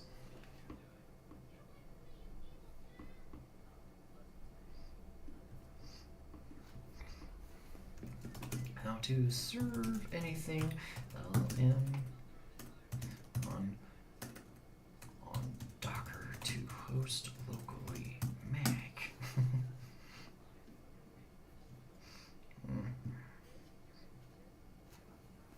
Open terminal, create directory, data configuration.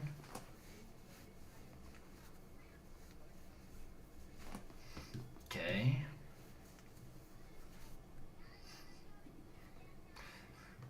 Let's try all this shit, I guess.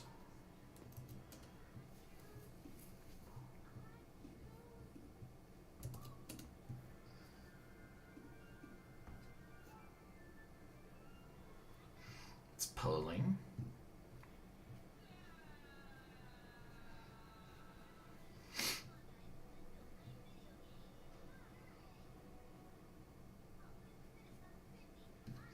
Access the interface. Once the container is running, open your web browser and navigate to. Okay.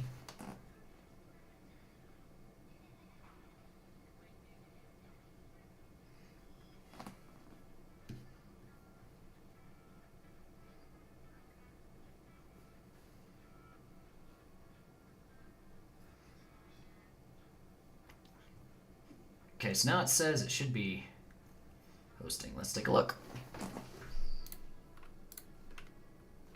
Wow. Just like that. That is crazy.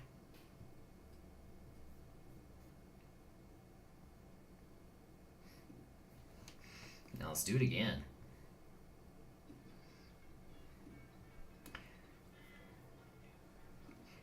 Alrighty. I think now let's go to Docker.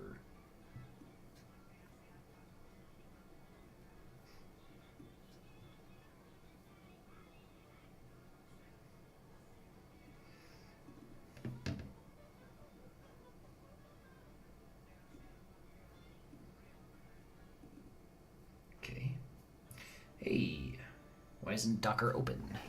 Let's see, get started.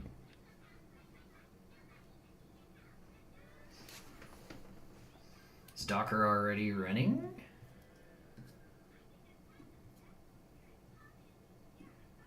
I would guess so. So we just said fuck you, open web UI, and switch to here.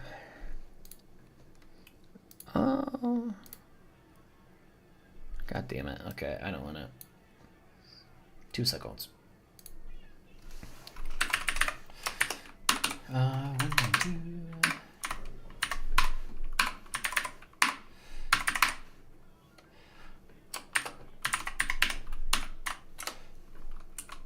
Okay.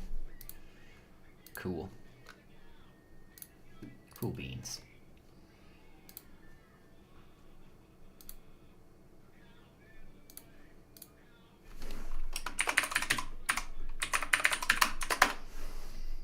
Not no.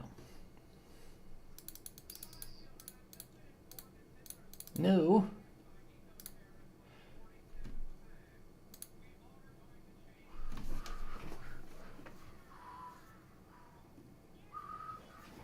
Do I need to have that? Okay, so now is it just permanently serving now?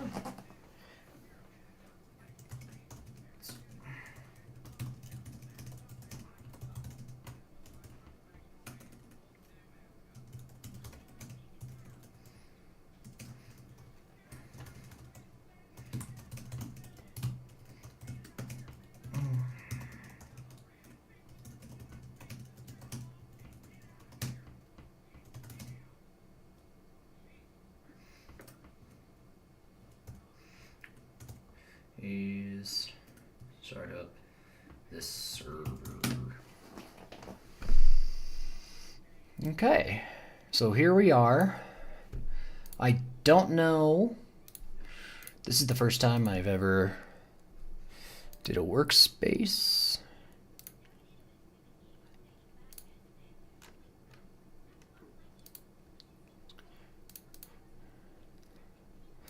For this workspace. Oh, first, let's change the embedder. I don't want the embedder to be on here. I want the embedder to be... God damn it.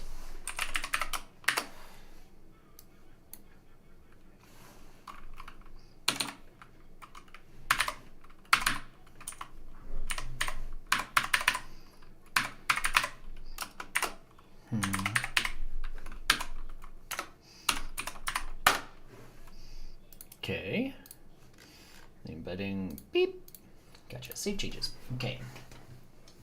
When you close the Docker desktop window in Mac, the background engine that typically used for which allows it.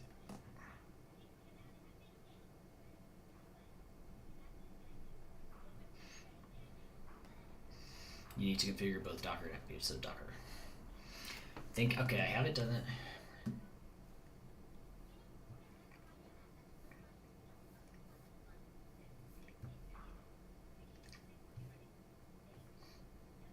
Okay. Let's do this. Open Docker desktop.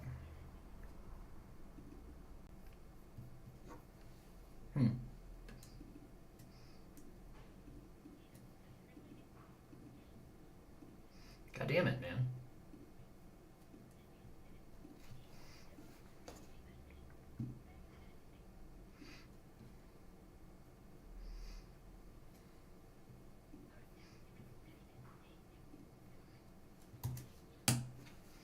Okay.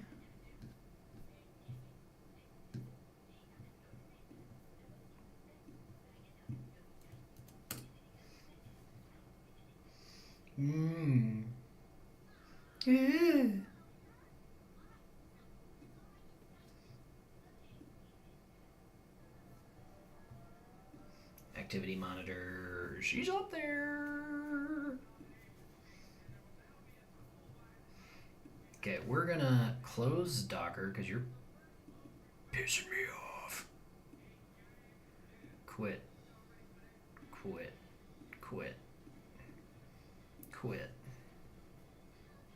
Okay. Now we're gonna launch Docker. There we go. Delete.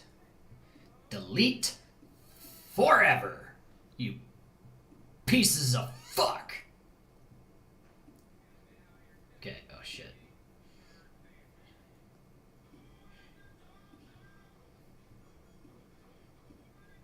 Image is in use. Delete the container that's using it and try again.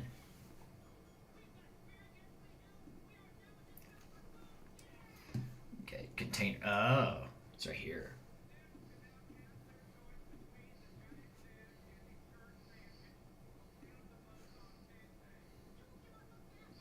Okay. Wow, that just dropped a shit ton of RAM. Hell yeah. Killer. Thank you. Anything LLM? I salute thy. Okay, so we got that, and we should all be good. Now we got the embedder, voice, text, transcription, LLM.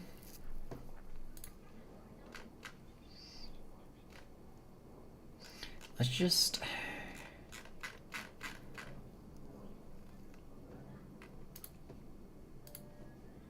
Okay, well, yeah.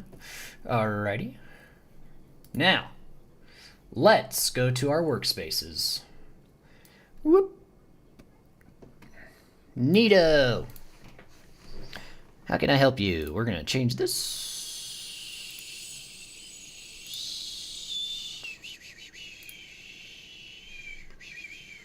Chat mode, agent. Use tools. Vector database. You have nothing. No vector database. Okay. Alright. No. 14B. That's what we want. Chat settings.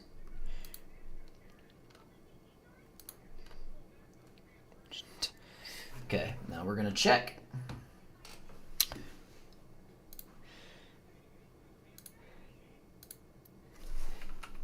Hello. Agent swapping over to agent chat. Okay. Oh, it's loading, yeah.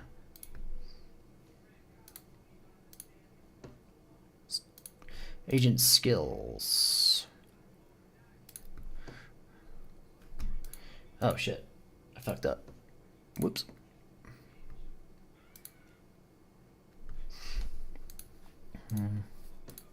Let's... You know what? We can do this. We're going to add this memory. Bloop. Move to workspace. Okay, great. Data connectors. All right, killer. So we got that now. Can you tell me who was in the line up for Death's first album?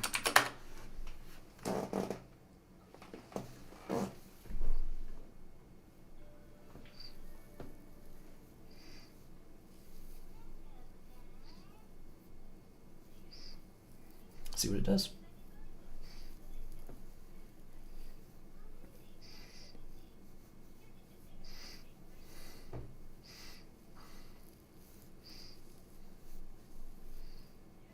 So you didn't find anything locally. You should have.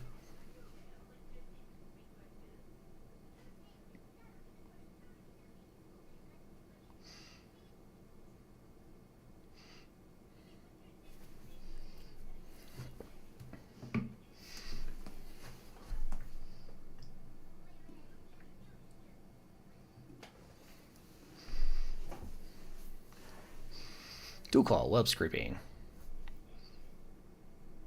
Okay. I like that a lot.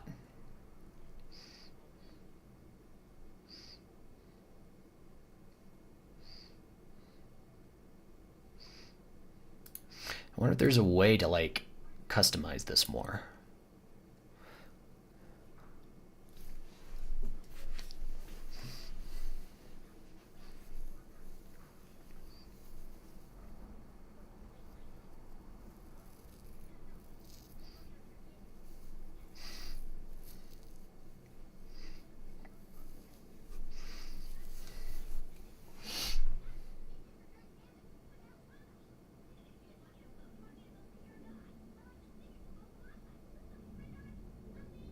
think it's scraping, yeah.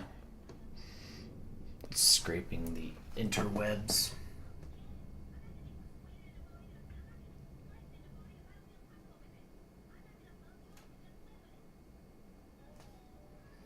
Okay. No, that's not. No, that's incorrect.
Looking through what I got downloaded on here, because I could probably start throwing a bunch of, because this stuff is, uh-oh, what, I don't know what that was.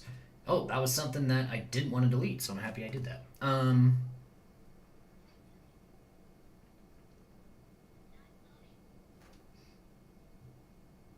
Okay.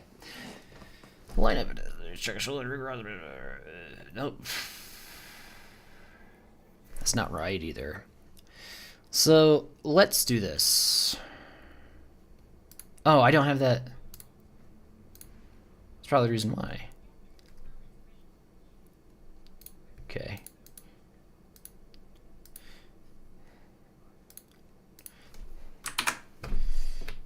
Let's do a new thread.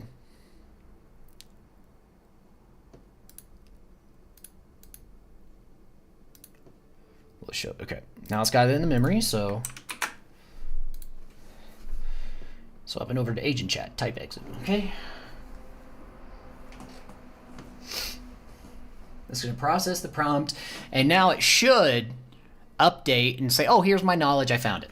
So, if that's the case, then it was just fucking open web UI, just being shit.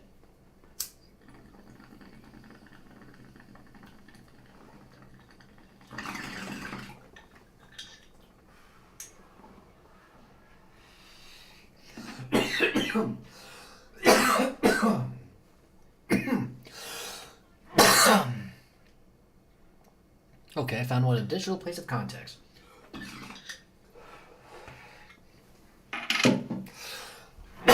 Let's see what it does. Please, please, please, please, please.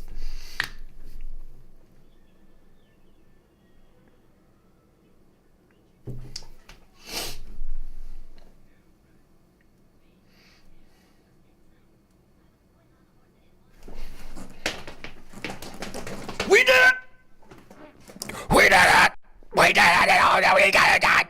We got it! That's it! Yes, we did it! We did it! We did it! Yes! Yes! Thank you! Thank you, genius!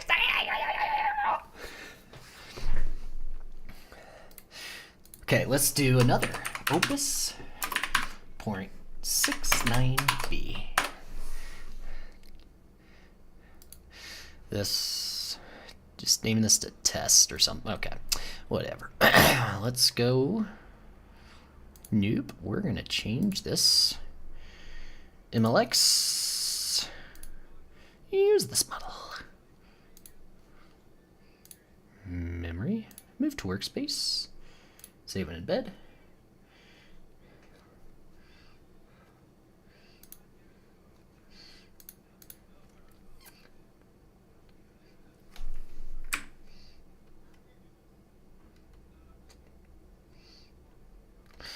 Okay. Now we're gonna test this. How can I help you today? Can you tell me? Wait, did I save it? Okay. Can you tell me the lineup for Death's first album?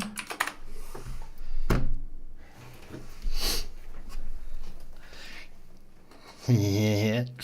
I'm excited now, man. If I can get this shit working, hell yeah.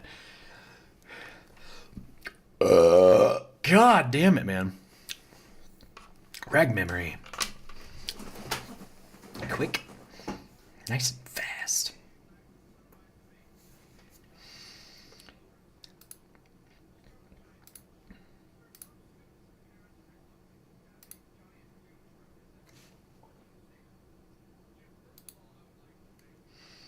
Yes!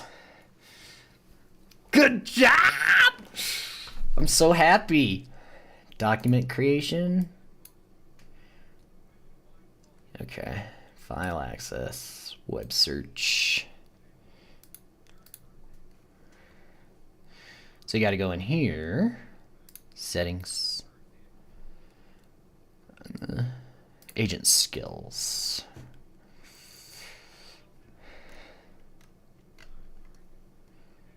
On.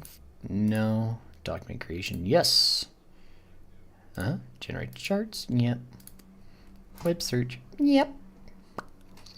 Okay. Oh, anything LLM so far, I'm loving you. Okay. Can you tell me what happened in the news last week? Just the headlines.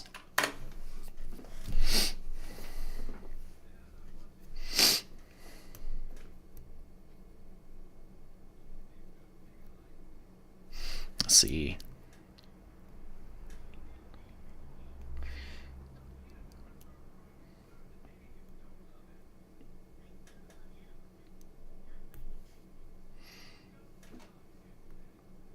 Nice. Okay.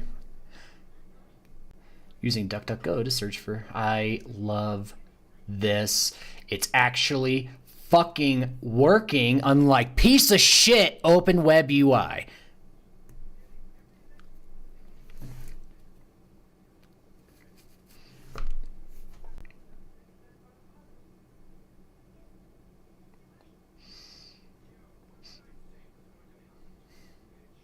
Okay.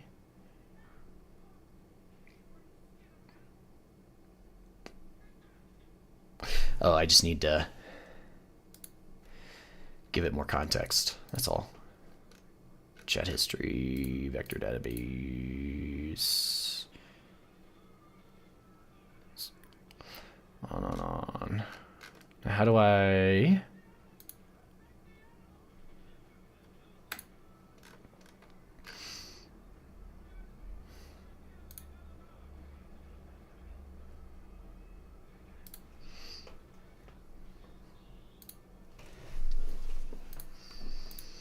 Okay. Where do I change? Let me see. It shouldn't be. Oh, it is. That's fucking bizarre. Okay. Let's turn it up even more. Reload and apply changes. Huh. That's so cool, man. Tell me what in the news. Yes, last week. Just the headlines. Now, while it's working, I gotta go to the bathroom. Bad.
Alrighty, my bad. Whoa.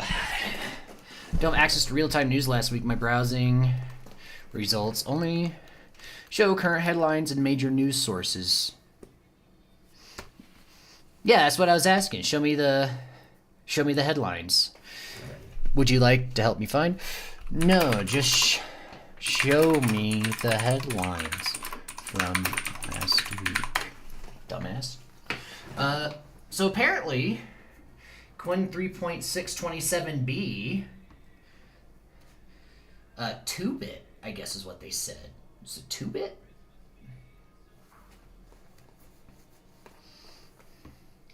Saw it on Reddit. Q2, 27b Q2.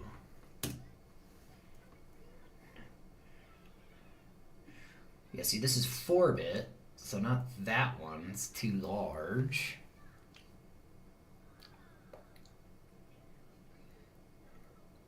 Oh, because I'm in MLX. I need to go to GGUF. Quinn 27b.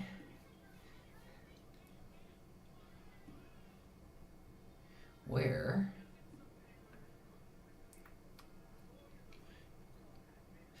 There was a 27b. There's a Q3. Maybe try that one.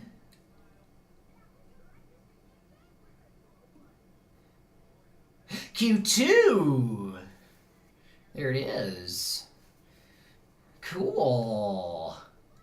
So we got a Quinn 3.6 27B Q2, and you know what? Fuck, I'm gonna download the Q3 too, and we're gonna try those. We're gonna see. XXS is what it was. It's Q2 XXS. No, that's S. Quinn. Is it not on Hugging Face? Maybe not.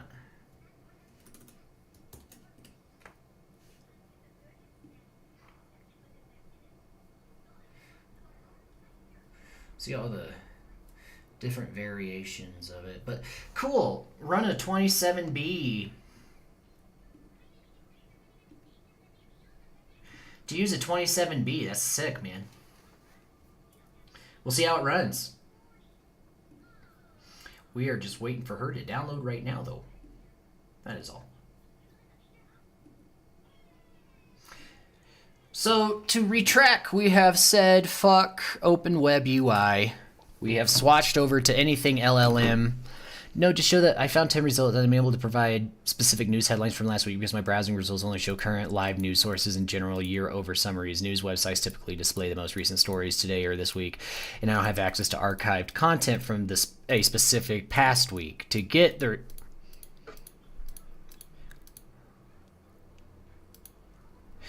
Okay, that's not very... You're kind of struggling. Kind of struggling a little bit. Let's try 14B. New thread. Quinn 14B. How can I help you? Can you tell me what happened in the news last week? Just give me the headlines. You dumb fucks.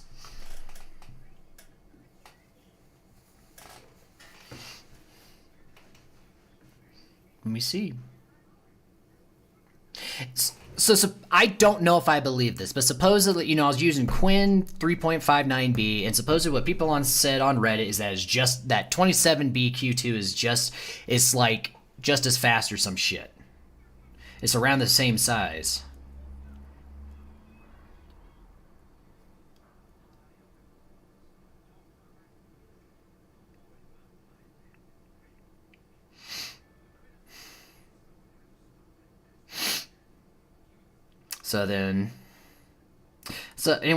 Right now, and then, but we'll also try 9B whenever it comes out. It should be coming out soon, I would think. I hope.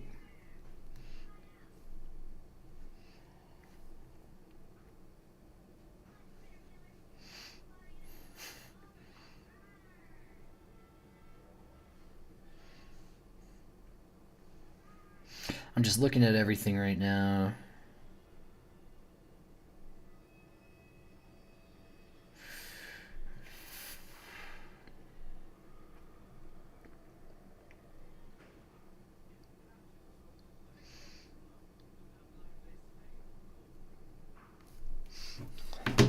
Major websites, but does not specifically headlines. Okay, maybe. Can you tell me what happened in the news last? Maybe headlines was too specific, and it literally couldn't grab headlines. I don't know. They're pretty stupid, man. It's all right.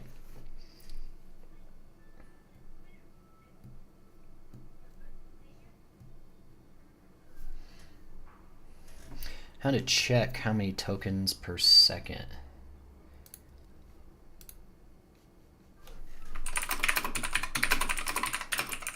Tokens per second. The model is using LM Studio.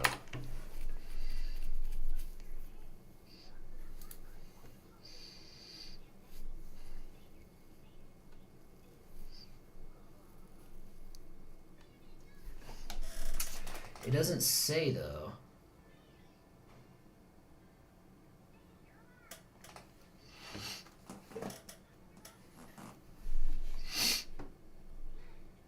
There we go. So yeah, so it's given.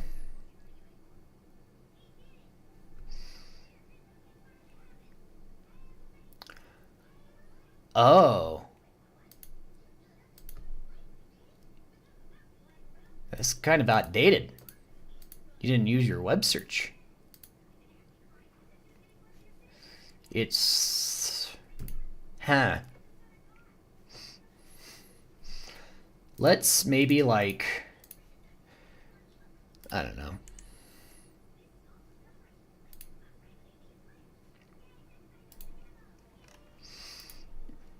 System prompt. Always check the current time and date to prevent hallucination. Okay, what model is L? Yeah.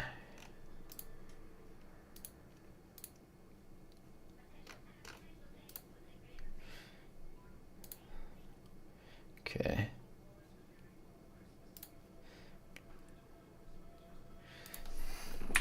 Happened in the news last week.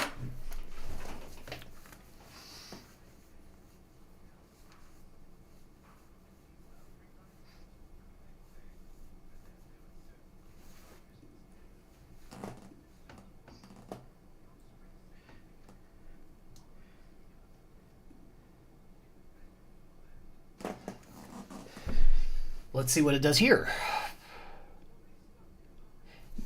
Yes. Success.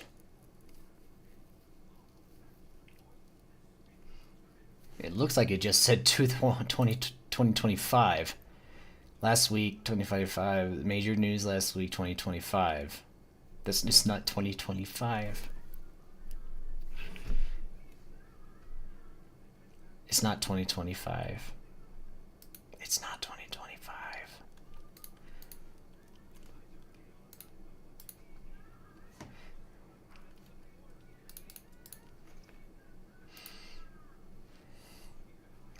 Search top news stories last week. Okay, that's better.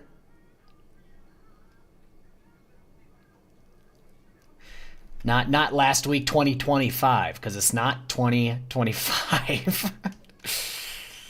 Could not respond. The agent failed to respond. Yeah. What date is it?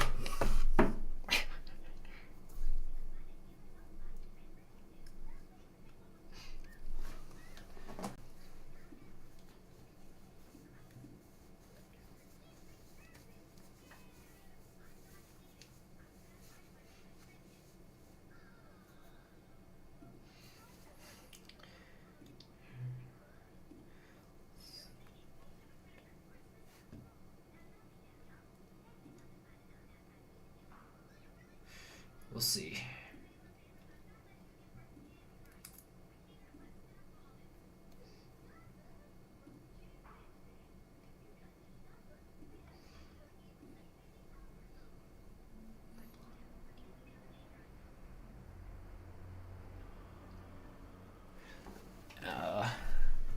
Struggling to figure out what day it is. It just said, fuck you. I'm not. Oh, wait. Nope.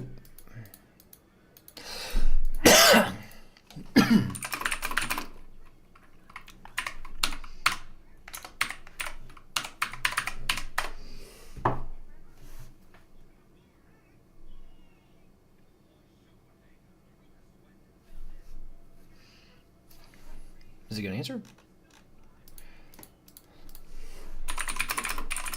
The news week. Kind of stupid, man.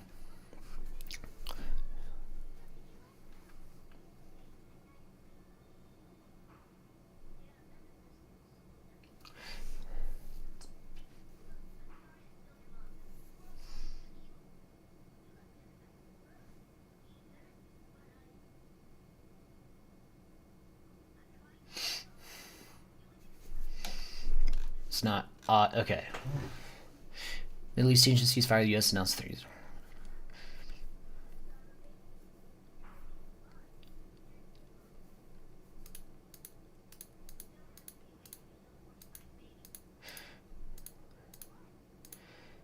Gotcha.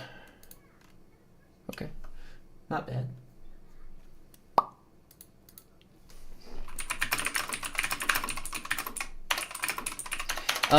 Actually,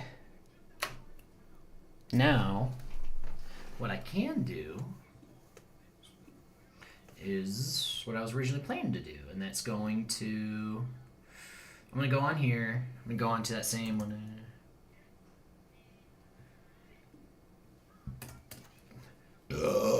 Excuse me.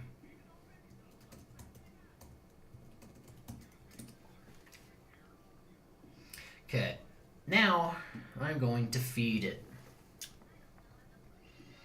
a bunch of, yeah, right here.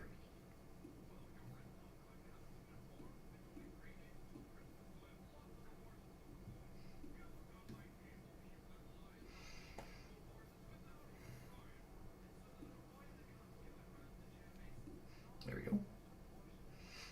Yep, move to workspace. Okay, now it is embedding. Let's see. Yes.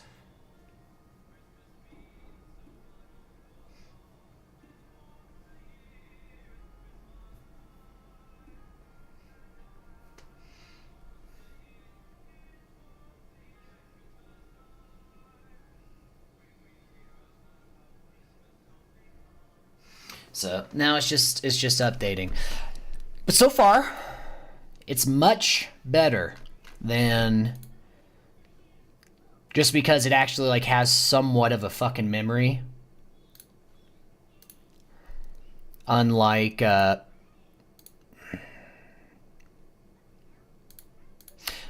fucking Open Web UI. I was really not a fan. I was not a fan at all of that. It's pissing me off.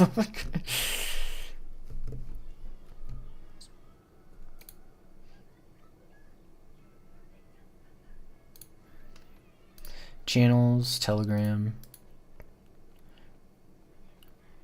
Create your Telegram bot. Okay, so you can create a Telegram bot. Oh. Well, maybe I shouldn't be showing you that.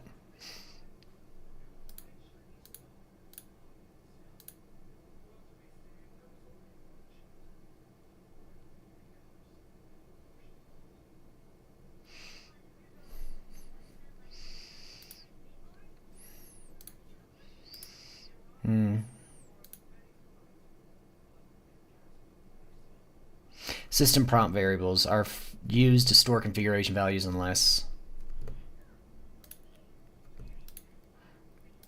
Just looking at everything. Chat embed. Okay, cool.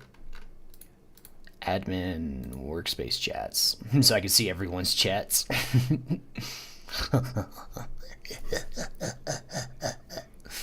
But okay. System file access. Yeah. It is dangerous. Agent flows. How do you create a flow?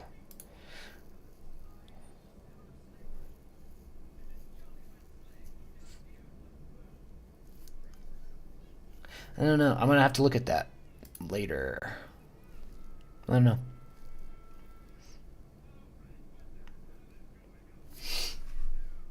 It's currently uploading RAG, so I'll be back to I'm gonna put this up. Be right back. I also gotta use the restroom again, don't ask. But I'm gonna stay on longer.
my god, sorry.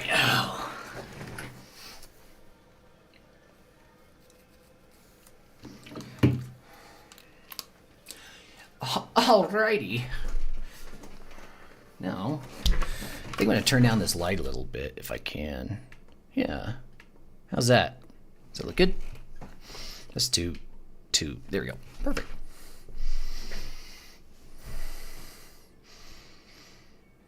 Nah.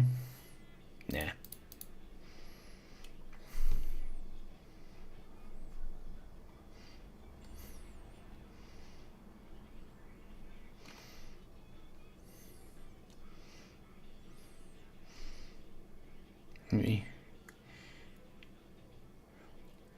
We'll watch this.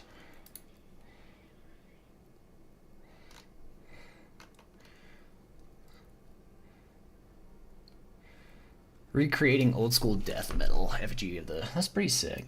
So there's this YouTuber named The Quarter Pounder, aka Jeremy, who is well known for owning the left with epic memes and artistic thumbnails. My favorites being Total Meltdown for freeloaders, and you have 2 obese women crying about food stamps, I think. Anyways, Jeremy has recently come under fire for allegedly flagging down a channel that was, I guess, mean to Jeremy and his wife, and that channel being the Kino Casino. In retaliation to the horrible onslaught that Jeremy faced by the Kino Boys, he decided to make this post indicating that he something was going on. I think it's that pineapple. I wonder if it was bad or some shit. And coincidentally, shortly after this post was made, the Kino Boys started to face multiple strikes. Jeremy claims that he did not flag down the channel or even push his viewers to target Kino Casino. Even so, many were quick to point out that Jeremy made this post, which might have pushed his viewers to do the flagging, and there are others who just straight up don't believe him. Naturally, whenever a heavy controversy exposes a new target, like the quartering, past behavior and incidents are then dug up to add on to the heaping pile of shit already squashing the target, that again being the quartering. See, before, Jeremy was simply considered just a crybaby mass flagger, but then people started to poke around on old videos, old live streams, and instead of just being labeled as just a crybaby mass flagger, he is now considered a crybaby mass flagger creep. Everything we've built has led to this. Introducing ClickUp 4.0.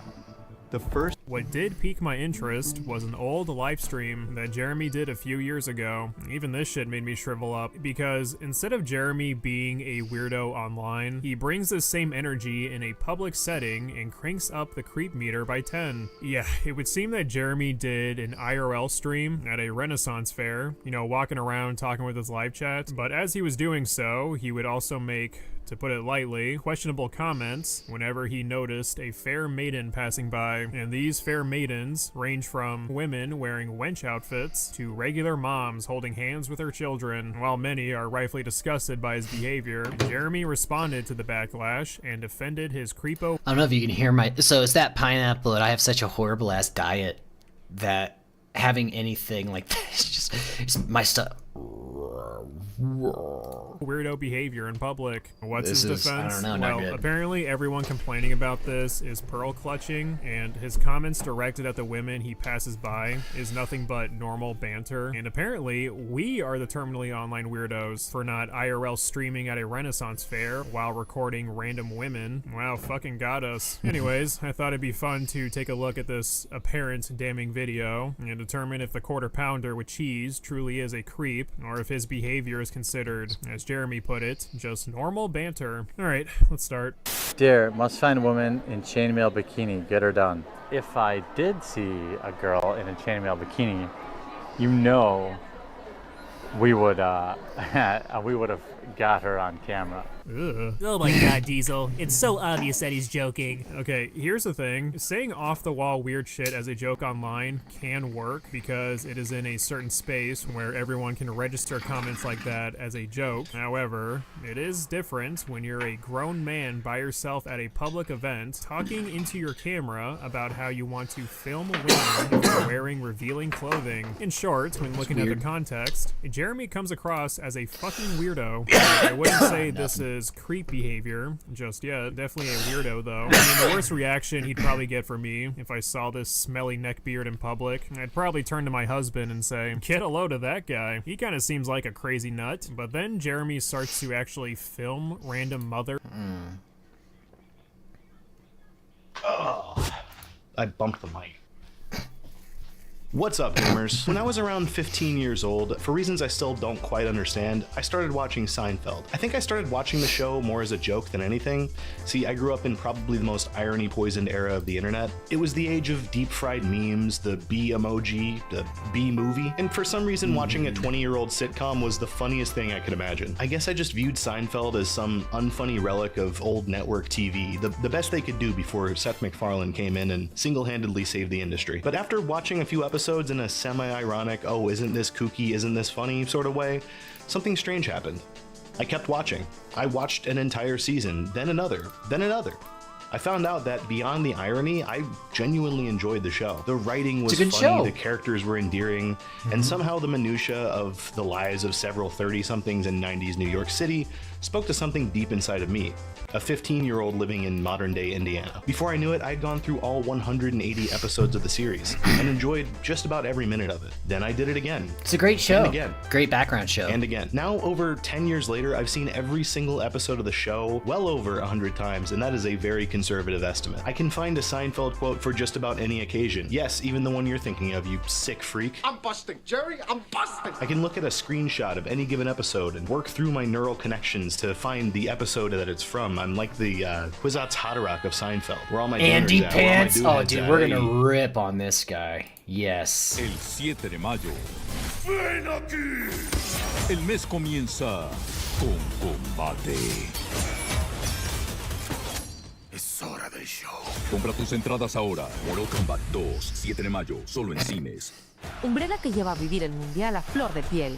Conoce más en Disfruta I Umbrella. hate this guy so Here's much. a question we've all been haunted by as we tried to fall asleep at night. Why have video game budgets and graphical fidelity skyrocketed the past 20 years while games themselves have gotten objectively worse? At age 43, people tell It's gonna have something to do with wokeism. That's all it's gonna be. It's this guy is a grifter for that type. Like, watch. It's just because I mean I know exactly what he means. I think I think essentially what's happening in the gaming industry is that people are just getting lazy. They don't actually want to create something decent. They just want to make money for it. So they use, you know what I mean? And yeah, you're just watch. nostalgic. But then I see 20-year-olds preferring games from the 2000s to modern slop as well. Doesn't that pretty much prove these games were objectively better? Classics like Metal Gear Solid 3, Devil May Cry, Final Fantasy X, San Andreas, and God of War put modern slop to shame. But if games from the 2000s had less pixels, less hardware, less gigabytes, how could they possibly be better? This is the question I want to explore in this video, and I think it begins with understanding 2000s culture.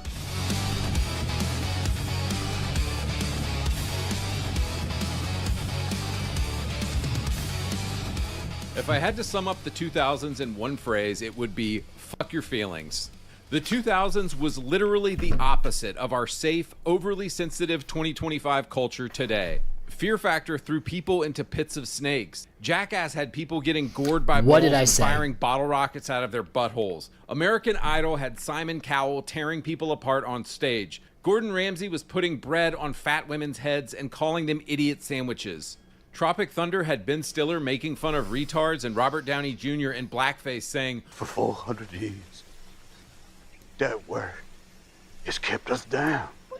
Damon and Marlon Wayans made fun of white chicks. Nicolas Cage dominated the box office. 2000s culture did not give an F. We pretty much peaked as a society. And You hear that? Nicolas Cage equals no woke. some of the greatest games of all time came out.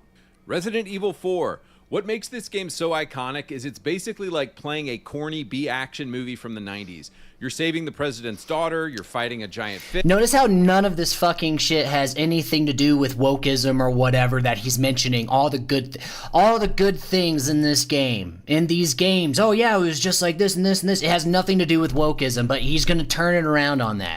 You encounter hilarious villains like Ramon. Because the reason why these games were so good was because they were good games. That's what it was. Now it's just slop. I agree with him on that.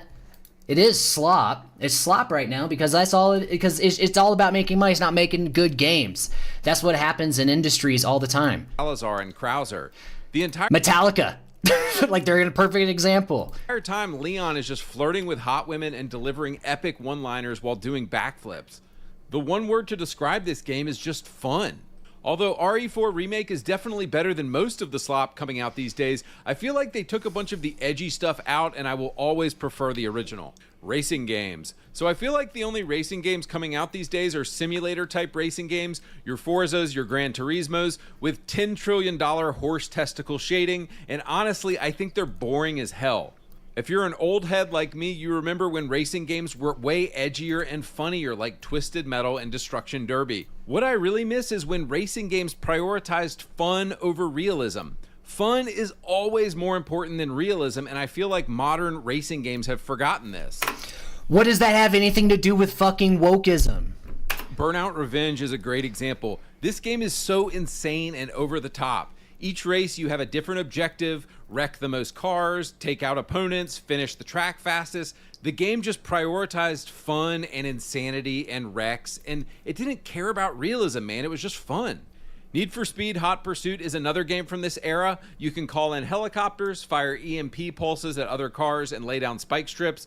And every race is really intense. You're basically just either playing as the cops or playing as the bad guys, and you're trying to get away.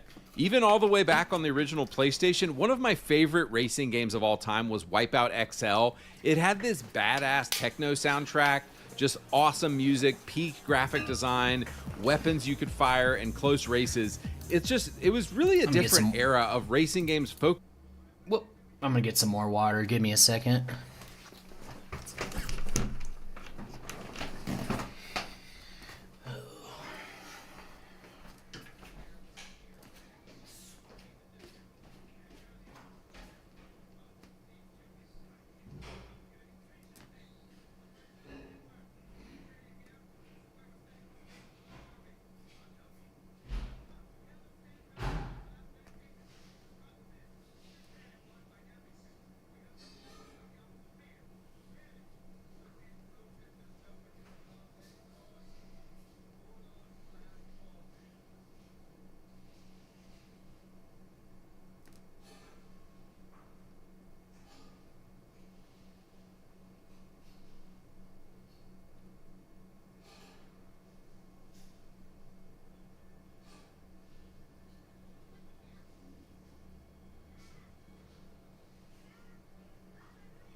Alright, let's watch this fucking prick. Focusing on fun. Metal Gear Solid 3. MGS3 is often cited as one of the greatest video games of all time because it had this amazing, edgy, and over-the-top story coupled with some of the greatest gameplay of all time. I have no idea what Kojima is doing now, but this ain't it, Chief. Solid Snake in amazing boss fights, delivering one-liners, flirting with all the hot women, difficult...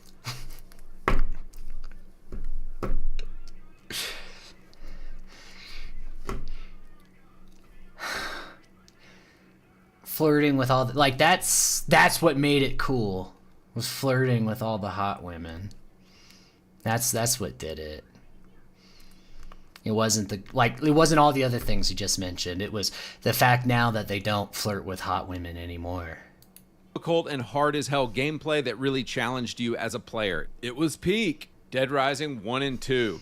Dead Rising 3 and 4 were made by Microsoft and are dog water, so if you want to experience peak Capcom, I think you need to play RE4, Dead Rising 2, and Devil May Cry. Again, what makes these games so good is they just didn't give a crap, dude. They were like, hot chicks? Yeah, of course. Funny dialogue? Of course. Edgy dialogue? Yeah, of course. Hilarious and over-the-top villains and story? Yeah, of course. Badass and awesome weapons? Yeah, of course. But another thing that made 2000s games so iconic is often they're like really, really hard. For example, in Dead Rising 1, you could just run out of time in the middle of a playthrough of the game and you're just done and you have to restart. And I love how punishing and uncompromising old 2000s games were in this way. Crackdown. So Crackdown is a super edgy game from 2007 where you play as a cop just beating the shit out of people. It's wonderful. You run around and collect giant green orbs, which is just a viscerally satisfying thing to do. The edgy thing this game had was that different gangs correlated to different races. Ooh, we can't do that anymore because we're just pussified now as a culture. So the Shy Jin were a really funny Asian stereotype, Los Muertos were a funny Mexican stereotype, and the Volk were a funny Eastern European / Borat stereotype. I think what made later Crackdown games so bad is they took everything that made this game edgy and funny and just watered it down or removed it so it really wasn't the same game anymore. Silent Hill 2. Again, the Silent Hill 2 remake is fine and it's still better than most of the slop out today, but it's nowhere near as disturbing and good as the original, so just play the original. They had to make the main chick ugly because, of course, it's a bunch of gay Jews running things. He actually typed that, by the way. I don't know if this is humor, if he's saying this shit ironic, or if he's actually legit. Because if he's legit with this, he's a fucking moron. But does anybody remember when you first encounter Pyramid Head and he's like strangling / having sex with one of those mannequins? It's like one of the most disturbing things I've ever seen, and I'm going to blur it out here on screen because you're probably not here for that. But my point is just how edgy and badass games in the 2000s were. Konami out here like, yeah, of course we're going to traumatize a bunch of 8-year-old kids with the most disturbing scene ever. So you're looking to go to the Colosseum, but between choosing the right tickets, navigating 2,000 years of history, and Silent Hill 2 was the kind of game spoken of in hushed tones at the lunch table in 2001. Medal of Honor. So this one is kind of random, but I was playing Medal of Honor European Assault on the original Xbox the other day, and this game is super patriotic because our culture is just full of beta cuck soy boys now, and it's just I can't. It's gotta be like this is. He's gotta be doing this jokingly because it's just I can't stand these fucking people who just shove politics into everything. He is worse than the fucking libtard soy boys. He is the most insufferable human being I have ever witnessed. It is unreal. It is just the most annoying shit ever. I mean, it's because, like, I totally agree with you that back then games were great. I'm making my game right now, and it's based on the same thing. Games don't have to look good to be great games. You just have to put some effort into it. And that studios aren't putting a whole lot of effort into it anymore. That's what's going on. And it's like, he just has to shoehorn. He just has to shoehorn his politics in, and I don't know if it's a fucking grift or if he really is just this fucking retarded. And the fact that he has over 200,000 subscribers makes me lose a lot of hope in humanity. I mean, maybe he's just trolling though. Like, he's just gotta be. It is just the most insufferable shit ever. It's crazy, dude. Being patriotic is somehow considered edgy. Basically, the music of the game wants you to feel like you are this heroic American badass fighting in World War II. It's awesome. Another thing I love about this game is just how good it feels to play. The game wants you to feel like a hero. The way the guns shoot and move is really satisfying.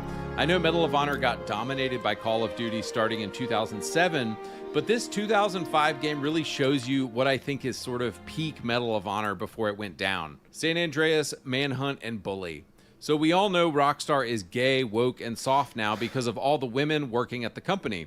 We can see this in the safe, sanitized slop they have been putting into GTA Online the past 5 years. But did you know there was a time Rockstar was absolutely peak edgelord and constantly pushed the envelope? GTA San Andreas invented the famous hot coffee mod. Tons of sexual references in the game, tons of violence. The game was brutal and showed real-life Los Angeles. And did you know San Andreas actually made fun of trans people? I wonder what the developers at Rockstar today that are all woke think about that now. Manhunt had absolutely brutal and nihilistic killing by the player. Can you imagine some 10-year-old playing this game on the screen and his parents walking in? Wild. Zooming out a bit more, I think what the PS2 and Xbox had was simply just variety. Guitar Hero, Medal of Honor, COD, GTA, Final Fantasy X, Soul Calibur, God of War, Twisted Metal, Jak and Daxter, Tekken, Simpsons Hit and Run, Kingdom Hearts, SSX, Tony Hawk's Pro Skater. Back then, we didn't have all these games that were just copies of other games. It was way more likely that a game would be unique back then. Yeah. Possibly the most indicting put effort number into that it. shows you what dog shit video games are now is the number of exclusives that came out. So the original PS2 had about 4,000 games. Of these games, some people estimate that about 1,500 of these games were exclusives to the PS2. Guess how many exclusives PS5 has? Wait for it. 15, dude. The PS5 has 15 exclusives, and the PS2 had 1,500 exclusives. And it gets even worse because have you noticed how boring the exclusives that PS5 even has are? Horizon Forbidden West, Spider-Man 2, Woke. God of War Ragnarok, Woke. Death Stranding 2. Woke. These are all kind of the same dog shit third-person over-the-shoulder cinematic slop game, aren't they? They're just boring as hell. They take no risks. And of course, they're full of just gay, degenerate LGBTQ propaganda. I mean, compare these 4 games, which are supposed to be the best that the PS5 has to offer, and compare that with the catalog of the PS2. We used to have variety, man. Developers actually used to care about what they were making, and fun was always the primary motivation of making a game. So what changed, boys? What killed 2000s culture and also killed video games? And it's quite simple. Redditors, soy boy beta cucks, progressive white women, LGBTQ degenerates, trans people, and Jews. The feminization of culture, the gayification of culture, the pussification of culture. My wife was recently watching some woke Netflix documentaries, and the point of the documentaries was how, quote, toxic and Was this the wife that divorced you and won't let you have your kid because you made a weird-ass fucking pedophile game? problematic The Biggest Loser and America's Next Top Model were, if you remember, those were reality shows in the 2000s. I never really watched either of these shows, but apparently they were funny, edgy, and hilarious. Coaches would yell at fat people and tell them to get their fat ass back on a treadmill. Tyra Banks, who actually sounds based as hell, would roast the shit out of women who wanted to be models. It sounds great. And guys, it all goes back to fuck your feelings. We had balls in the 2000s. You don't like it? Cry about it. Stop being a little bitch. These Netflix documentaries perfectly capture what fucking pussies progressives have become today. They talk about how, quote, problematic Tyra Banks and Jillian Michaels were, even though all they were doing is telling fat asses to get back on the treadmill. I think this is a perfect analogy to what we are seeing today and why video games have become so bad. And we only have ourselves to blame because we allowed trans people, gay men, and women to work at these companies. We allowed these people to work at these companies. We allowed them. I don't know, dude. This guy's got to be full of shit. There's no way. Old games were edgy. No wonder you got your kid taken away from you. They didn't give a fuck. They were fun. They didn't take things too seriously. And they were primarily designed to entertain men. Games today are soft, safe, bland, sanitized, watered down, and gay, man. They're just gay. I was playing Grounded in 2020, and it has a checkbox at the beginning of the game that says, check this box if you have arachnophobia. It basically turns all the spiders into blobs floating around. Like, imagine if Silent Hill 2 at the beginning of the game had said, check this box if you don't want to see the pyramid head sex scene. Like, what is wrong with people? So, what is wrong? What is wrong with you, dude? You're Andy Pants is gay. He's gay. I don't care what he says. He's guys, a fucking how did fag. This happen? How did edgy games from the 2000s get replaced with Fortnite and Roblox slop? And what I think it all goes back to is the fact that progressive women, gays, and Redditors do not have God in their lives and therefore need to project their incorrect morality on the world around them to justify their own pathetic existence. Let me explain. In the 90s, who were the only people complaining about violence in video games? It was Christian Karens, right? It was our moms.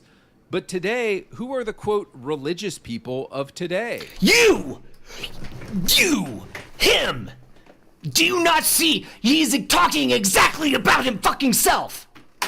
Who are the, so to speak, woke priests people. and bishops of our culture today calling out things and calling them wrong? You! Is it not the woke people? No! It's you fucking idiot! Is it not, ironically, the degenerates who are calling things right or good or evil?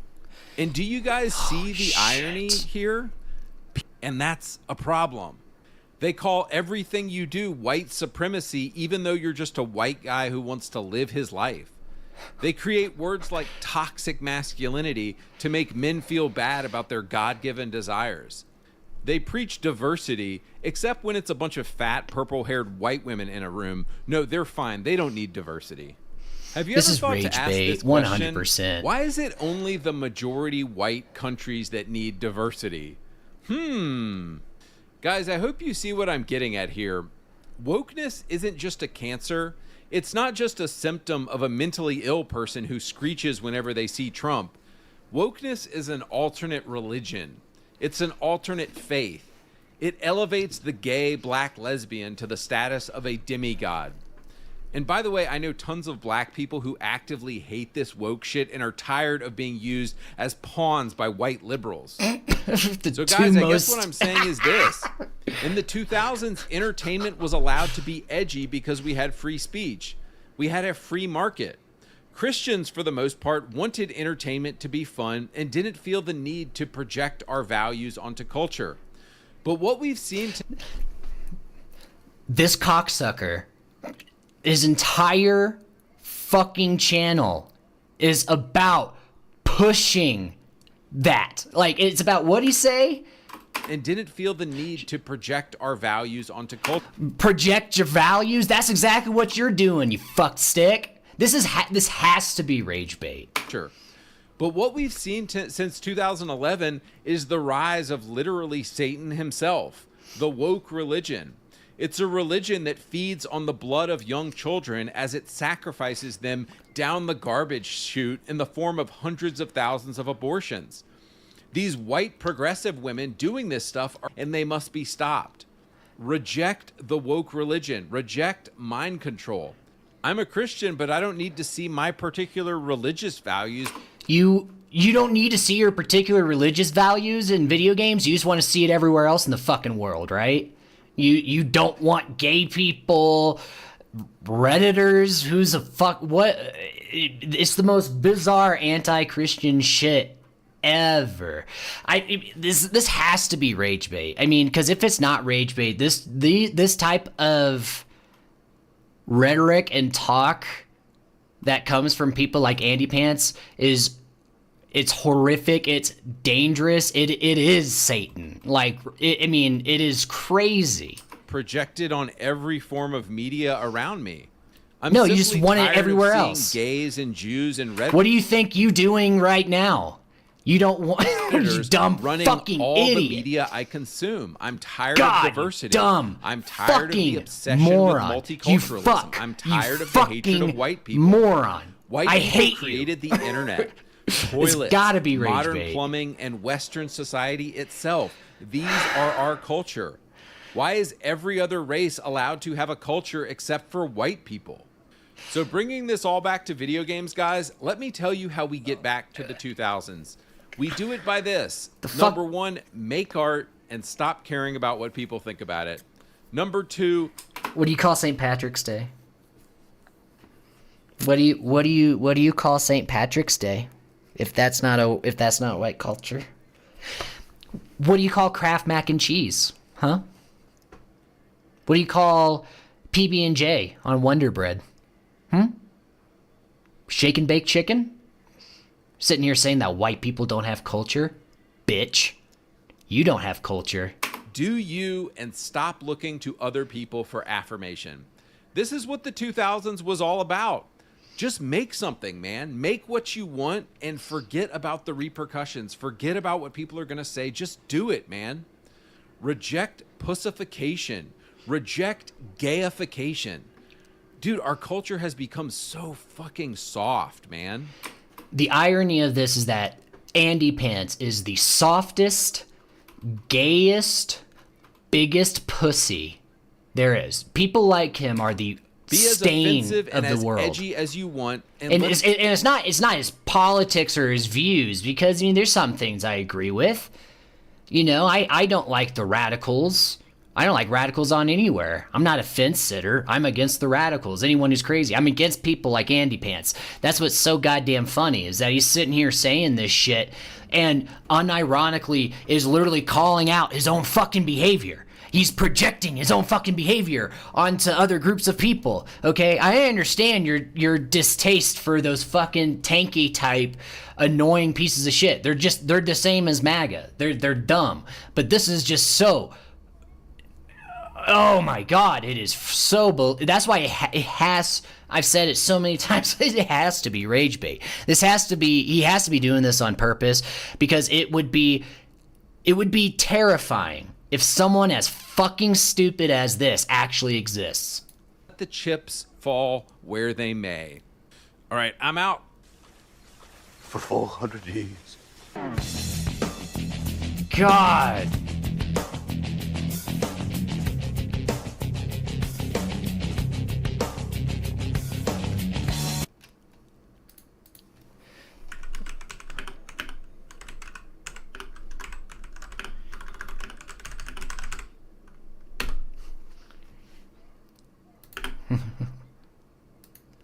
There's absolutely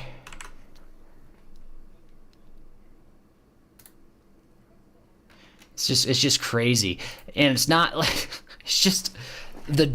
it's so predictable. It is just the dumbest fucking shit. It is so fucking stupid. Ugh. What is that? The fact is, these miniatures can't fire. But can we at least make it shoot something? Here are my attempts. Remove the gun from the magazine. Load the magazine fully. Oh, that's sick. And loosen the button cap a little. Then let go of the bottom cap. Remove the dust cover. Pull the lever all the way back. Place a dummy round on the action. Aim and release. There we go. It flies. But here's the simplest way. Just insert a loaded magazine and let the dummy rounds fly out of the chamber. The fact is, these miniatures can't fire. So can we at least make it shoot something? But that's pretty sick that it opens up just like a real AK. Ooh. Let's see this. Si compras un libro con el símbolo de fuego de envío rápido, significa que ese libro está en nuestra bodega. We are back with more varsity high school football. We have access to another playtest, and once again, Pyramid Lake Games, Spirit Interactive, they are letting me showcase this for you. And so we're going to go ahead and just jump in. Again, I'm going to have the face cam because we're going to be reacting to this live, basically. There's a few new things. The biggest thing is going to be the knockout tournament, 8-team tournament. You can choose who's going to be in the tournament and then play through it. I'll show you that. And then within the gameplay, there's just a few new things, like they've added a juke move, they've added a spin move. There's some celebrations which look pretty cool, and so we'll go over all of that. There is supposed to be a coach mode where you could pick the plays and then the AI would run them. I don't see it. I messaged them, I emailed them. I'm hoping they're gonna get that added so I can also showcase that, but that might be in a separate video.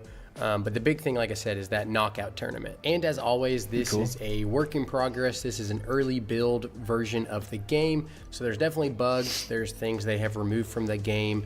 So it's not finished by any means. This is just allowing us to basically give them feedback so they can make adjustments as they are building this game. There's still no release date, but it looks good, dude. Like I keep saying, it just looks good. It feels good. The animations are awesome. So I'm excited for this one. And then also the creation.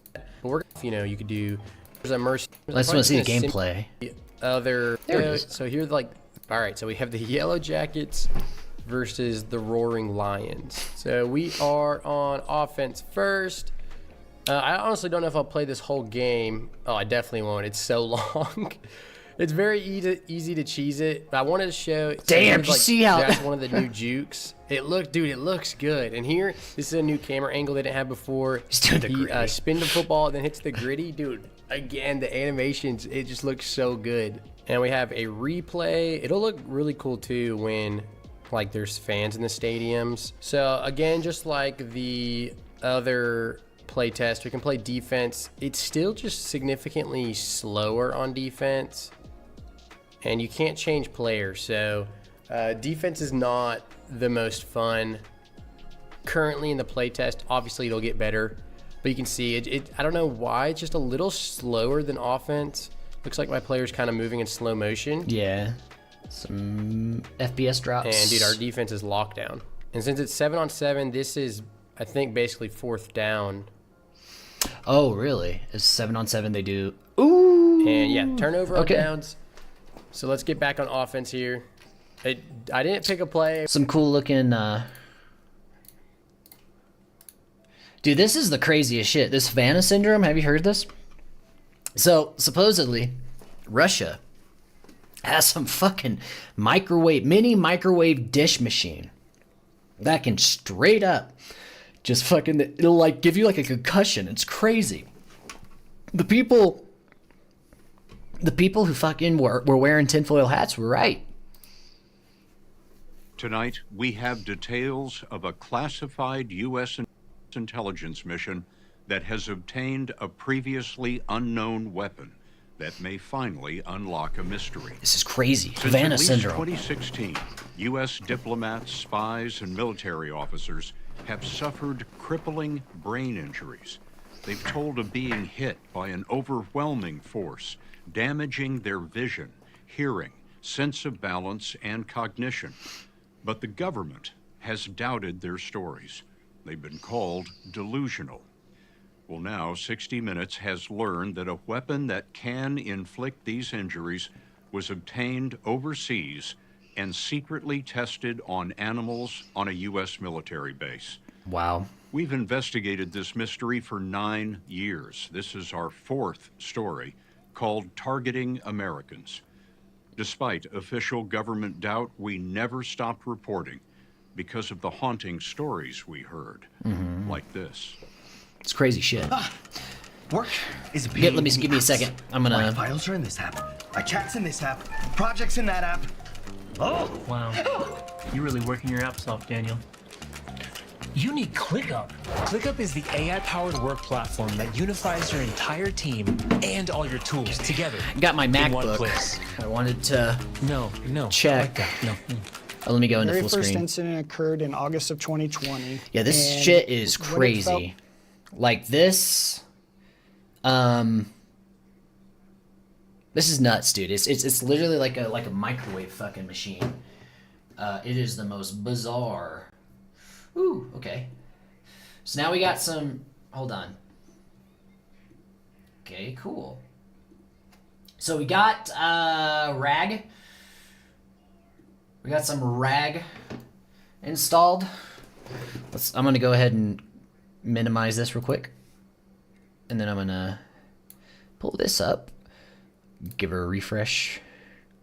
So I added some RAG into this. Okay, we got that, and some Opus. So let's see how it is.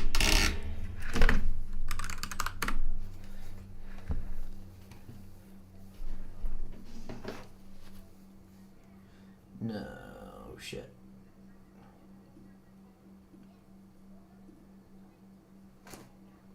Why isn't it unloading?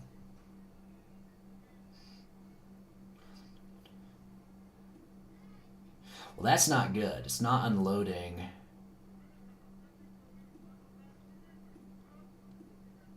Okay. Hello, how can I help you today? Okay, I already did that. Can you tell me the lineup for Death's first album?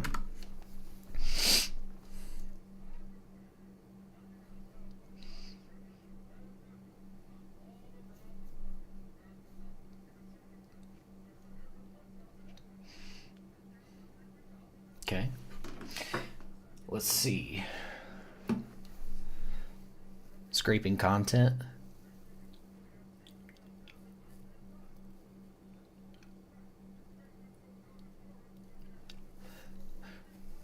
Let's see. Let's see what it gives. Just not giving an answer. Is it what's it doing? I didn't get a response. You didn't give me a response. Do it again.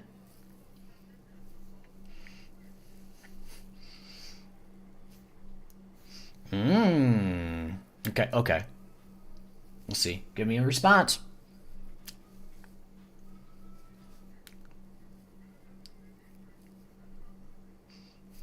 No, not giving me...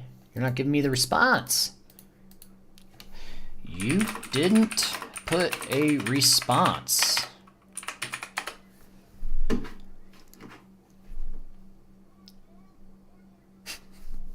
Like I said, they're stupid.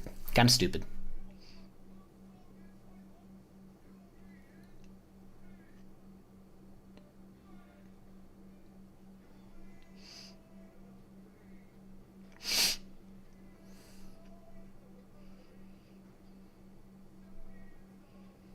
Again.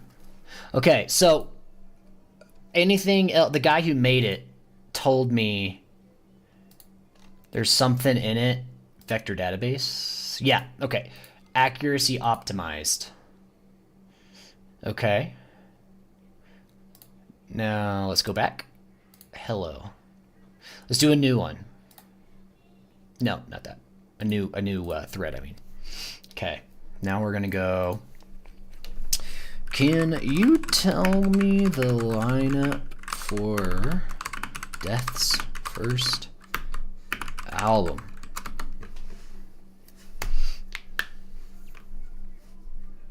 Let's see what it's doing.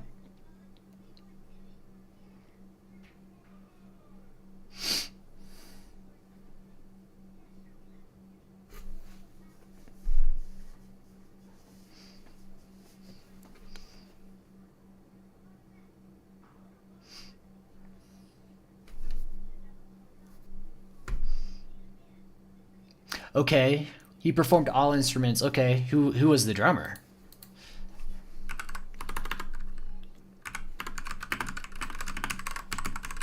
Then who was the drummer? Then who was the drummer?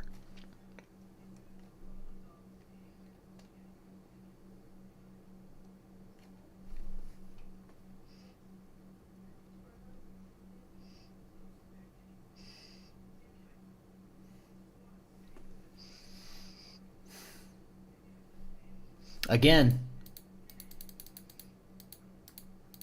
Again.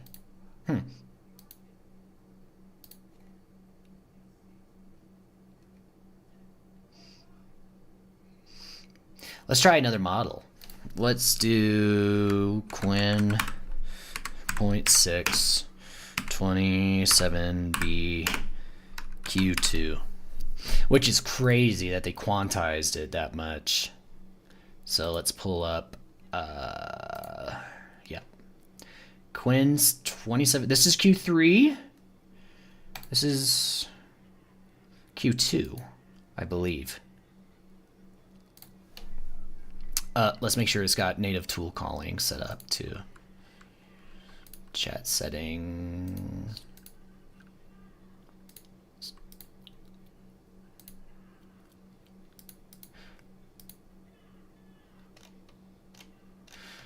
me.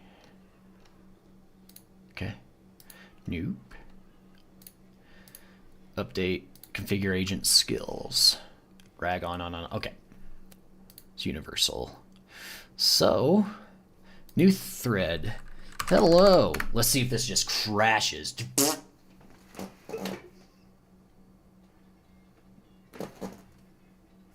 Let me see the activity monitor. So far, not yet. So far, she's holding good. Really good. Let's see. It's processing.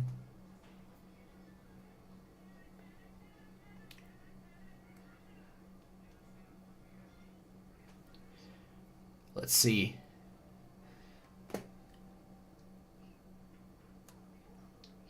Now, I don't think they're not. It's a GGUF and it's on Apple Silicon, so it's not as fast as like an MLX version.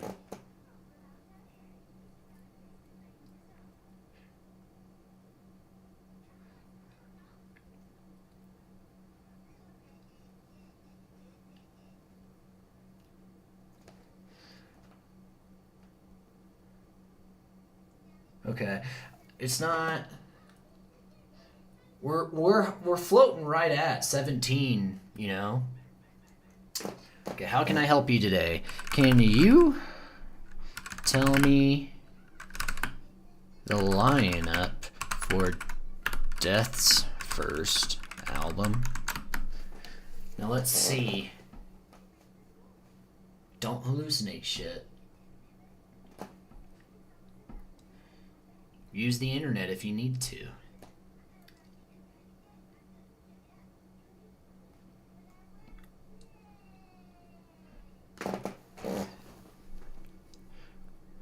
Okay, good job. Okay, good.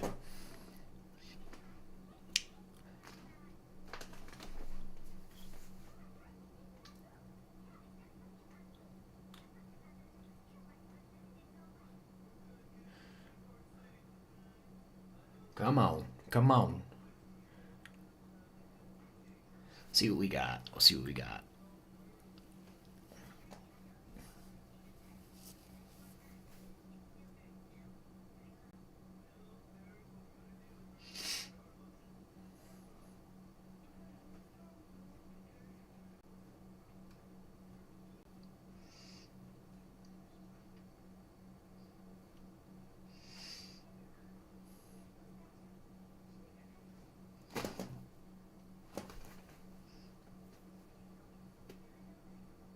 It's floating just under 18 gigabytes for memory, that's very good.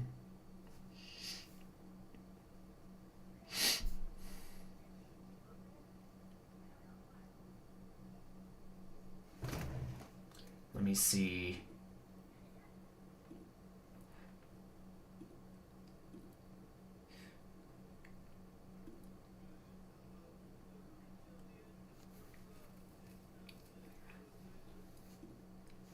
See, hello, based on the provided text, it seems like found my tutor. I'm gonna help you with this topic today. To know who was in the first album.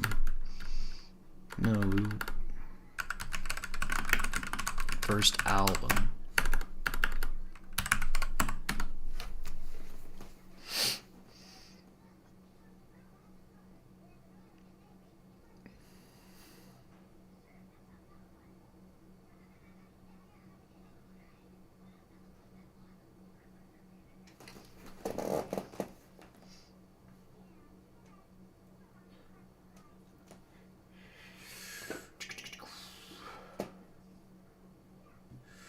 We're almost at 18 gigabytes.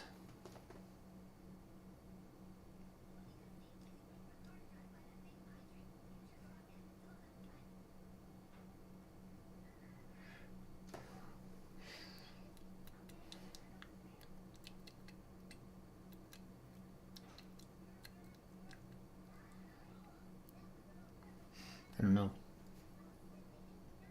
Oh, now we're over 18. Oh, we're back down.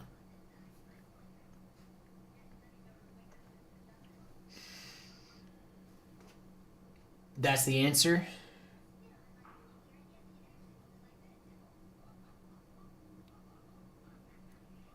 Bizarre. Okay. Let's do this.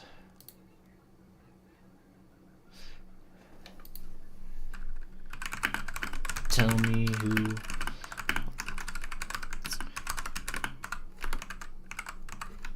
You tell me who was featured on Death's... Yeah.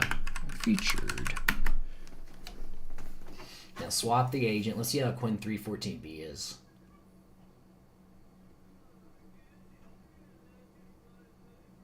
So it's not 27B, you know, it works. Kinda. It wasn't given any good answers though. Not the answers I wanted, at least.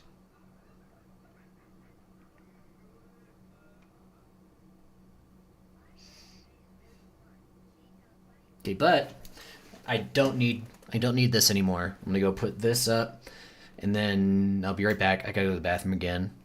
So we'll let the agent spew out its answer. I'll be right back.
Nope, that is not correct, you fucking moron. God damn it! God damn it, you son of a bitch! Was it the 4-9? Is this the one that...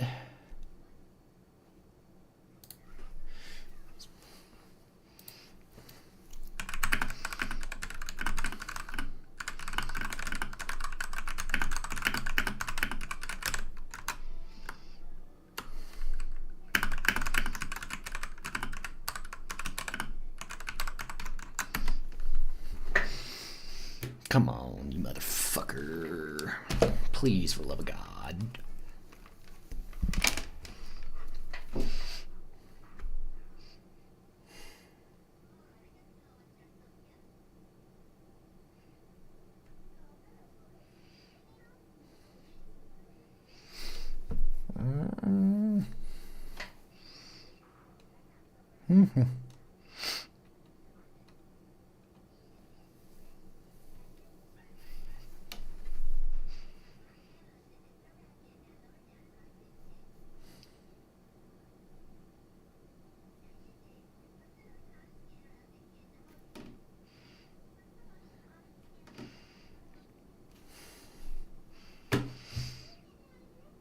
John Hand? Really?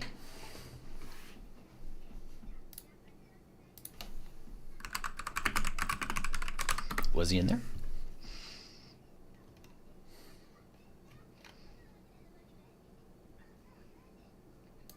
Oh, he was on the album cover.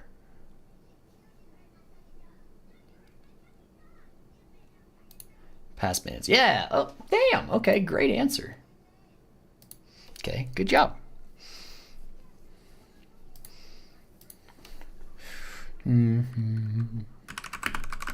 Make a simple ACS script for GZ. Let's see how it is for GZ Doom. That plays a sound when activated. That plays a sound when activated. I don't know. Here's a simple ACS that plays Doom. No.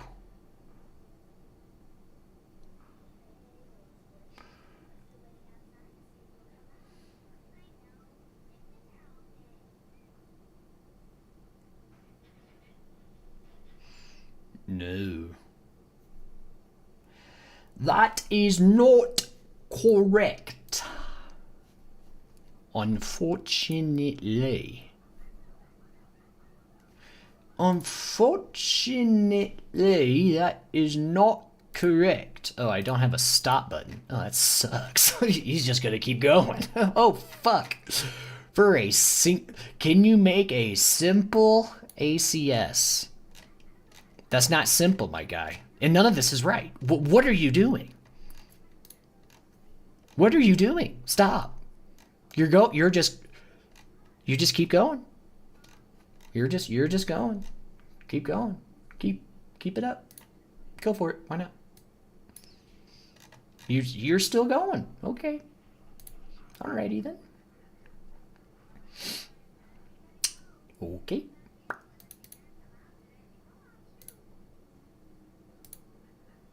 Damn, dude.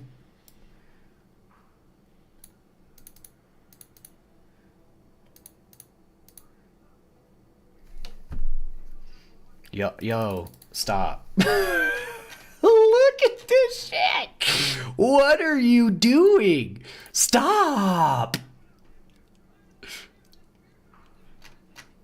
It's just going. He's just, look at this. I said a simple script. There's no, how do you stop?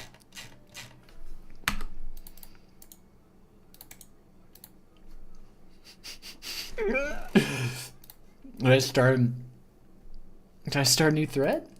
Is it still going? Okay, no, he stopped. My God.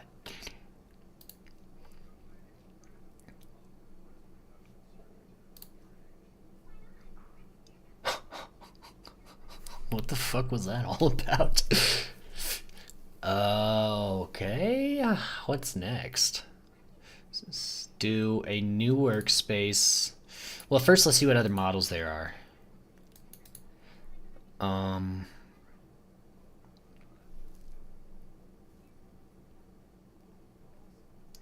You know, we can try Quinn Coder. Quinn 3 Coder 30B. Now this one will probably crash. 30B is quite a bit.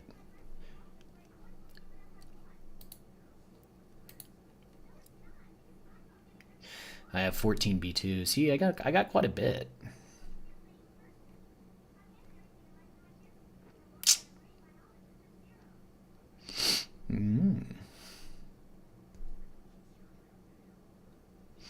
Try Quinn 3 Coder.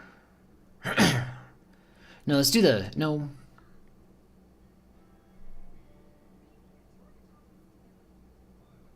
God, which one? Let's try this one. I don't think this is gonna load, but we can try.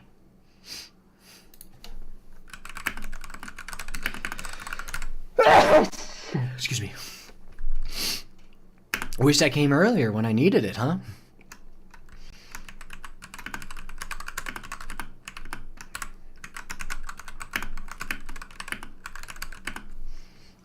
DOM mod, a GZ DOM mod. It plays a sound when...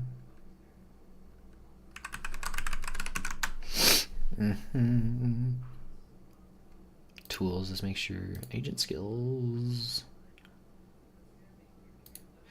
Yeah, you got quite a bit. SQL connector, no. Okay. Let's see how you do it. Now, I don't know how much.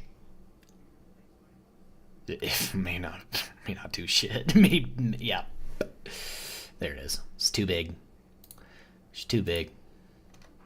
I've never heard that before. Instead, let's do this.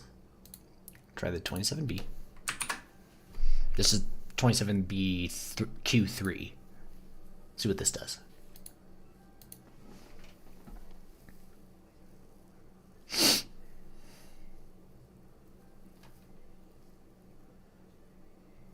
That's not what I meant to write.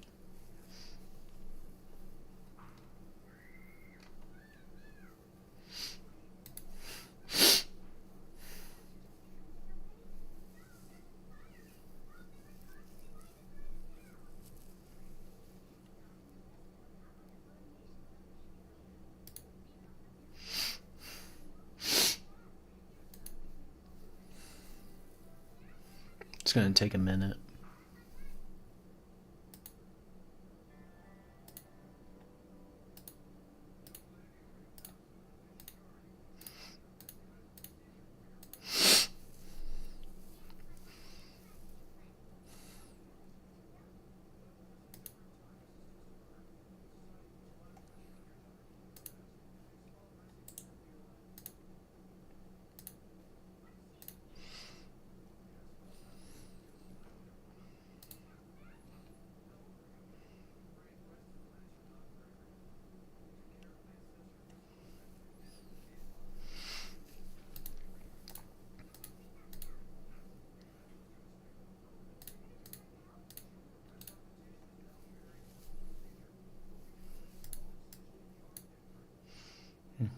While we're letting this go, let's go look up some more Mac Minis.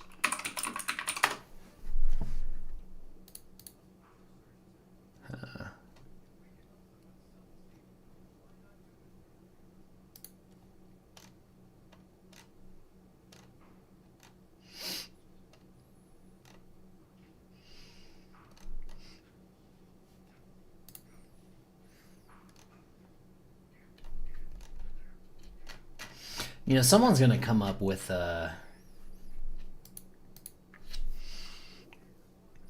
stomach. Someone's gonna come up with like some sort of PC that is specifically made for running AIs. That would be great. So that way you can just get them separately.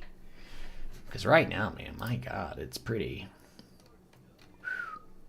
shitty.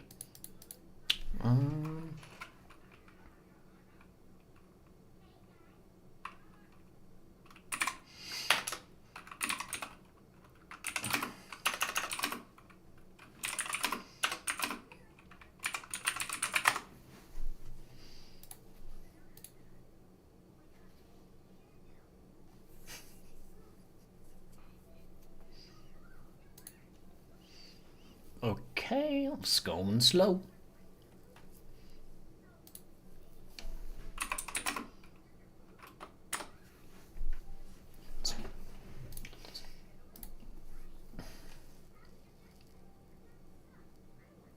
It's an M2? No way, not for an M2.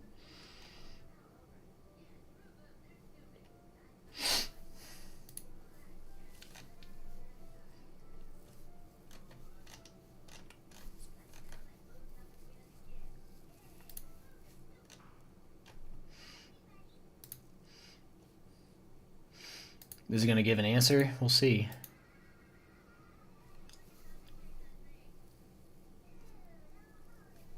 I don't know if it's generating an answer or not. I guess we'll fucking see.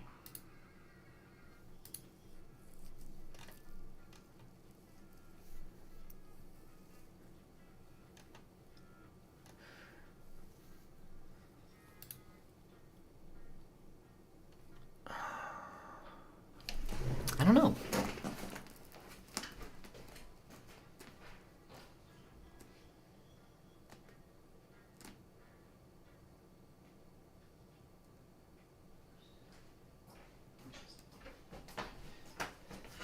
Yeah, no, it stopped generating. It just didn't even answer.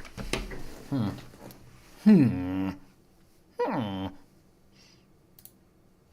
delete this. Delete workspace.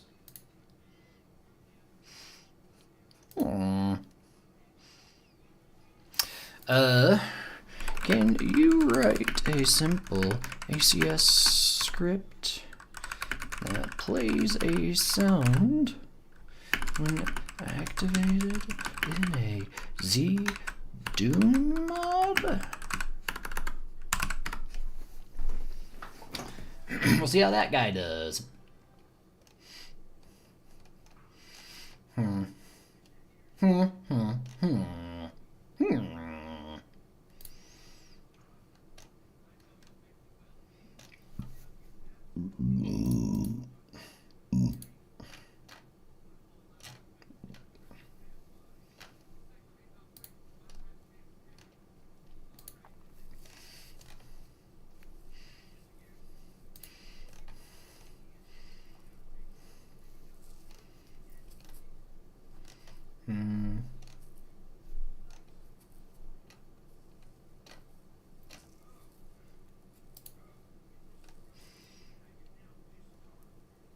Still generating.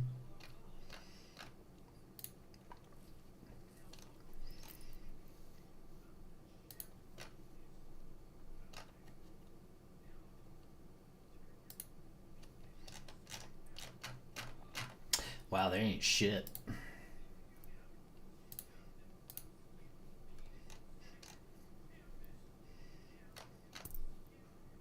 It's Mac Neo shit.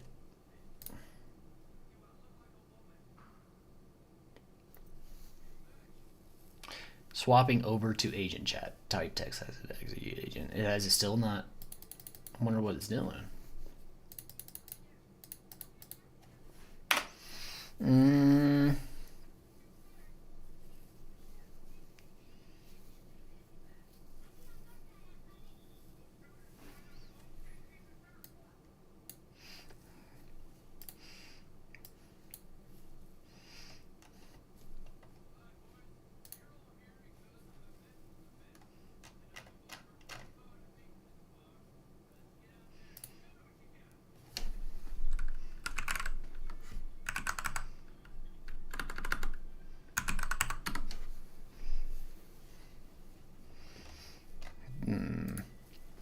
No.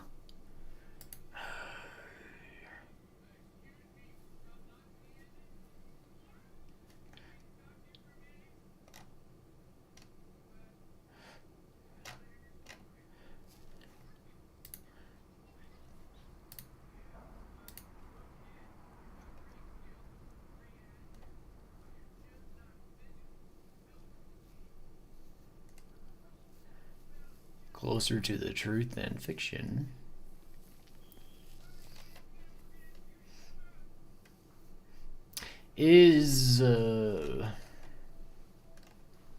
I've always wondered if that your favorite podcast or CIA propaganda. Probably.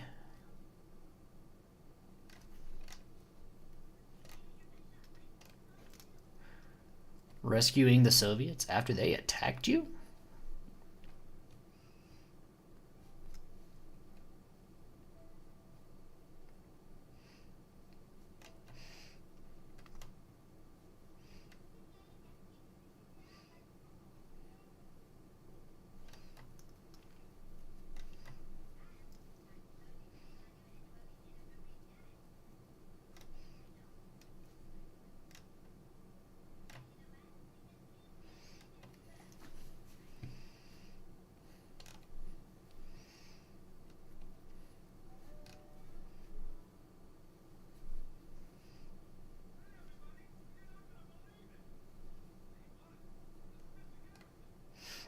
What are all these fucking games? Call of Duty?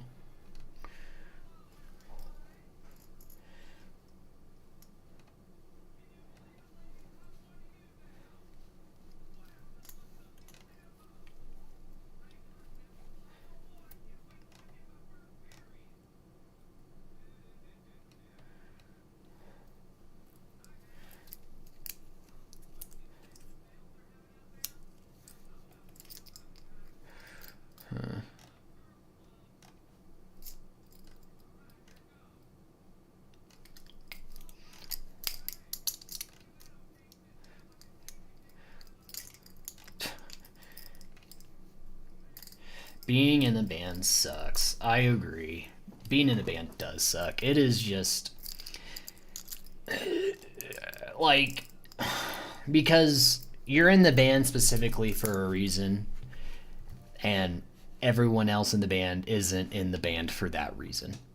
Well, if that makes sense. I think not everyone, but a lot of people in the bands want to be the rock stars. And I mean, of course I'm guilty of that too. Everyone, we want to be the, and it's egos from the earth to the moon. I haven't seen that. Okay. It's just egos. It's, I don't know.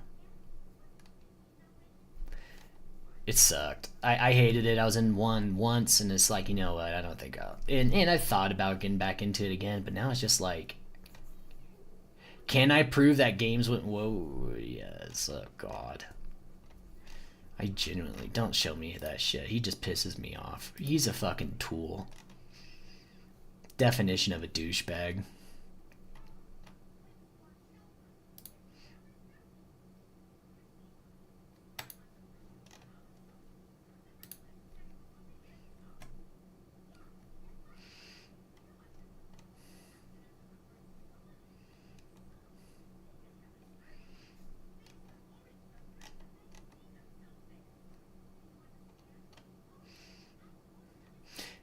Quay Walker. Dude, I'm so pissed off about that. I bought a fucking Quay Walker jersey, and of course he's gone.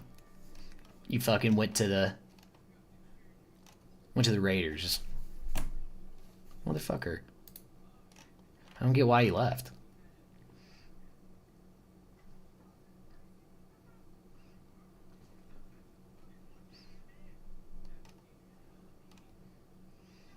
The game about nothing.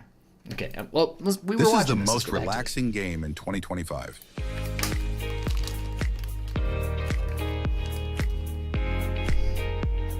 Oh, I bumped the mic. What's up, gamers? When I was around 15 years old, for reasons I still don't quite understand, I started watching Seinfeld. I think I started watching the show more as a joke than anything. See, I grew up in probably the most irony-poisoned era of the internet. It was the age of deep-fried memes, the B emoji, the B movie, and for some reason watching a 20-year-old sitcom was the funniest thing I could imagine. I guess I just viewed Seinfeld as some unfunny relic of old network TV, the best they could do before Seth MacFarlane came in and single-handedly saved the industry. But after watching a few episodes in a semi-ironic, oh, isn't this kooky, isn't this funny sort of way, something strange happened. I kept watching. I watched an entire season, then another, then another. I found out that beyond the irony, I genuinely enjoyed the show. It's fun. I gotta go get my MacBook again. It's just not...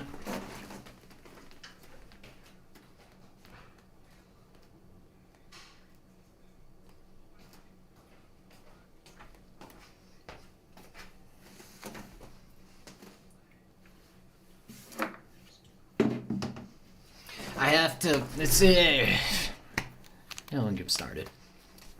The writing was funny, the characters were endearing, and somehow the minutia of the lives of several 30-somethings in 90s New York City spoke to something deep inside of me, a 15-year-old living in modern-day Indiana. Before I knew it, I'd gone through all 180 episodes of the series, and enjoyed just about every minute of it. Then I did it again, and again, and again. Now, over 10 years later, I've seen every single episode of the show well over 100 times, and that is a very conservative estimate. I can find a Seinfeld quote for just about any occasion. Yes, even the one you're thinking of, you sick freak. I'm busting, Jerry, I'm busting! I can look at a screenshot of any given episode and work through my neural connections to find the episode that it's from. I'm like the Kwisatz Haderach of Seinfeld. Where all my dooners at? Where all my dune heads at? Hey, where my dooners at? Hey, where my dooners at? Given my deep appreciation and fascination with this show, I've collected a decent amount of Seinfeld memorabilia over the years, including every season on DVD, extra copies of seasons 5 and 6 on DVD for some reason, this copy of a handwritten episode script, this miniature puffy shirt, this life-size puffy shirt, this hat, this book, this shirt that I really just need to let go at this point, this book, this Lego set, all these Funko Pops. I promise I'm not a Funko Pop guy, I just kind of have these little guys, and a tiny clone of Jerry Seinfeld that I keep locked in a drawer in my bedroom and I poke with tiny implements. I can't show him on camera because he's indecent. There is, however, one piece of Seinfeld memorabilia that I've been searching for years. One piece of Seinfeld media that my collection was sorely missing until today. This is Seinfeld 64. Okay. Seinfeld ended at the height of its popularity in May of 1998. Despite increasing rating success over the show's 9-year run, and the main cast being offered ludicrous amounts of that late 90s money to keep the show running into a 10th season, Jerry Seinfeld ultimately decided to go out on top, with a special 2-part series finale bringing the legendary sitcom to a close. In the finale, Jerry, George, Elaine, and Kramer are arrested and put on trial, essentially for being... I always thought this was one of the strangest endings to a show. That was a weird way to end shitty it. people. Have you seen it? It's like... Yeah, like they're basically like getting punished for being shitty ass people. It was like some guy was getting robbed, and because they didn't help him, they and like there's some like innocent by. I don't know. It was kind of weird. And are given a 1-year prison sentence for criminal indifference. The legality of this case aside, it made for one of the most iconic and divisive endings to any show, and still stands as a massive moment in network TV history. Even when a series like Seinfeld is over, the merch machine still keeps going, pumping out t-shirts, fridge magnets, and all manner of physical media releases. In the haze of the post-cancellation merchandising gold rush that Seinfeld experienced in the final years of the 90s, one licensing deal stands out as one of the strangest creative ventures I've ever come across. In early 1998, as the final season was still airing, a meeting was held between Jerry Seinfeld, Castle Rock Entertainment executives, and representatives from Impact Interactive, an American game publisher that specialized in licensed games for home consoles. At this point, Impact was on a bit of a hot streak, coming off of the success of games like Austin Powers and licensed to Shag for the PS1, and they were looking for a recognizable IP to develop an action-adventure RPG for the Nintendo 64. The N64 was falling behind the competition when it came to exclusive RPGs, as some of the biggest RPG giants had jumped ship in favor of the PlayStation. Impact was looking to fill that niche with a franchise that people were familiar with, and were likely influenced by the highly successful Friends RPG that released in 1997 for the PlayStation. The meeting went well by all accounts. Despite Jerry's refusal to continue the series beyond the 9th season, he seemed interested in the idea of continuing the show's story in a burgeoning new medium. So a deal was struck, and the game, simply titled Seinfeld, was put into production that spring. The game was released on July 9th, 1999, over a full year after Seinfeld ended. That's unfortunately where our story takes a turn for the worse. Seinfeld, or as fans call it, Seinfeld 64, went over budget and underperformed despite decent reviews.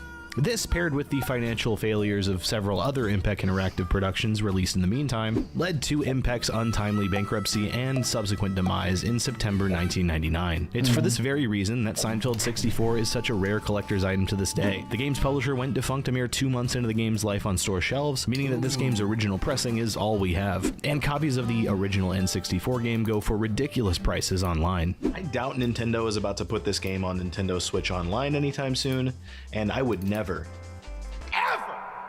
emulate a video game, so Seinfeld 64 remained my white whale, just festering in the back of my mind for years. Every thrift store I check out, every garage sale I'd pop into, I'd hope that somehow, some way, this game would just pop up. And then after years of searching, it finally did. Yeah. As soon as I found this game, I rushed home and I knew I just had to make a video about it because, surprisingly enough, not a lot of people online are talking about this game. Either way, I'm super excited to play this game, so without further ado, let's take a look at Seinfeld 64. Alright. Seinfeld 64.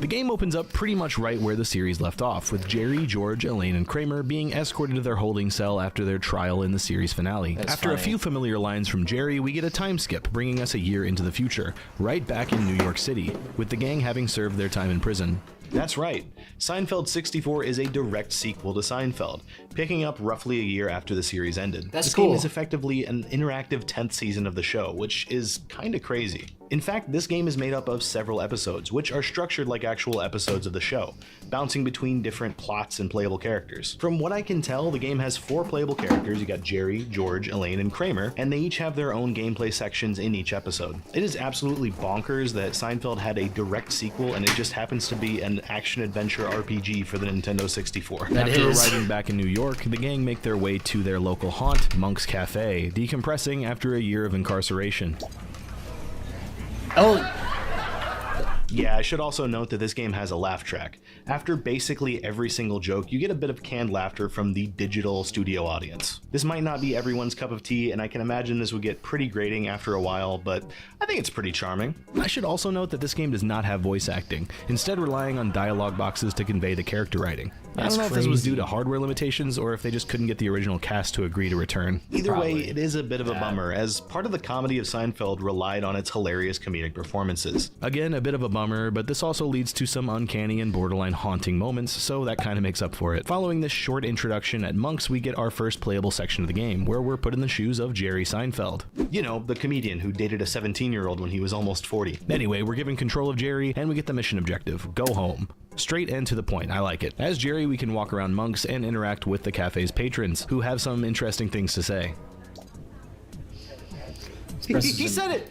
He said the line! These pretzels are making me thirsty. I gotta say, I love the atmosphere they were able to achieve here. Whoever was in charge of environment modeling in this game definitely got the vibes spot on. There's not too much to do here, but it's still cool nonetheless. Anyway, I guess it's time to head out and head home. Stepping out of Monk's takes us to Broadway and West 112th, which happens to be where Tom's Restaurant, the diner that served as the exterior of Monk's in the original show, is located. That's pretty neat. This area is sort of limited. It's not the open world New York of, say, Spider-Man 2 or anything, but it's a cool little city block that we can walk around in. In order to actually get to Jerry's apartment, though, it looks like we can hail this taxi conveniently parked in front of Monk's. There's only one fast travel option available to us right now, but I have a sneaking suspicion that more locations will become available as we get further into the game. That is how progression works. After a quick transition screen, our cabbie drops us off on West 81st Street, another small chunk of New York that we can explore. Not that there's much to explore, just a few buildings and alleys with some endless traffic blocking us from wandering too far. You know, for such a major city, it's weird that some of these stoplights just never change. I don't think about that one too hard and just head into Jerry's slightly differently colored building. Here we can walk through the lobby to the elevator, which takes us conveniently to the 5th floor, where we can make our way to apartment 5A. If you're not familiar with the show, it might take a little while to try every door until you find the right one, but I know exactly where I'm going. Yeah. I got second place at Seinfeld Trivia Night. Ah, home sweet home. Honestly, it's really cool to be able to walk around this apartment in a video game, and Jerry's apartment is rendered with the same attention to detail as Monk's was. You can open the fridge, check the answering machine. It's truly everything I've ever wanted. Though something does feel a bit off. The lights were on when we got here, and it sounds like someone's in the shower. Uh-oh.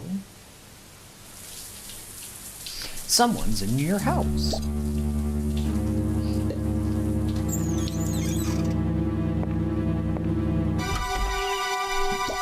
As it turns out, Jerry's apartment has been squatted, and by who else than Newman, Jerry's arch nemesis. Looks like Newman's been keeping Jerry's place warm while he was in the pokey, which doesn't really sit right with him.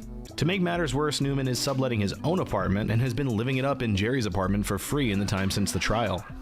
He tries to play it off like he was doing Jerry a favor, but Big Sign isn't buying it. And whoa, wait, you're telling me that this game has combat? Like turn-based battles? In my Seinfeld game? Are you kidding me? All right, I guess it's time to kill Newman. The battle system is pretty simple. It's basic turn-based RPG fare. We got 3 options to choose from: fight, item, and run. I didn't pick up any items, and it's not letting me run, so I guess I'm gonna have to fight. Fortunately for Newman, Jerry only knows a couple of fairly harmless attacks. After a few flicks and pinches, Newman gives up and the battle ends, with Newman running out of the apartment and down the hall. This is crazy. And hey, Kramer's here. Looks like he's having some trouble getting into his apartment. He can't seem to find his keys and doesn't seem to remember where he left them. Well, that was a fun diversion, but it's time to resolve Jerry's story and... never mind. We're playing as Kramer now. Okay, this is the way that Seinfeld 64 handles its multiple characters. You do a bit of exploring and battling as one character, and then you're thrust into the shoes of the next character to do a bit of their story, and so on. It's a bit unorthodox for an adventure game, let alone an RPG, but I think that they were doing sort of a nod to the classic sitcom A-plot, B-plot structure. I'm not so sure how well that structure works for a long-form story-based game, but let's roll with it. So as Kramer, our mission objective is pretty vague. Find your keys. Well, let's see. Maybe they're in Jerry's place.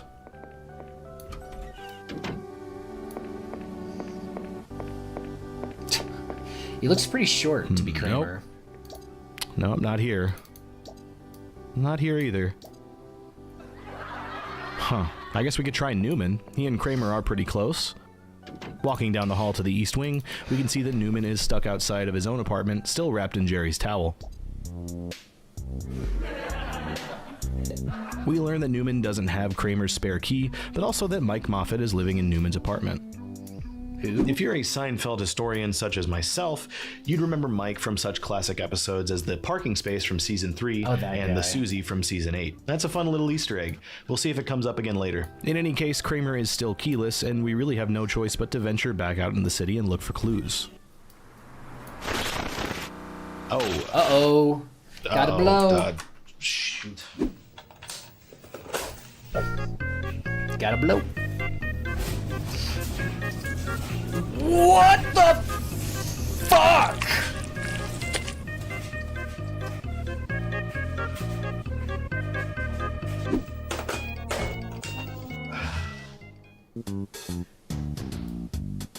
Want to know the most common mistake men make when they're approaching women? But most have no clue that they're making it. See, every time that a guy... Oh, thank God, it has autosave. And it looks like we didn't lose any progress. Huh, it actually looks like the game skipped ahead a little bit. We're still playing as Kramer, but looks like we're in a completely different map. And I'm just gonna level with you, I am way too lazy to just restart the entire game. Okay, I'm just gonna assume that we're still looking for Kramer's keys, and oh wait, is that George? Well, maybe he has Kramer's keys. After all, in the season 3 finale, The Keys, Kramer made George a temporary key brother, so...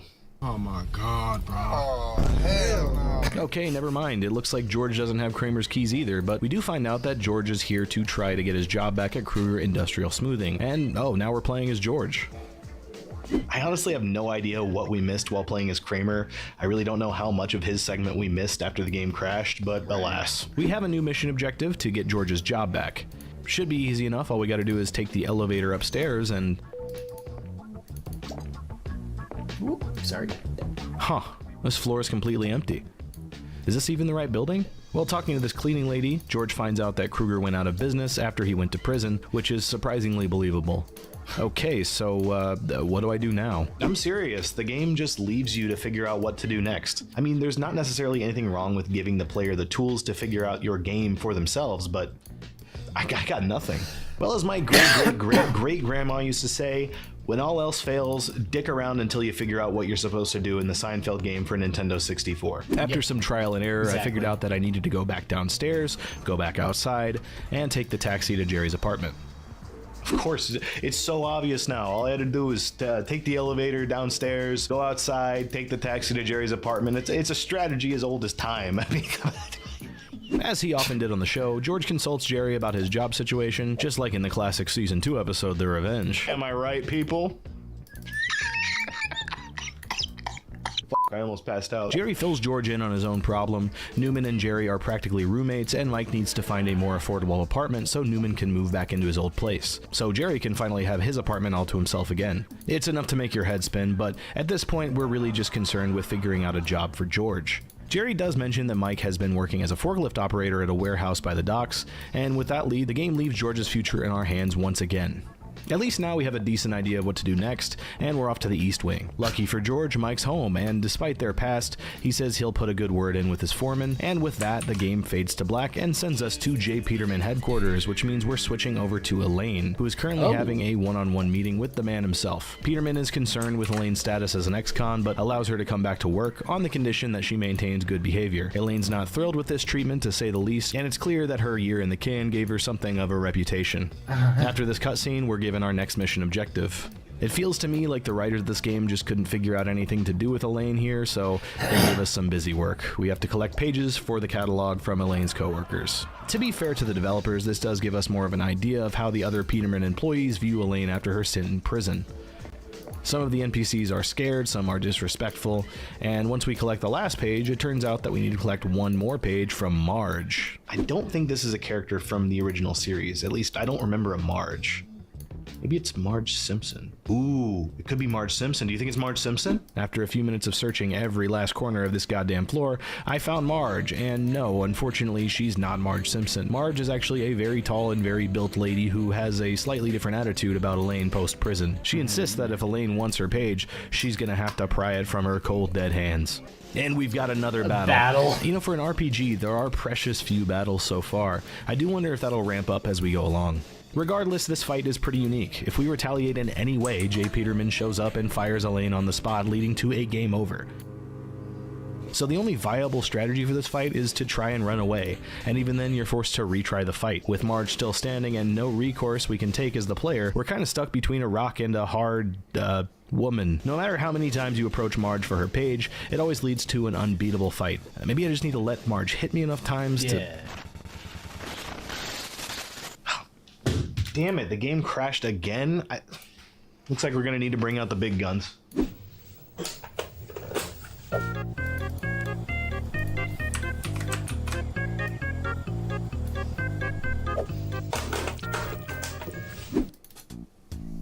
Alright, we're back. And this time we're back in the coffee shop, with the gang debriefing about their adventures so far. We find out that Kramer still can't find his keys, and George is due to start his new job at the docks, and... oh, okay, that's probably not right.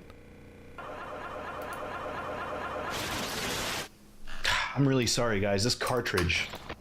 Oh, okay, where are we? I guess we're George now, in the warehouse. Okay, not sure how we got here or how much of the game we've missed, but honestly, I think we'd be lucky if we could get to the end of the first episode, so again, I'm just gonna roll with it. And after this cutscene, we start our forklift training. We're given a series of obstacles to avoid and rings to collect before time runs out. It's not too crazy, but the controls in this bad boy make for a challenging diversion from what the game has been thus far, and I can definitely appreciate a little bit of forklift operation from time to time. After successfully completing the forklift certification, well, I'll just let this cutscene play.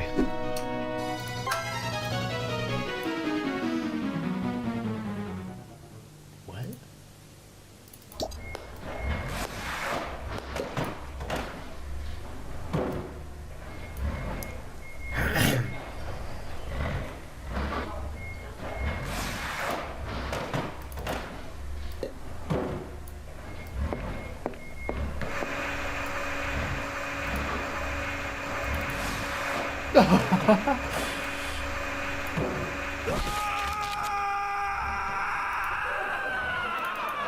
Is Mike dead?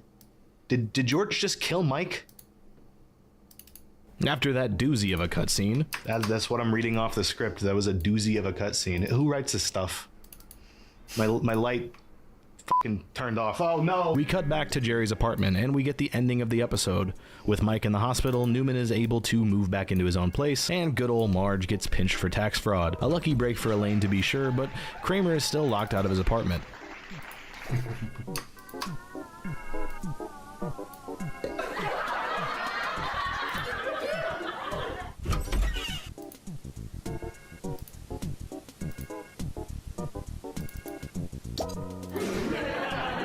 Or not.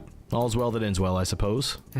I do wish I was able to play through the whole episode without interruptions, though. Even so, I'd say that was an entertaining enough introduction. From what I've read online, this game supposedly has 16 episodes, and given the length of the first, I think we're in for a girthy experience. A real flopper of a game, if you will. So, without further ado, let's get into the next episode, shall we? What? Where am I? What? Oh. Shall we? What if you could make a song using only your voice? Let's start with the drums. I'm gonna hit drums and click cover. Yes. This is good. Okay, perfect. I feel like the song needs a rhythm guitar.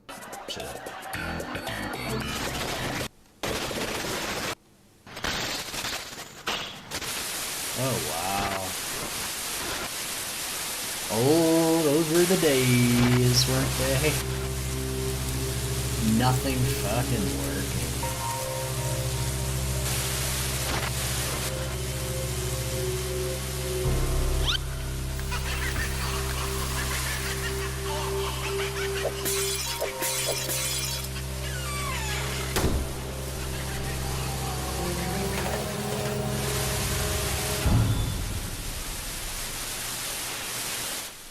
Dude, that's some Jerry!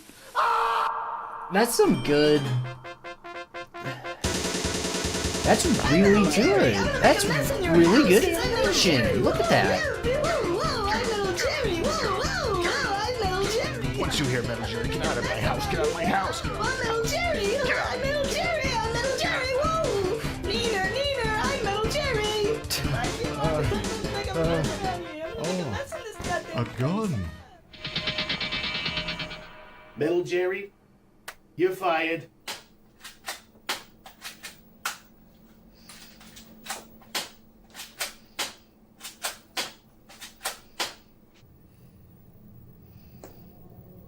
Toy gun.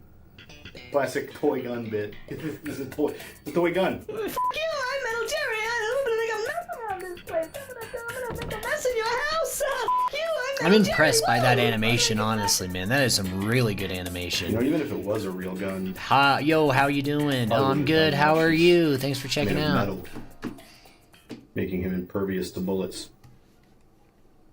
He's unstoppable. As I rot upon this world. Seinfeld 64 is a bona fide hidden gem of the N64 era, packed to the brim with an incredible story, rich graphics, and engaging gameplay. I give Seinfeld 64 5 Metal Jerrys out of 5. Tune in next time when we check out Austin Powers and License to Shag for the PlayStation 1. Oh, until next time. Where's that? License to Shag.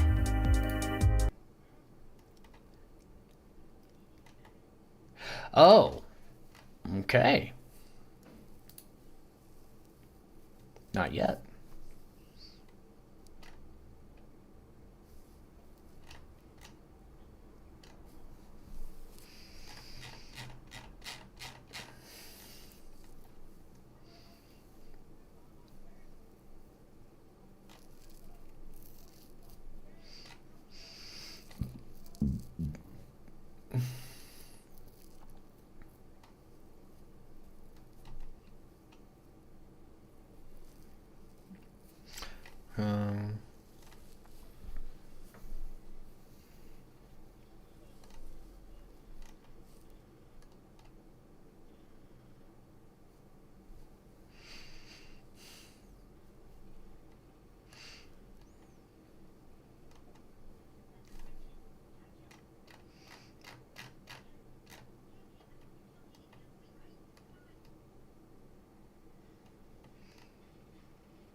The decomposing, where is there just a bunch of decomposing bodies in the fucking what? Running breaks your joints. Tai Chi builds them back. After 15... Millions of Hindus will be swimming in the Ganges this week for the annual Magh Mela festival, just as they have for years. but it's not a pleasant swim. No. The Ganges is one of the world's most polluted rivers. That isn't just a problem for swimmers. More than 500 million people depend on the Ganges as their main source of water. And despite a multi-billion-dollar cleanup initiative that India announced in 2014, the river hasn't gotten any safer for them. Why is it so dirty there? I wonder. Genuinely curious.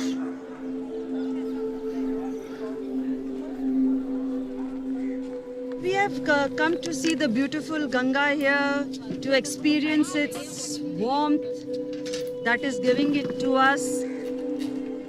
Tell me about the spiritual significance that you feel. It cannot be said, it is to be felt. I felt that. I did. For India's nearly 1 billion Hindus, who believe that if a body is burned and returned to the river at Varanasi, it can escape reincarnation.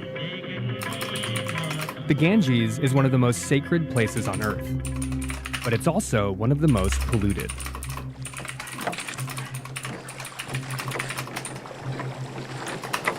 Oh, dear Jesus. You can smell it. How much sewage is coming out there right now? 150 million liters per day. That's a sewer? How many people's sewage is that? 1 million. So that's the shit of 1 million people flowing into the Ganga every day. Yeah. That's why it's so dirty there. No shit. Yeah, no shit. It's dirty. They're literally pumping shit into their fucking rivers. What the fuck? I'm gonna get some food. I'll be right back. Give me 2 seconds.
All right, sorry, y'all. This is just one drain. Environmental scientist Rakesh Jaiswal has been campaigning for a cleaner Ganges for 25 years. Today, Ganga is more polluted than it was 30. I'm not gonna watch this while I'm eating.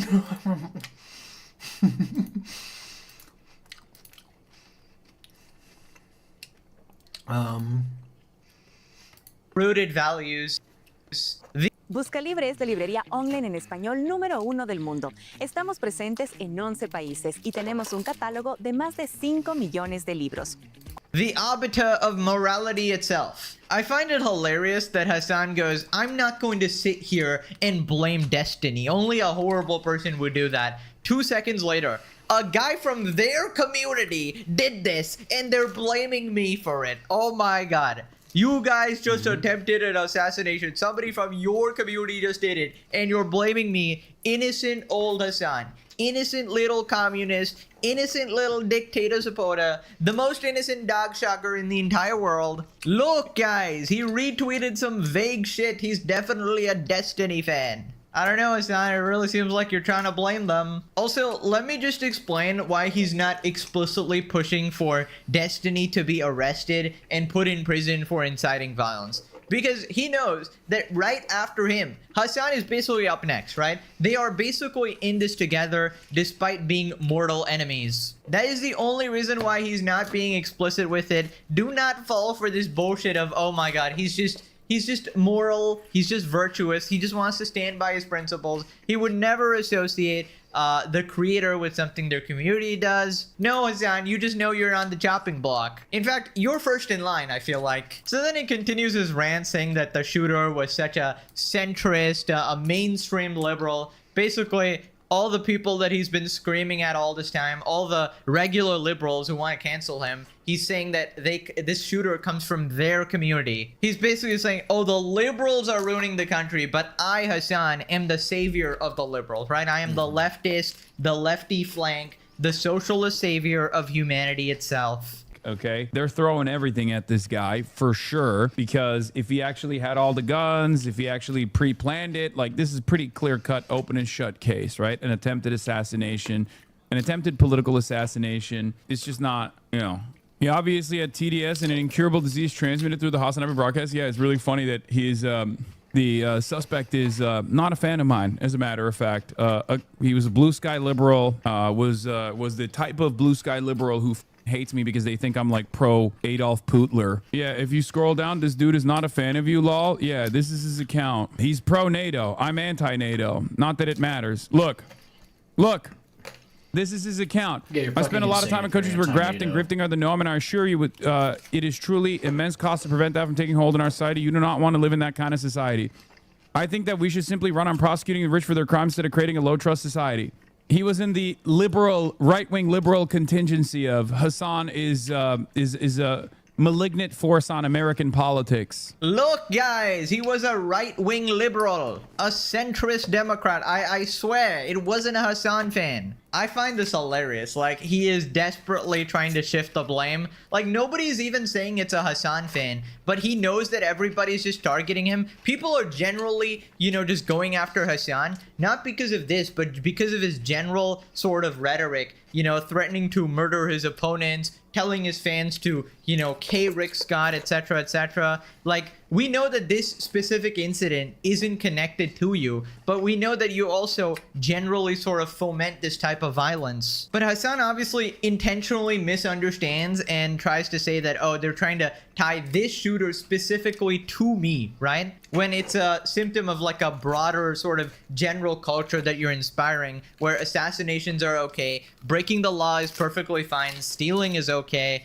as long as it's done to rich people, basically. So assassinations, like murder, is okay because the target is somebody who's in a position of power, like a CEO or a president, etc., etc. And it's just broken logic. It's just broken logic. As we know, we went over that whole thing where Hassan was justifying sort of murder because CEOs commit social murder by maybe a restaurant denying food to somebody who wants it for free or whatever. And obviously that's a omega slippery slope. Brian Thompson, as the United Healthcare CEO, was engaging in a tremendous amount of social murder, the systematized forms of violence, so many people immediately understand why this death had taken place. So anyways, his evidence that it's not a Hassan fan is that there's like some retweets of essentially saying that Hassan is a grifter, right? And I mean, yeah, fair point or whatever. Nobody was saying it was a Hassan fan, but I feel like some of your fans also do kind of tweet that shit too. Like, aren't you arguing with your own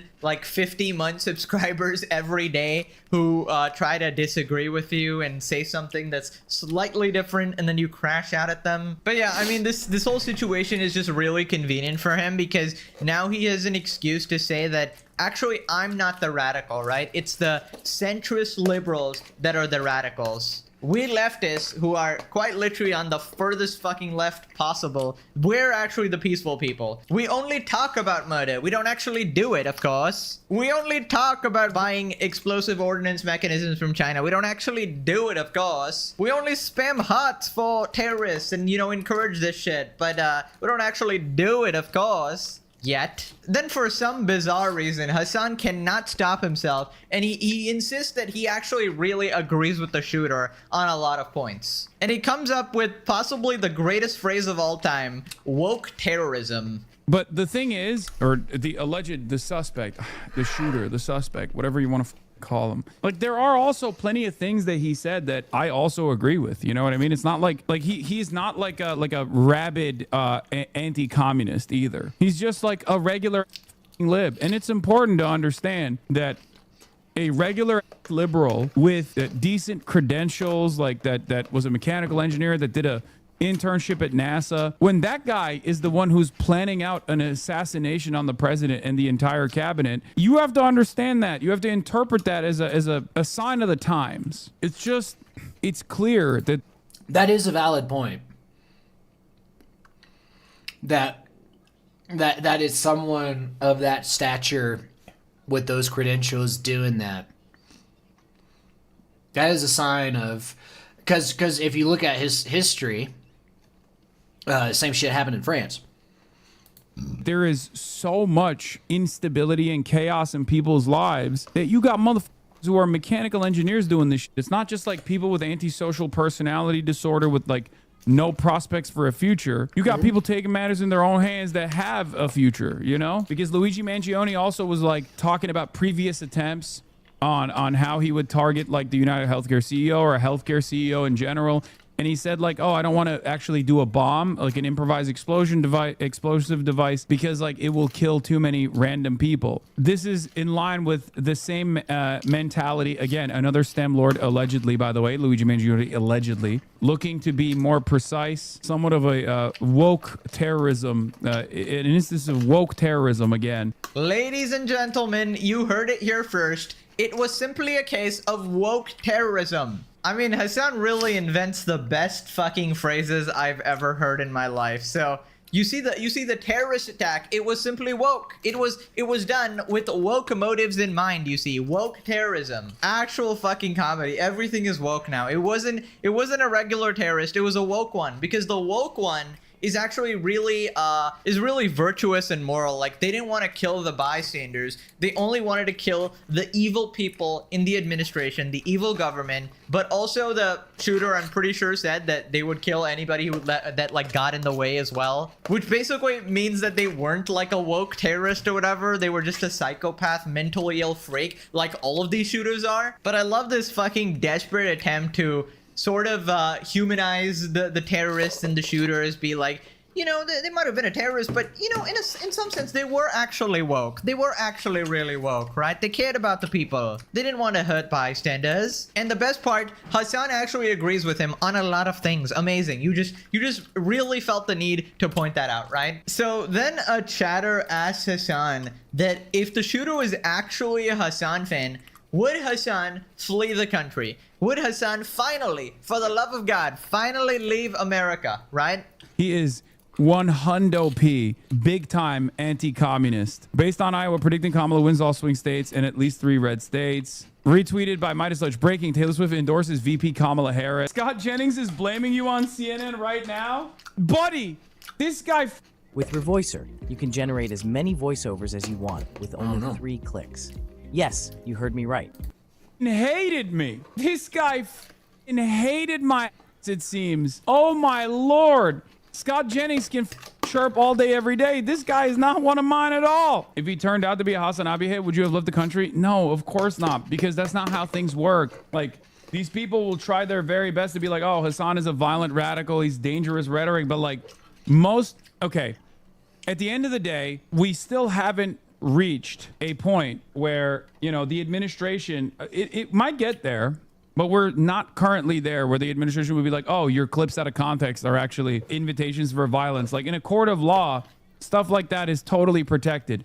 Tying that back to someone like myself, even if he was a fucking fan, would be unbelievable. Of course, how could I be so naive? It's free speech. Hassan's speech is protected in a court of law. What court? It's the court of fucking clowns, that's what. I mean, can we get like a fact check on that, fellas? Any lawyers in the audience? I know I got a bunch of lawyers watching. I mean, surely the Rick Scott clip, right? That can't be protected by free speech, because aren't you specifically mentioning one person and giving justification why they should be killed, and they are a political opponent that you hate and you likely do want dead because you believe in the concept of social murder, believe they've probably committed this? I don't know, I feel like you could easily make a case for why Hassan is inciting violence, right? And also, they're not going to look at that in isolation. That's going to be coupled with all the other clips you've made about, you know, murdering capitalists or whatever. I feel like, you know, some things he could possibly get away with, you know, like the threat on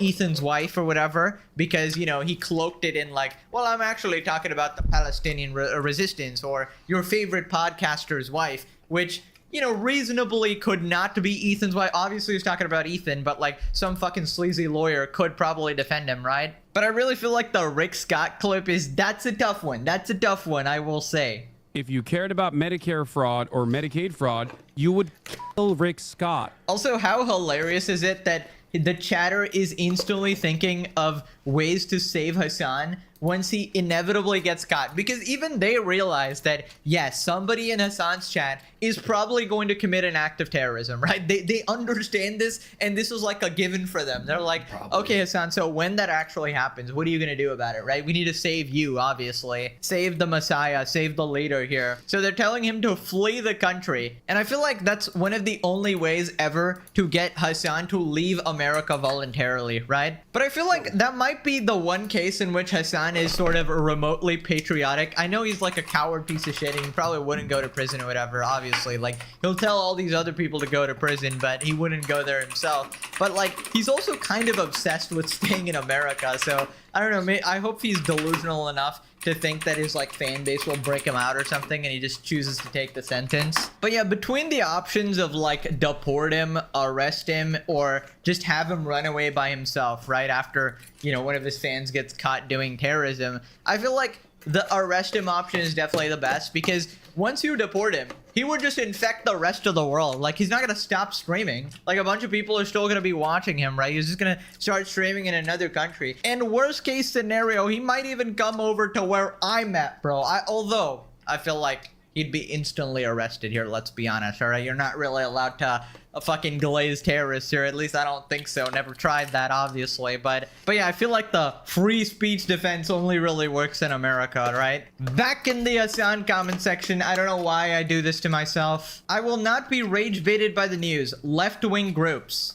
I will not be rage baited by the news. No King's protest. I will not be rage baited by the news. $25 to Kamala Harris. Okay, so this is basically implying that it was not a left-wing person, which is like, how much fucking terminal copium do you have to do? Like, I get it. Politics is a team sport game. You need to always support your side no matter what. I get it. But also, how do you deny like objective fucking reality? At a certain point, isn't it more important to be honest, to show that, hey, I'm actually a reasonable person and I should be taken seriously in politics or whatever? But like, when you're just so blatantly dishonest, like even Hassan is admitting that it's like a left-wing person, right? Even though initially he was instantly saying, oh my god, his own fans are shooting him, it's a MAGA supporter or whatever, which is obviously like the strategy you would do to win in politics. But like, it's so blatant, man. Like, there's a fucking donation. I don't understand.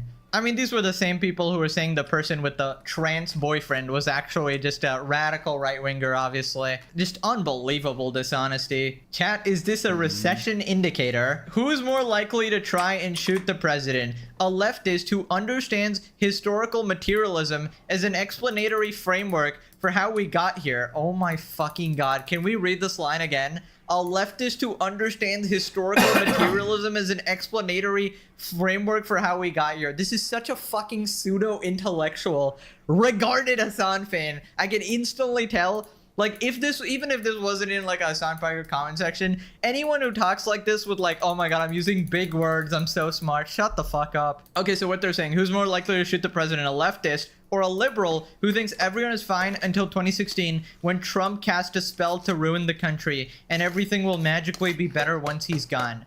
Okay, so they're basically saying it's a liberal who did this. It's one of the Ethan fans, Destiny fans, regular liberal fans. It's definitely not a Hassan fan, right? By the way, Destiny fans are also not regular liberal fans. I will say they're fucking nuts too. But yeah, basically attempting to, you know, shift blame as always, right? From Blue Sky of all places. This is what happens when brunch becomes unaffordable. Sad to see a preventable tragedy like this. Yeah, I'm sure that if you shoot Trump, surely the grocery prices will go back to normal. So the person who did a stupid, ineffective thing is a person with stupid, ineffective beliefs. Wow, I'm so shocked. This is my shocked face. Far leftists have community. It's what we're constantly yelling about. Join your unions, talk to your neighbors. We're not the ones lone wolfing it out there. So you admit you guys are far leftists. Are you actually kidding me? Like, if anyone admitted they're like a far right person, like a radical right winger, they'd instantly call the Nazi. Yet here you are in the Hassan Piker comment section, openly admitting you're a far leftist, a radical leftist fucking freak. Terrorist supporter, Hassan Piker supporter, crazy. Dog shocker enabler.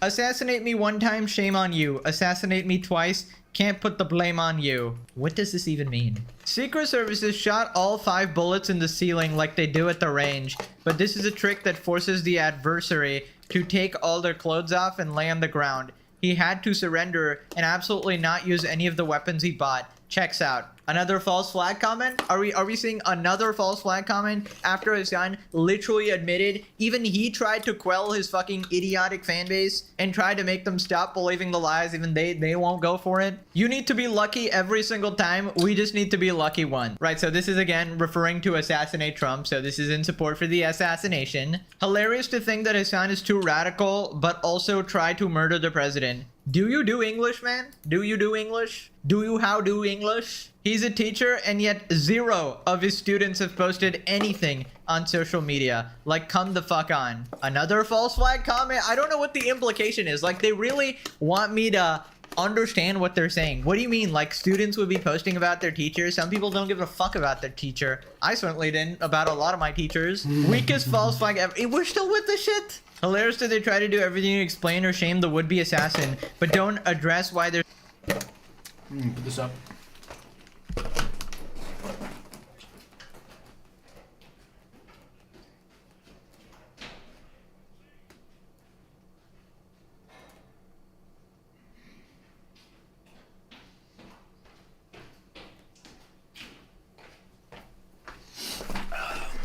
Excuse me. Sorry about that. There's never been a more targeted president in U.S. history. Trump is hated. I mean, nobody's arguing that. He is pretty hated. But of course you would shame the would-be assassin. What the fuck? You want people to not shame the assassin? There's so much here to indicate this is a psyop and not a good one. Workers of the world unite. Mayday is coming, of course. Workers and Hassan. Anyway, so then Hassan reacts to a video by Kyle Kulinski. This is another grade A regard Hassan Glazer who just constantly defends him at any chance. Majority of guys who are unaware of this formula and do not use this formula, unfortunately, end up in the friend zone. And basically this guy made a 40-minute video about why the shooting is a false flag. And the evidence in this video is probably the dumbest shit I've ever seen in my life. He basically talks about those Twitter accounts who like predicted this several years ago. Oh my god, and oh my god, their banner has an image that changes into the Trump assassination. And it's obviously completely set up to fool a bunch of dumbass sheep like him, and he just takes it completely seriously. Or maybe he doesn't believe anything he says and is just pushing this on people. And it is so dumb that even Hassan had to call it out. 32 seconds until you hear the shots and they grab Trump and pick him up to move him. 32 seconds. Now, people in the audience were reacting, going under tables and whatnot. But before they moved the president, it was 32 seconds. Okay. Very bizarre, very strange. By and large, I think it's just a radical centrist, liberal guy who got so mad at Trump for being a head, who thinks if you kill Trump, you all of a sudden like fix American politics or something. Because he's a liberal. This one is kind of crazy. According to Cole... None of these are crazy. These are gimmick accounts. Accounts write different names, like random names and random dates on Twitter. They do it all the time, random predictions, and then they delete everything else. Like, I feel like even if this account didn't do that, like Cole Allen is an unbelievably common name. You just not ready, dude? Okay, so I'm gonna stop ruining the fun. I mean, I said this the night of. I feel like it's just not no fun. Okay. It's real. It's a real. They got Cole Allen. They spread the clues all around, like this one Groyper account. They spread all the clues around so that we can all figure it out. There's probably an inside guy who was like, oh no, there's gonna be another attempted assassination that was foiled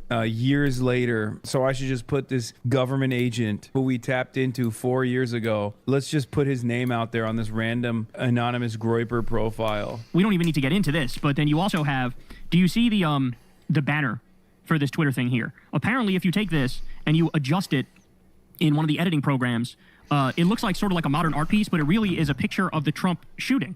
If you change it in editing software, like the core of it is the picture of the Trump shooting. What? And you're going, hold on, wait a second. The timeline here doesn't. Yeah, that's new. That wasn't the case. They probably added that after the fact or something. If that's even real at all, I don't even think that was the actual banner when we looked at Henry Martinez's account. Kazan is Candish. I mean, have fun with it. I think it's good to have fun. Just have fun, bro. Just have fun. Just have a good time. So let me get this straight. They're talking about an actual attempted assassination, knowingly spreading complete misinformation and lies just to have fun, right? Spreading complete, provably false conspiracy theories, lying to your entire audience. And most of them believe this shit because they're dumb as rocks and they're politically brain rotted. They want to believe just one certain thing. Of course, it's a Twitter account from 10 years ago that predicted this exact day. Surely that's not manufactured. Surely that's not somebody just trying to mess with you. Surely this happens for every fucking event, not like we've seen this like a million times before. By the way, this video has like 400k views as well. So this guy just openly lies and divides people more and more. Tries his best to foment more hate, divide the country more, set it on fire, just to have fun. And then Hassan watches this, goes, yep, hilarious. I know it's completely false. I know this is bullshit, but he's having fun. Let him do it. And these are the people that claim to report the truth. This is where people legitimately get their info. They're watching like 5 to 10 videos a day of the most like unhinged shit, the straight up lies. I mean, at least we're telling the truth here. These people are beyond shameless. And I don't say this often, but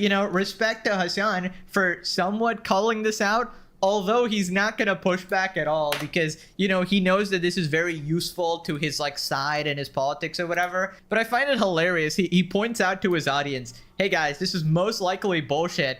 But, fuck it. Let's just ride. Let's just ride with the shit because it's really convenient for me. Let's just have fun.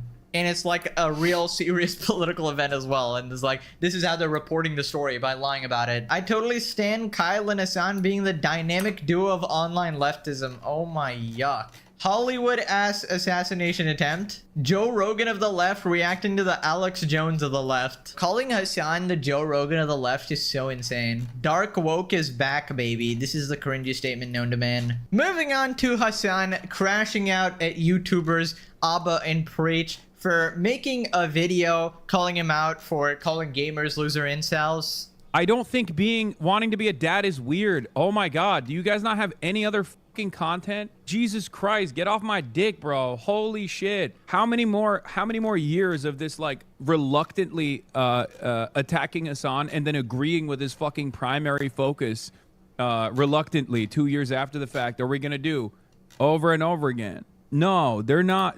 I just don't understand. I don't understand. I don't think it's weird to want to be a dad, man. I'm talking shit about gamers, okay? Capital G gamers who are like weirdo fucking white supremacist incels who are like, yeah, this game is going to repopulate the planet. You offended the pedos and the capital G gamers and the incels? Yeah, what they're offended by, I think, primarily is... I love how first it started with gamers and now it's just incels and...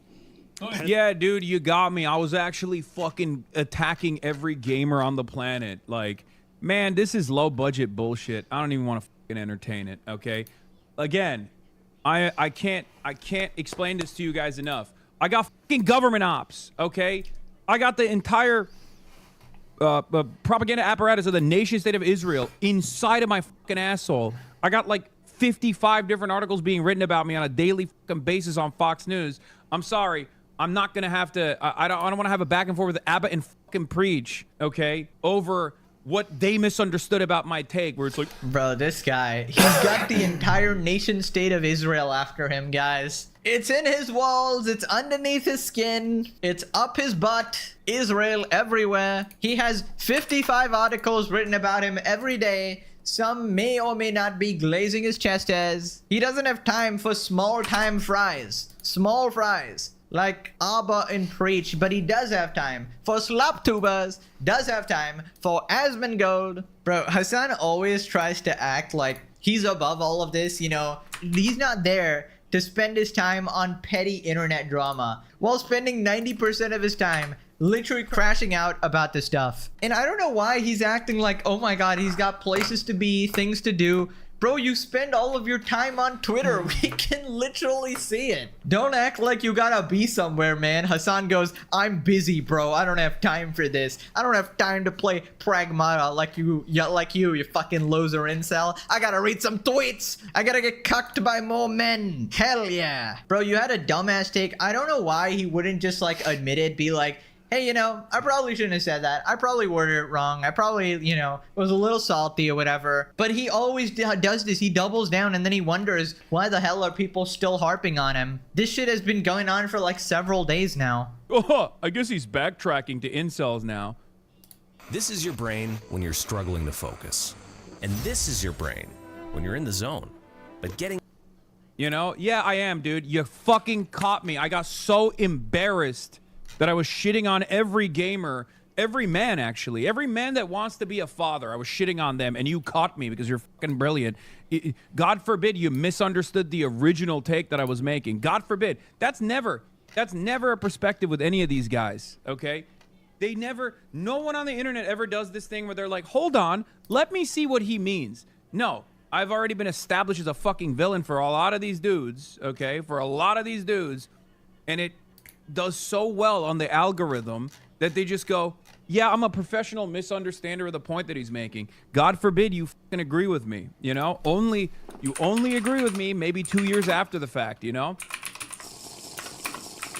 Bro is so mad all the time. He's mad all the time. Dude, you gotta check your blood pressure or something. It cannot be healthy to crash out this much, man. It's so funny, like he just sips his fucking drink. He always has something. Always sipping something, eating something, stuffing his ass. Tubby ass mother flipper. Notice how I'm actually never eating anything in my videos, alright? Maybe because I can actually put the fork down for 5 seconds. Also, the audacity to say that they're misunderstanding my takes. Brother, you're a professional misunderstander. That's what you do for a career. You can't cry when it happens to you. Not to mention, your take was pretty clear. You should have just admitted that it's a shitty take instead of trying to defend yourself over and over and doubling down. But you can never just do the logical thing. That's an odd reaction to 2 black YouTubers reacting to you. Weird, weird. Play it!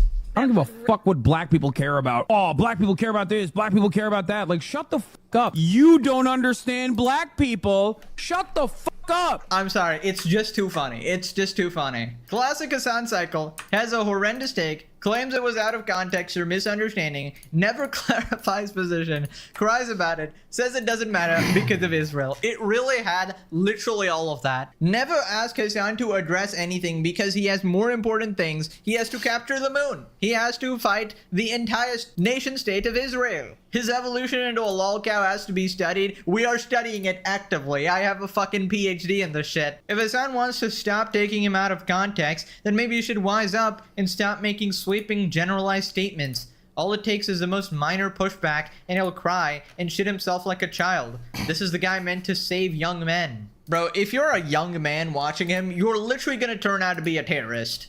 Every single time. Anyways, apparently Hassan has been tweeting a bunch of shit. If the president doesn't want to be called a Nazi, perhaps he should stop behaving like one. This is hilarious because if you don't want to be called a terrorist, perhaps you should stop behaving like one, right? If you don't want to be called a dog abuser, perhaps you should stop behaving like one. Like, this logic just backfires like crazy. If you acted like a Nazi, you wouldn't be able to speak your bullshit. I mean, does he know if Hassan exists? I don't know. He probably watches like Fox, which does talk about Hassan, right? Just be thankful you're in America. Why try to tear down the platform that allows you the freedom to speak your mind? Russia needs you. He made this tweet: back in the day, cyber stalking or A-logging was cordoned off to weird incel forums. Bro, you're getting like a Casey-tron streak with the amount of incels here. Nowadays, you have straight up content creators egging it on in their communities, making their own personal project of envy into entertainment or even a political strategy. Well, yeah, it is fun to shit on you.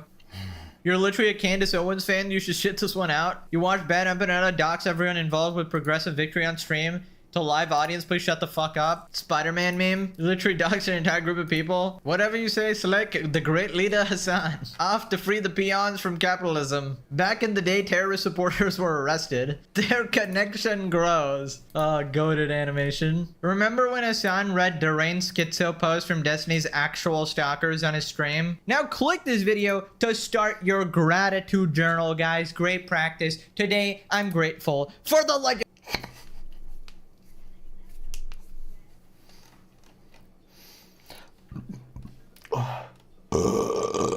God.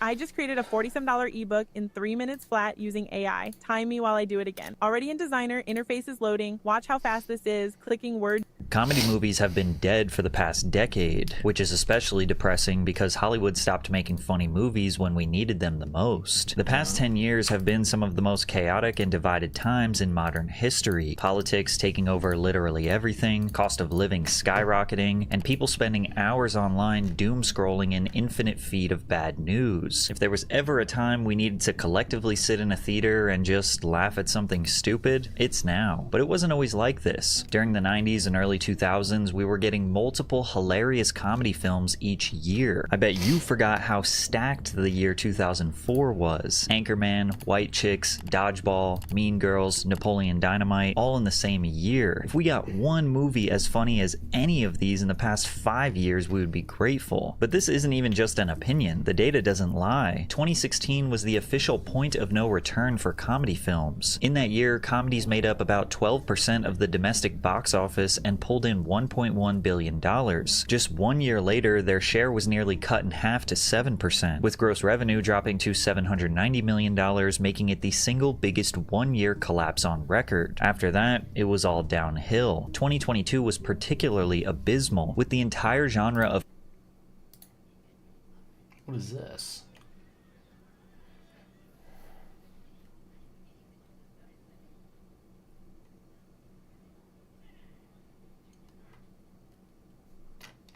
So, read me.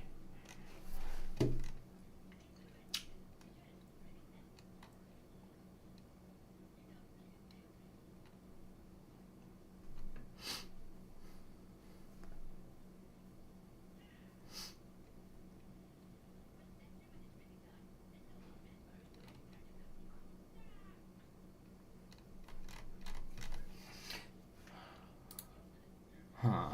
So, let's, hold on. MediaWiki instance. Manually importing.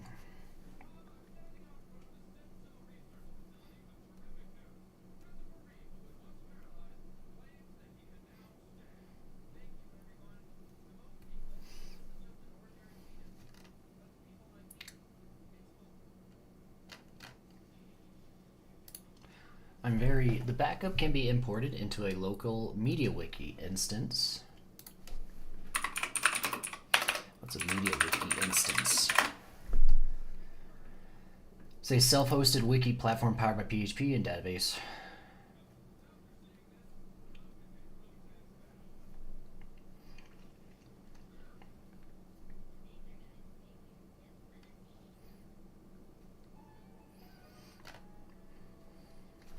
Let's do that. MediaWiki instance on Mac.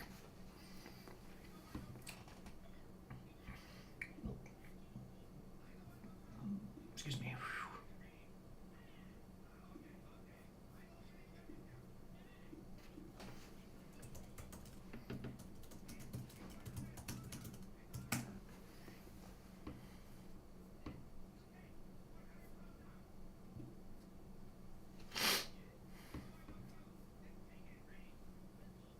Install Npap if you're using.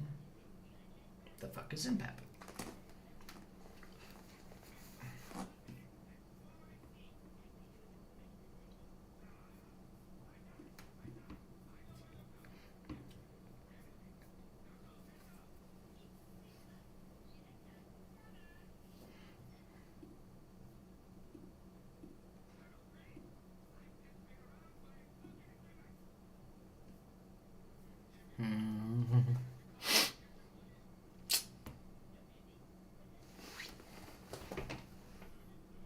Guys, give me a sec. I'm gonna go bathroom. Comedy grossing 200.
$59 million. That is an entire year of movies that gross less than just what The Hangover did in 2009. So what happened to comedy films after 2016? Well, there are a few things we have to consider, but it all boils down to one major reason. And today we are going to discuss everything, starting with how Hollywood lost the creativity that we used to see in small, medium, and high-budget comedy films. The beauty of comedy is that it's boundaryless, unlike ¿Eres amante de los libros únicos y llenos de detalles? No son libros tradicionales, son ediciones de colección, pasta dura, cantos tintados, estuches increíbles, diseños que te enamoran a primera vista. Drama, kind of action, or even horror. It doesn't really need to play by any established rules. A comedy can start with literally anything. A talking animal, a man stuck in a time loop, a dodgeball tournament, a pair of clueless detectives, and turn it into a creative masterpiece. The premise doesn't have to be realistic. It doesn't even have to make any sense. As long as it's funny, it works. Take Ace Ventura: Pet Detective, for example. What a unique concept. A private investigator who specializes in finding lost animals and solves crimes through pure chaos and speaks almost entirely in one-liners. At one point, he's literally crawling out of a rhino's ass. Then again, Jim Carrey was kind of a cheat code for 90s comedies. Films like The Mask and Liar Liar showcased his ability to immerse us into the most ridiculous plots imaginable. Carrey had this cartoon-like elasticity. He could bend and contort his face and body, which made even the dumbest scenes or dialogue unforgettable.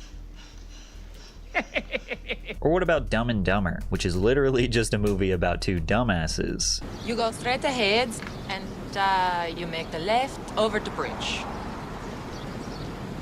That's a lovely accent you have. New Jersey? Austria. Austria? Well then, good day, mate. Let's put another shrimp on the barbie. I always found myself gravitating towards films that had insanely unrealistic plots. The kind of movies where the world they're in doesn't follow society's rules or any rules at all. When there's no logic to be broken and the possibilities are endless. Like, literally anything can happen. The Hangover took this concept to the absolute maximum. At its core, it's just a bachelor party gone wrong. Something that in real life might just end with a bad hangover and some embarrassing photos. But in this world, it spirals into a mystery involving a missing groom, a stolen police car, a baby in the closet, Mike Tyson's tiger, and a mob boss named Mr. Chow. It's an escalating chain of ridiculous events where every new reveal is crazier than the last, and because the movie establishes early on that anything can happen, you never question it. In Anchorman, the 1970s news industry is less about journalism and more about ego wars that escalate into literal deadly combat between rival news teams, compete with tridents, horses, and someone catching on fire, and then casually returning to work like nothing happened. Anchorman is the perfect example of a comedy movie that dedicates almost all of its dialogue to do one very important thing: make you laugh. Brian, I'm gonna be honest with you, that smells like pure gasoline. They've done studies, 60% of the time, it works every time. That doesn't make sense. The amount of quotable lines in this movie is unprecedented. It was even unique back then, but now, I mean, maybe you'd be lucky to get one or two quotables in a comedy movie. Dodgeball is about a Las Vegas dodgeball tournament for fully grown adults with a prize big enough to save a failing gym. If you can dodge a wrench, you can dodge a ball. What? They get their asses handed to them by a bunch of Girl Scouts, experiment with some interesting uniform styles, and Ben Stiller is in this film doing what he does best, playing the role of the villain. And what about Ted, which asks you to accept, without hesitation, that a man's childhood teddy bear came to life, grew up with him, drinks, does drugs, and gets into full-blown relationships. And these are just some of the ultra-mainstream movies. Don't even get me started on Pootie Tang and Don't Be a Menace to South Central while drinking your juice in the hood. These are movies that are so absurd that you have to make sure you watch them with people who have the same humor as you, otherwise they'll look at you like you're crazy. There are very few comedies today that keep the spirit of this insane absurdity. However, Cocaine Bear is one that does come to mind, which is about an American black bear that eats a stash of cocaine that fell out of a plane smuggling drugs. The bear becomes highly aggressive, attacking and trying to kill hikers in its way. While the movie is just alright, I do respect the dumbness of this idea. It's not trying to be relatable, it's just just leaning fully into a ridiculous premise and committing to the bit, and that's something we don't nearly get enough of anymore. Most modern comedy movies take the safe route. We get movies like Vacation Friends 2, a generic sequel with the same recycled concept of a holiday gone wrong and being stuck surrounded by people with clashing personalities, or The Man from Toronto, another Kevin Hart buddy comedy that is so formulaic it feels like it was designed for people to turn on and then fall asleep while the ads run. Comedies rarely go for absurd humor these days because, well, it's really difficult. Too open of a canvas can make it harder to build a story with structure. The freedom to do anything also means there's nothing stopping you from literally losing the plot, which is kind of what happened in Cocaine Bear. However, other great comedy films in the past started with a lightly realistic framework which only enhanced the absolute farce that took place during the film. Like Super Troopers, a movie about morally questionable cops. Sure, that sounds realistic, until you realize these highway patrol officers spend more time pranking civilians and messing with each other than actually enforcing the law. They behave in a way that doesn't even come close to representing reality, and none of them would still have jobs after these antics. But at the same time, it does make you think some cops might. Why do some people seem to attract luck, opportunities, and protection, while others struggle no matter how hard they try? It's not about talent, it's not about money. And it's not about destiny being unfair. There's something else, something invisible, something most people will never might actually act like that in private. Or the 40-year-old virgin. Sure, it's very possible that a man could abstain or just not have the opportunity to have sex for half their life. And if you found that out, you might think, wow, that's interesting, and then move on. But the movie takes that basic believable premise and pushes it into pure absurdity. It then turns into all of Steve Carell's co-workers dedicating their entire lives to getting him laid. And of course, stepbrothers. I have a stepbrother, tons of people have step siblings. It's an extremely relatable experience, navigating new family dynamics and sharing space with someone you didn't grow up with. But in the film, nothing about that is relatable. We have two 40-year-old men with no jobs that spend their days building bunk beds, hanging out in a treehouse, and fighting like toddlers. I didn't touch a drum set, okay? I witnessed with my eyes your testicles touching my drum set. All right, that's it! A modern version of this absurd but also still upholding a slight realistic framework is the teen comedy movie Bottoms, which is basically just another silly high school movie, but through the lens of two queer students. The high school jocks in the film wear their full padded football uniforms 24/7, in class, at parties, while sleeping. It's obviously unrealistic, but it's a funny way of critiquing jocks that dedicate their entire personality to the sport they play. Oh, and a nice touch was throwing one of them in a cage in the classroom for absolutely no reason. Try telling Dimitri Walker that. Little mother came the first week and I ain't seen him since. Dimitri Walker committed suicide the first week of school, Mr. G. Sure he did. The reason why most comedy films today feel like they are missing that ultra creative touch, at least according to legendary director and producer Judd Apatow, is because comedy writers these days are just less funny. He said, when you make the list of the best movies of all time, you're always going to put Airplane on it. And if movies like that aren't being made right now, it's because people aren't smart enough and funny enough to make them. Okay, so who would be smart enough or funny enough to write a modern masterpiece? Well, I've noticed that comedy films today seem to be missing actual comedians. And that's because some of the funniest and most popular comedians today are opting for something much easier and more profitable: podcasts. Before podcasts became wildly popular, comedians had essentially three routes to earn a career: get a job on Saturday Night Live, secure a TV sitcom, or get a role in a comedy film. The mainstream visibility earned through these avenues allowed comedians to fill seats in comedy clubs across the country. The vast majority of the comedians responsible for your favorite comedy films were originally platformed by SNL. Eddie Murphy, Bill Murray, Will Ferrell, Mike Myers, Chris Farley, Adam Sandler, Kristen Wiig. I could keep going on and on. It was much easier for a current or ex-SNL cast member to pitch a movie to a major studio because they have already proven to the industry that they are funny. So when these comedians began to see success in films in the 2000s, they assisted in casting other comedy actors with a ton of potential. Actors like Jonah Hill, Zach Galifianakis, Paul Rudd, Vince Vaughn, Melissa McCarthy, Steve Carell were able to skip over SNL and go straight to the big screen. And it sounds painfully obvious to say, but I think a large reason why older films were funnier was because the funniest people at the time were either writing or acting in these comedy films. Today, a comedian doesn't need SNL or a comedy film to determine their potential for a comedy career. All they need is a podcast. If you can be funny for an hour a week behind a microphone, clip the best moments for TikTok or Instagram, and build a loyal audience online, you can skip Hollywood entirely and still sell out theaters on a national tour. I'm sure Theo Von could assist in writing or acting in a really funny movie if he tried, but why would he? With podcast ad revenue, Patreon subscribers, and live show ticket sales selling out all over the country, a lot of comics are making more money than they ever could from starring in a studio comedy without months of shooting, studio interference, or the risk of a box office flop. This shift is a huge win for independent comedians, but a huge loss for comedy films. The performers who would have once been fighting to star in the next Step Brothers or The Hangover are now trying to get a spot on the Joe Rogan podcast or be interviewed by Theo Von. They don't need to spend years chasing a studio deal, and they don't have to share their earnings with a production company. It's a double-edged sword. On one hand, we can now hear from our favorite funny person every single week, sometimes multiple times a week, without waiting years for them to land a movie role. But the trade-off is that we don't get these larger-than-life, culturally defining moments that comedy films used to create. Nobody is quoting a podcast episode 15 years later the way people still quote Anchorman or Superbad. Well, except this one. My mother's very pretty. She's a beautiful woman. Unlike your cross-eyed mother. Well, you don't have to. I'm not Bobby Mother. I'm Bobby Mom. Make it a habit.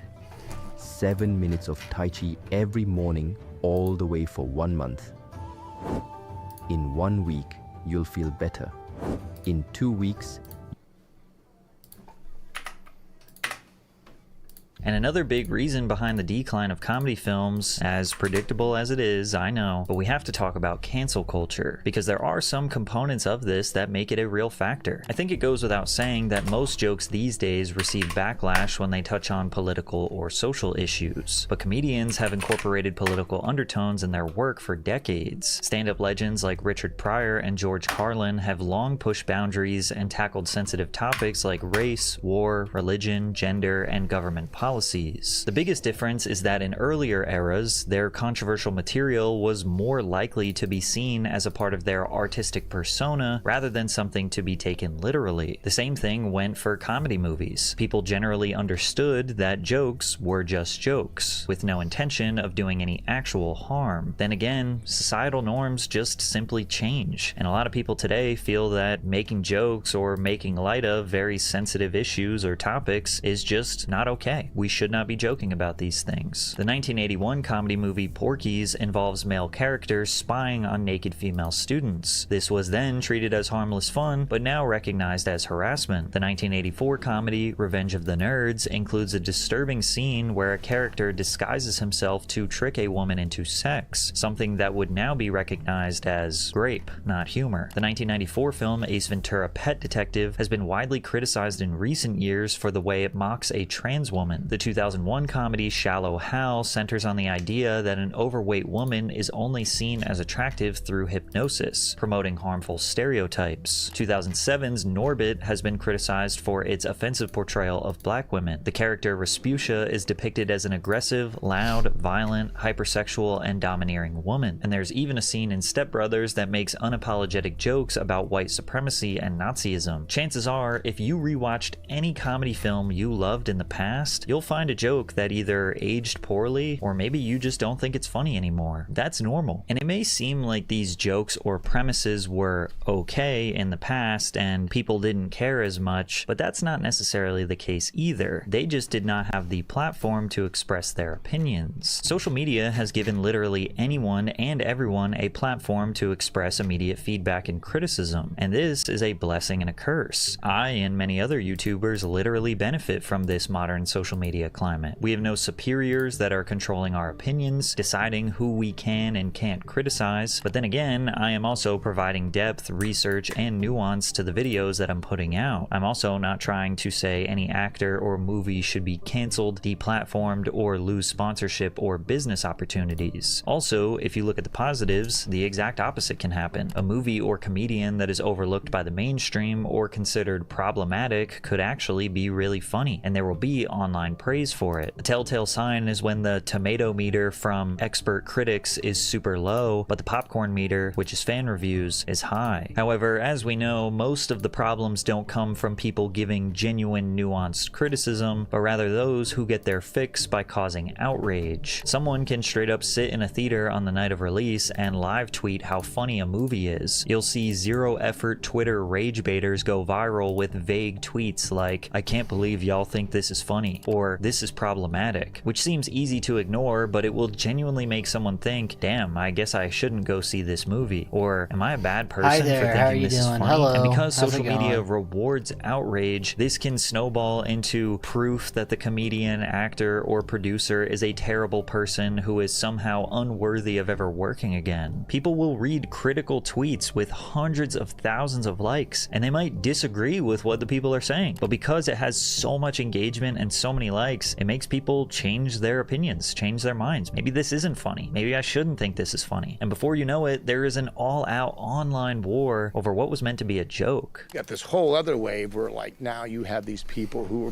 put themselves in the oddest position of being the curators of what was kind or unkind. This was okay, but this wasn't, or I cringe when I look back at this. It's like crazy. I think those are sometimes the cringiest. The purveyor of What is funny or what isn't. Like, comedy's a big tent. It's ever evolving. It's not to be dictated. Right. There's no one way to the waterfall. It's a crazy idea that this would sit up and say, here's how you do comedy. It's like, you know, you got slipping on a banana peel to, you know, totally odd conversations to, you know, there's a wide range of what people find to be funny. And it's like almost like people that would like sit and overanalyze a situation to the point of making themselves feel really good about themselves. And while you might think all of this is just easy to ignore, it's social media, it's not real, just make the movie, right? Well, it's evident that major studios are a little hesitant to release a comedy with edgy or politically incorrect humor. However, actor Seth Rogen disagreed with this notion during an interview with Esquire magazine. The complaint that comedy is harder than it used to be is not a valid complaint. Maybe it was too easy before, and why should it be? Why shouldn't it be hard? I like that my job is hard because I'm trying to do something that requires a huge amount of resources and people's time and energy. What do you wish you could say? What do you feel has been taken from you? It's always funny when people are like, oh, they could never make the Diversity Day episode of The Office today. You can still watch it. I'm constantly meeting teenagers who love Superbad and who think it holds up, and none of them are like, how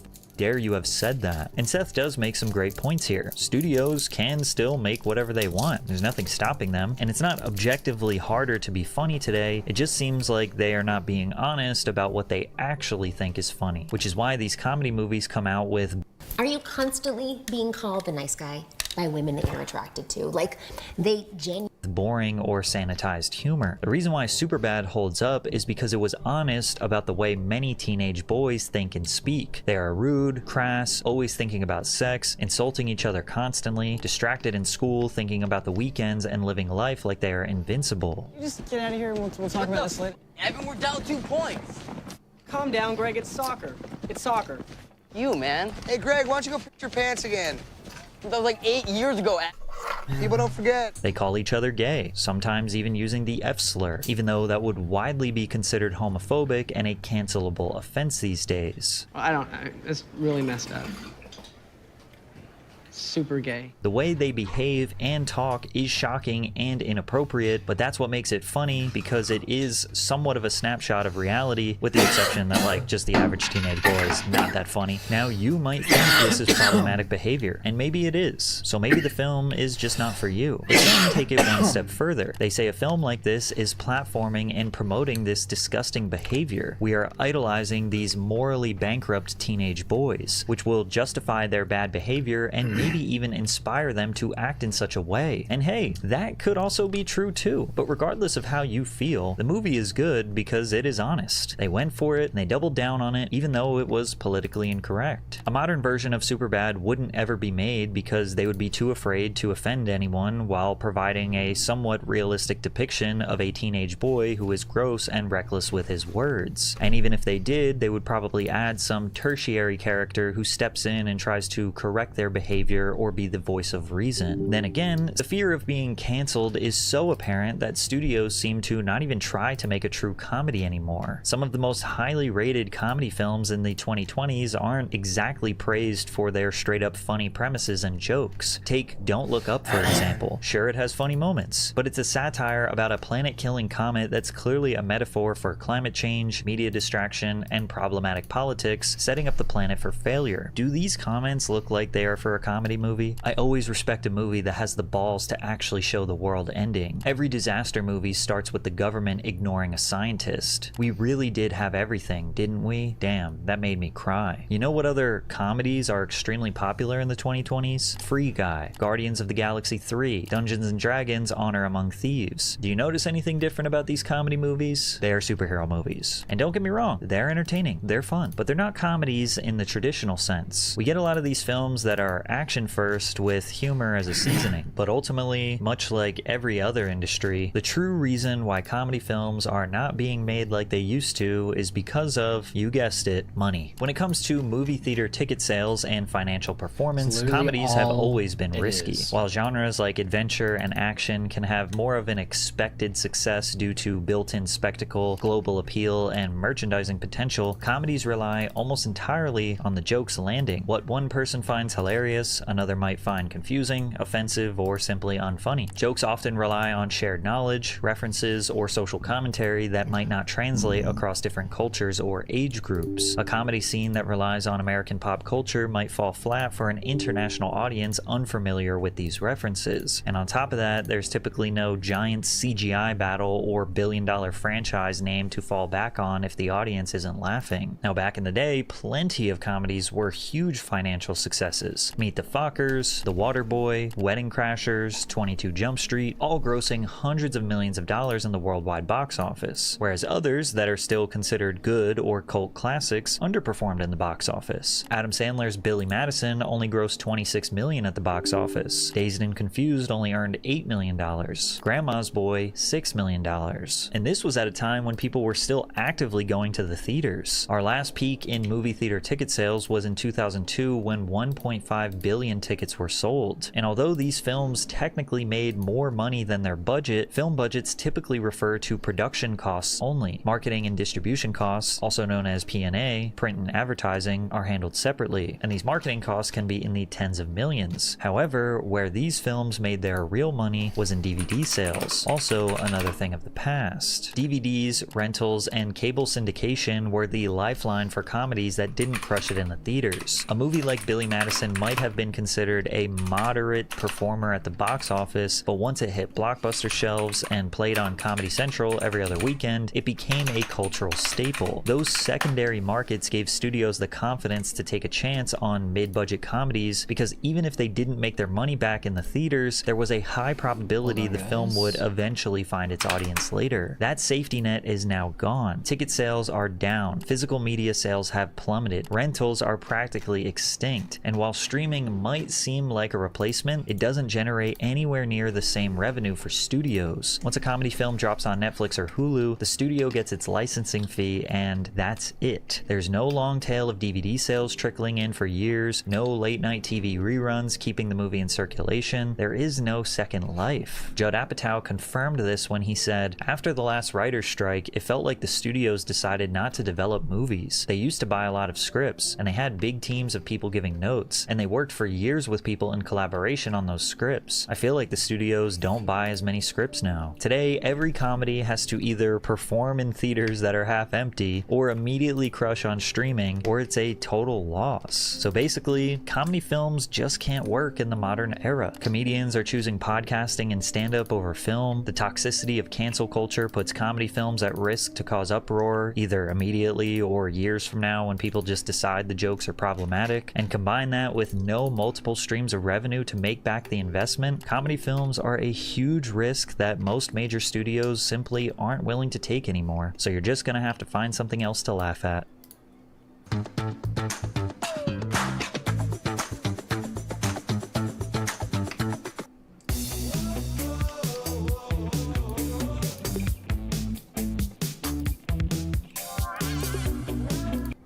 So there's this YouTuber named The Quarter Pounder, aka Jeremy, who is well known for owning the left with epic memes and artistic thumbnails. One of my favorites being Total Meltdown for freeloaders, and you have two obese women crying about food stamps, I think. Anyways, Jeremy has recently come under fire for allegedly flagging down a channel that was, I guess, mean to Jeremy and his wife, and that channel being the Kino Casino.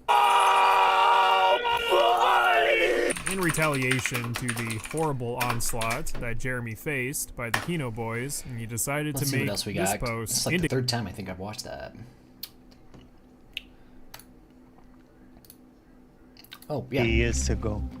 And last 24 years, I have seen the situation worsening only. No improvement at all. In total, drains along the Ganges empty 1 billion gallons of raw sewage and industrial waste into the river every day. Decomposing bodies make their way into the water from riverside crematoriums. And in Kanpur, hundreds of tanneries release toxic chemicals and heavy metals into the river, which is the city's source of water. Half of Kanpur city, including me, was getting drinking water from River Ganga. The water there was highly contaminated, containing city wastewater and also a contaminated discharge from TB hospital, tuberculosis hospital. Oh, wow. Yeah. As you can imagine, contaminated water puts the population at risk of disease, including cholera, typhoid, and viral diarrhea. Why aren't there processing centers or water treatment facilities or infrastructure basically to... This is the inability and inefficiency of the government. In 2014, Prime Minister Narendra Modi announced Namami Gange, a $3 billion cleanup initiative. The government commissioned an official pop anthem for the river, and there has been talk of starting breeding programs with flesh-eating turtles that can deal with decomposing bodies in the water. But Namami Gange never took off. 3 years later,